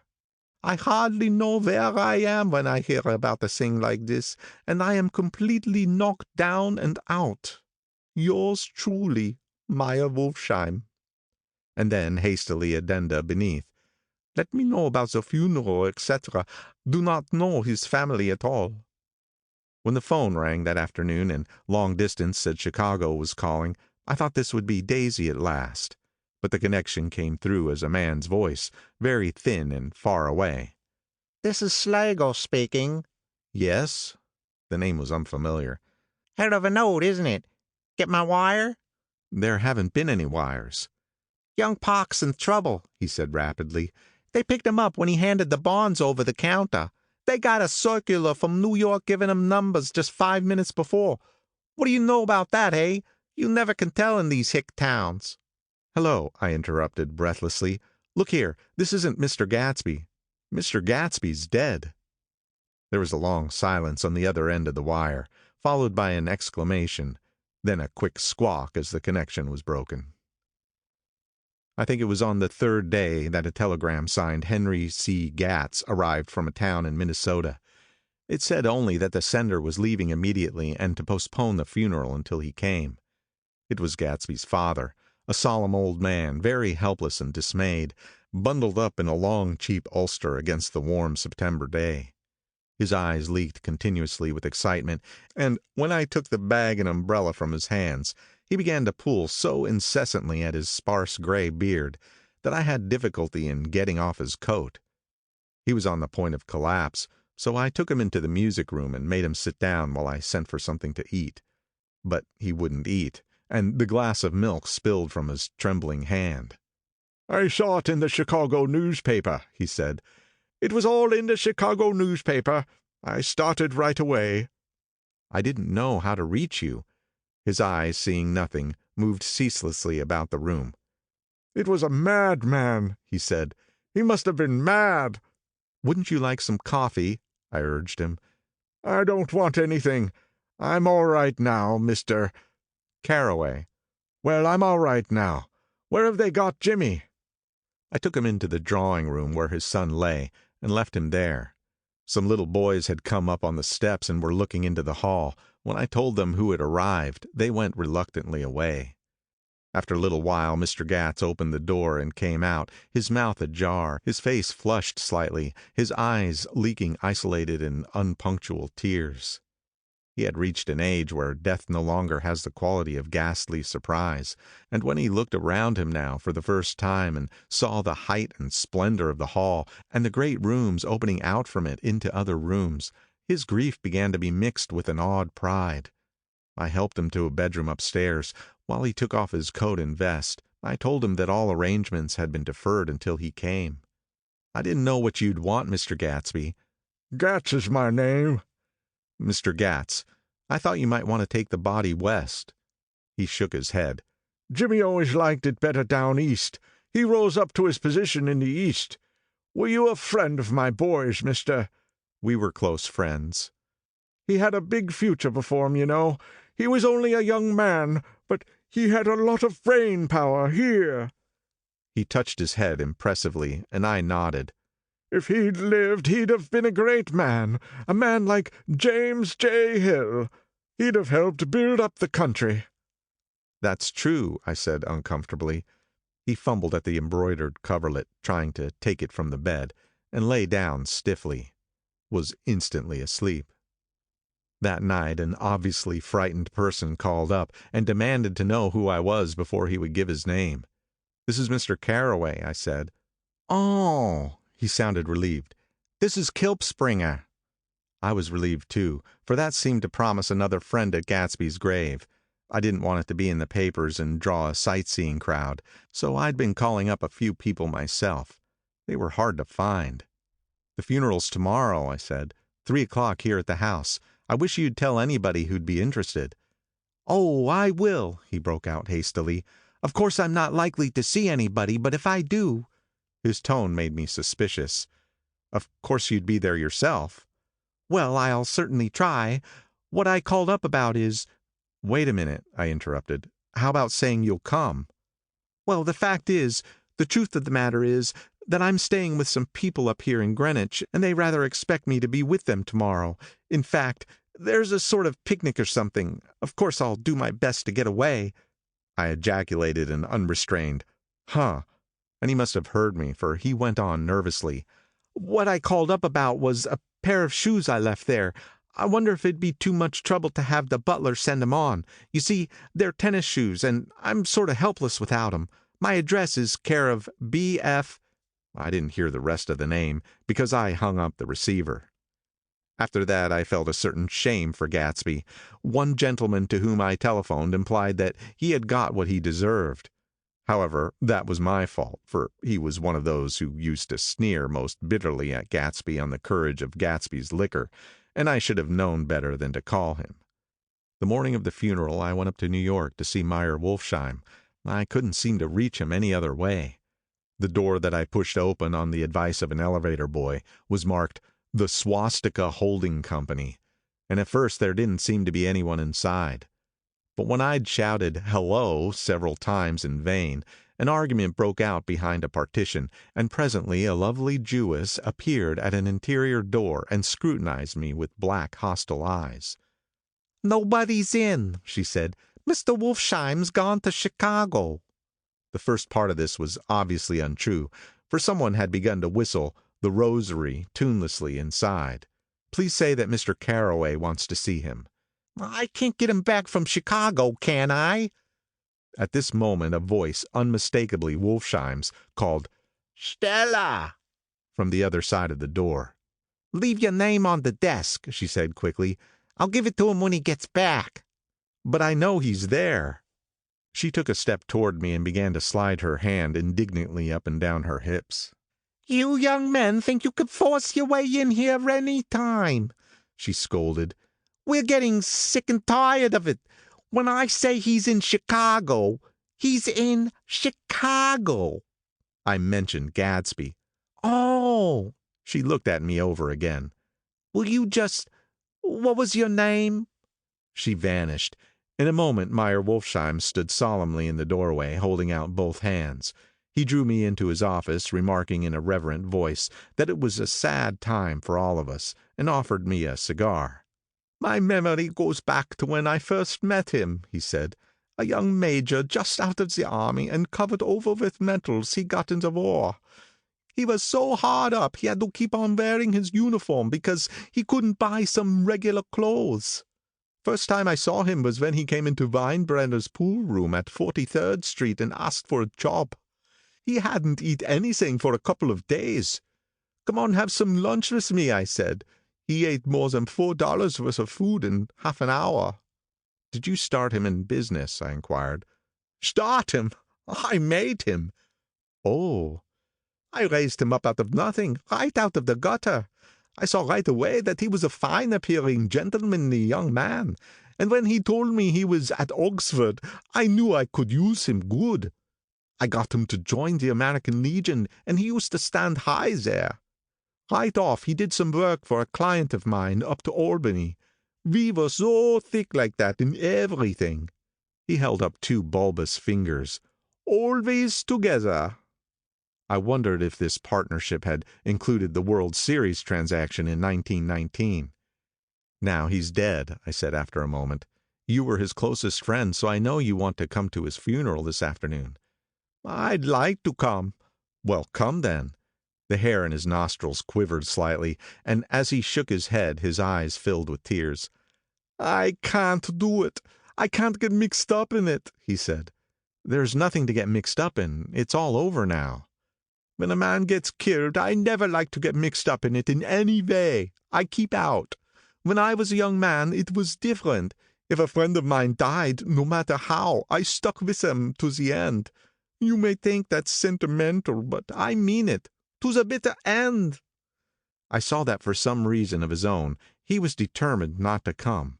So I stood up. Are you a college man? He inquired suddenly.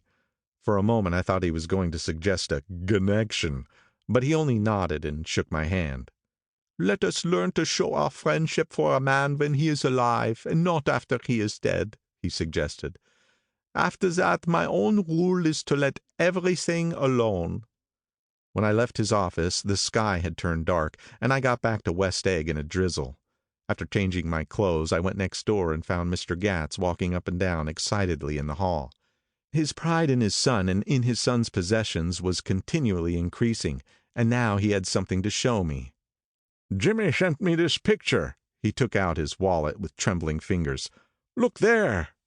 It was a photograph of the house, cracked in the corners and dirty with many hands. He pointed out every detail to me eagerly. Look there. And then he sought admiration from my eyes. He had shown it so often that I think it was more real to him now than the house itself. Jimmy sent it to me. I think it's a very pretty picture. It shows up well. Very well. Had you seen him lately? He come out to see me 2 years ago and bought me the house I live in now. Of course, we was broke when he run off from home, but I see now there was reason for it.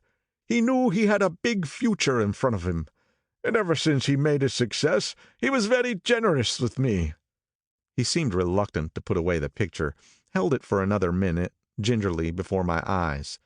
Then he returned the wallet and pulled from his pocket a ragged old copy of a book called Hopalong Cassidy. Look there. This is a book he had when he was a boy. It just shows you. He opened it at the back cover and turned it around for me to see. On the last flyleaf was printed the word Schedule, and the date September 12th, 1906, and underneath, rise from bed, 6 a.m., dumbbell exercise and wall scaling, 6:15 to 6:30 a.m., study electricity, 7:15 to 8:15 a.m., work, 8:30 to 4:30 p.m., baseball and sports, 4:30 to 5 p.m., practice elocution, poise, and how to attain it, 5 to 6 p.m., Study needed inventions, 7 to 9 p.m. General resolves. No wasting time at Shafter's or a name indecipherable. No more smoking or chewing. Bath every other day. Read one improving book or magazine per week. Save $5, crossed out, $3 per week. Be better to parents. I came across this book by accident, said the old man. It just shows you, don't it? It just shows you. Jimmy was bound to get ahead. He always had some resolves like this or something. Do you notice what he's got about improving his mind? He was always great for that. He told me I ate like a hog once, and I beat him for it. He was reluctant to close the book, reading each item aloud and then looking eagerly at me. I think he rather expected me to copy down the list for my own use. A little before 3, the Lutheran minister arrived from Flushing, and I began to look involuntarily out the windows for other cars. So did Gatsby's father. And as the time passed and the servants came in and stood waiting in the hall, his eyes began to blink anxiously, and he spoke of the rain in a worried, uncertain way. The minister glanced several times at his watch, so I took him aside and asked him to wait for half an hour. But it wasn't any use. Nobody came. About 5 o'clock, our procession of 3 cars reached the cemetery and stopped in a thick drizzle beside the gate. First a motor hearse, horribly black and wet, then Mr. Gatz and the minister and me in the limousine, and a little later 4 or 5 servants and the postman from West Egg, in Gatsby's station wagon, all wet to the skin. As we started through the gate into the cemetery, I heard a car stop and then the sound of someone splashing after us over the soggy ground. I looked around. It was the man with owl-eyed glasses whom I had found marveling over Gatsby's books in the library one night 3 months before. I'd never seen him since then. I don't know how he knew about the funeral or even his name. The rain poured down his thick glasses, and he took them off and wiped them to see the protecting canvas unrolled from Gatsby's grave. I tried to think about Gatsby then for a moment, but he was already too far away, and I could only remember, without resentment, that Daisy hadn't sent a message or a flower.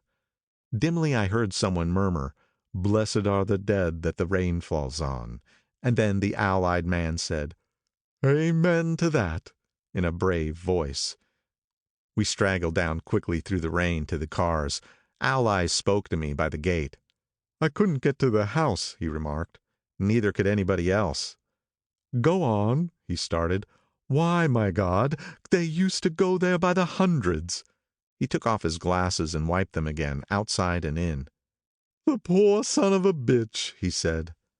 One of my most vivid memories is of coming back west from prep school and later from college at Christmas time. Those who went farther than Chicago would gather in the old dim Union Station at 6 o'clock of a December evening, with a few Chicago friends already caught up into their own holiday gaieties, to bid them a hasty goodbye. I remember the fur coats of the girls returning from Miss This or That's, and the chatter of frozen breath, and the hands waving overhead as we caught sight of old acquaintances, and the matchings of invitations. "Are you going to the Ordways, the Hershey's, the Schultz's?" and the long green tickets clasped tight in our gloved hands. And last, the murky yellow cars of the Chicago, Milwaukee, and St. Paul Railroad, looking cheerful as Christmas itself on the tracks beside the gate. When we pulled out into the winter night and the real snow, our snow, began to stretch out beside us and twinkle against the windows, and the dim lights of small Wisconsin stations moved by, a sharp, wild brace came suddenly into the air.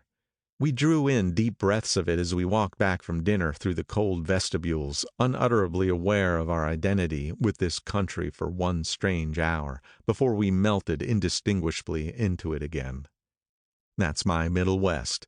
Not the wheat or the prairies or the lost Swede towns, but the thrilling returning trains of my youth, and the street lamps and sleigh bells in the frosty dark, and the shadows of holly wreaths thrown by lighted windows on the snow. I am part of that, a little solemn with the feel of those long winters, a little complacent from growing up in the Carraway house in a city where dwellings are still called through decades by a family name. I see now that this has been a story of the West, after all. Tom and Gatsby, Daisy and Jordan and I were all Westerners, and perhaps we possessed some deficiency in common which made us suddenly unadaptable to Eastern life.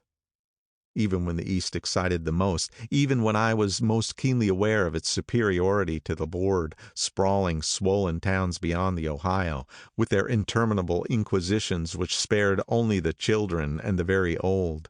Even then, it had always for me a quality of distortion. West Egg especially still figures in my more fantastic dreams. I see it as a night scene by El Greco, 100 houses, at once conventional and grotesque, crouching under a sullen, overhanging sky and a lusterless moon. In the foreground, 4 solemn men in dress suits are walking along the sidewalk with a stretcher on which lies a drunken woman in a white evening dress. Her hand, which dangles over the side, sparkles cold with jewels. Gravely the men turn in at a house, the wrong house. But no one knows the woman's name, and no one cares. After Gatsby's death, the East was haunted for me like that, distorted beyond my eyes' power of correction. So when the blue smoke of brittle leaves was in the air, and the wind blew the wet laundry stiff on the line, I decided to come back home. There was one thing to be done before I left, an awkward, unpleasant thing that perhaps had better have been let alone. But I wanted to leave things in order and not just trust that obliging and indifferent sea to sweep my refuse away. I saw Jordan Baker and talked over and around what had happened to us together, and what had happened afterward to me, and she lay perfectly still, listening, in a big chair. She was dressed to play golf, and I remember thinking she looked like a good illustration, her chin raised a little jauntily, her hair the color of an autumn leaf, her face the same brown tint as the fingerless glove on her knee. When I had finished, she told me without comment that she was engaged to another man. I doubted that, though there were several she could have married at the nod of her head, but I pretended to be surprised. For just a minute I wondered if I was making a mistake. Then I thought it all over again quickly and got up to say goodbye. "Nevertheless, you did throw me over," said Jordan suddenly. "You threw me over on the telephone. I don't give a damn about you now, but it was a new experience for me, and I felt a little dizzy for a while." We shook hands. "Oh, and do you remember," she added, "a conversation we had once about driving a car?" "Why, not exactly." "You said a bad driver was only safe until she met another bad driver. Well, I met another bad driver, didn't I? I mean, it was careless of me to make such a wrong guess. I thought you were rather an honest, straightforward person. I thought it was your secret pride." "I'm 30, I said. "I'm 5 years too old to lie to myself and call it honor." She didn't answer. Angry and half in love with her, and tremendously sorry, I turned away. One afternoon, late in October, I saw Tom Buchanan.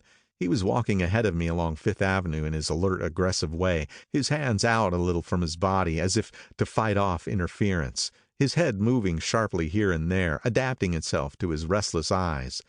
Just as I slowed up to avoid overtaking him, he stopped and began frowning into the windows of a jewelry store. Suddenly he saw me and walked back, holding out his hand. "What's the matter, Nick? Do you object to shaking hands with me?" "Yes, you know what I think of you." "You're crazy, Nick," he said quickly. "Crazy as hell. I don't know what's the matter with you." "Tom," I inquired, "what did you say to Wilson that afternoon?" He stared at me without a word, and I knew I had guessed right about those missing hours. I started to turn away, but he took a step after me and grabbed my arm. "I told him the truth," he said. "He came to the door while we were getting ready to leave, and when I sent down word that we weren't in, he tried to force his way upstairs. He was crazy enough to kill me if I hadn't told him who owned the car. His hand was on a revolver in his pocket every minute he was in the house." He broke off defiantly. "What if I did tell him? That fellow had it coming to him. He threw dust into your eyes like he did in Daisy's, but he was a tough one. He ran over Myrtle like you'd run over a dog and never even stopped his car." There was nothing I could say except the one unutterable fact that it wasn't true. "And if you think I didn't have my share of suffering, look here. When I went to give up that flat and saw that damn box of dog biscuits sitting there on the sideboard, I sat down and cried like a baby. By God, it was awful." I couldn't forgive him or like him, but I saw that what he had done was, to him, entirely justified. It was all very careless and confused. They were careless people, Tom and Daisy. They smashed up things and creatures and then retreated back into their money or their vast carelessness or whatever it was that kept them together, and let other people clean up the mess they had made. I shook hands with him. It seemed silly not to, for I felt suddenly as though I were talking to a child. Then he went into the jewelry store to buy a pearl necklace, or perhaps only a pair of cuff buttons, rid of my provincial squeamishness forever. Gatsby's house was still empty when I left. The grass on his lawn had grown as long as mine. One of the taxi drivers in the village never took a fare past the entrance gate without stopping for a minute and pointing inside. Perhaps it was he who drove Daisy and Gatsby over to East Egg the night of the accident, and perhaps he had made a story about it all his own. I didn't want to hear it, and I avoided him when I got off the train. I spent my Saturday nights in New York because those gleaming, dazzling parties of his were with me so vividly that I could still hear the music and the laughter, faint and incessant, from his garden, and the cars going up and down his drive. One night I did hear a material car there, and saw its lights stop at his front steps. But I didn't investigate. Probably it was some final guest who had been away at the ends of the earth and didn't know that the party was over. On the last night, with my trunk packed and my car sold to the grocer, I went over and looked at the huge incoherent failure of a house once more. On the white steps an obscene word, scrawled by some boy with a piece of brick, stood out clearly in the moonlight, and I erased it, drawing my shoe raspingly along the stone. Then I wandered down to the beach and sprawled out on the sand. Most of the big shore places were closed now, and there were hardly any lights except the shadowy moving glow of a ferryboat across the sound. And as the moon rose higher, the inessential houses began to melt away until gradually I became aware of the old island here that flowered once for Dutch sailors' eyes, a fresh green breast of the New World. Its vanished trees, the trees that had made way for Gatsby's house, had once pondered in whispers to the last and greatest of all human dreams. For a transitory enchanted moment man must have held his breath in the presence of this continent, compelled into an aesthetic contemplation he neither understood nor desired, face to face for the last time in history with something commensurate to his capacity for wonder.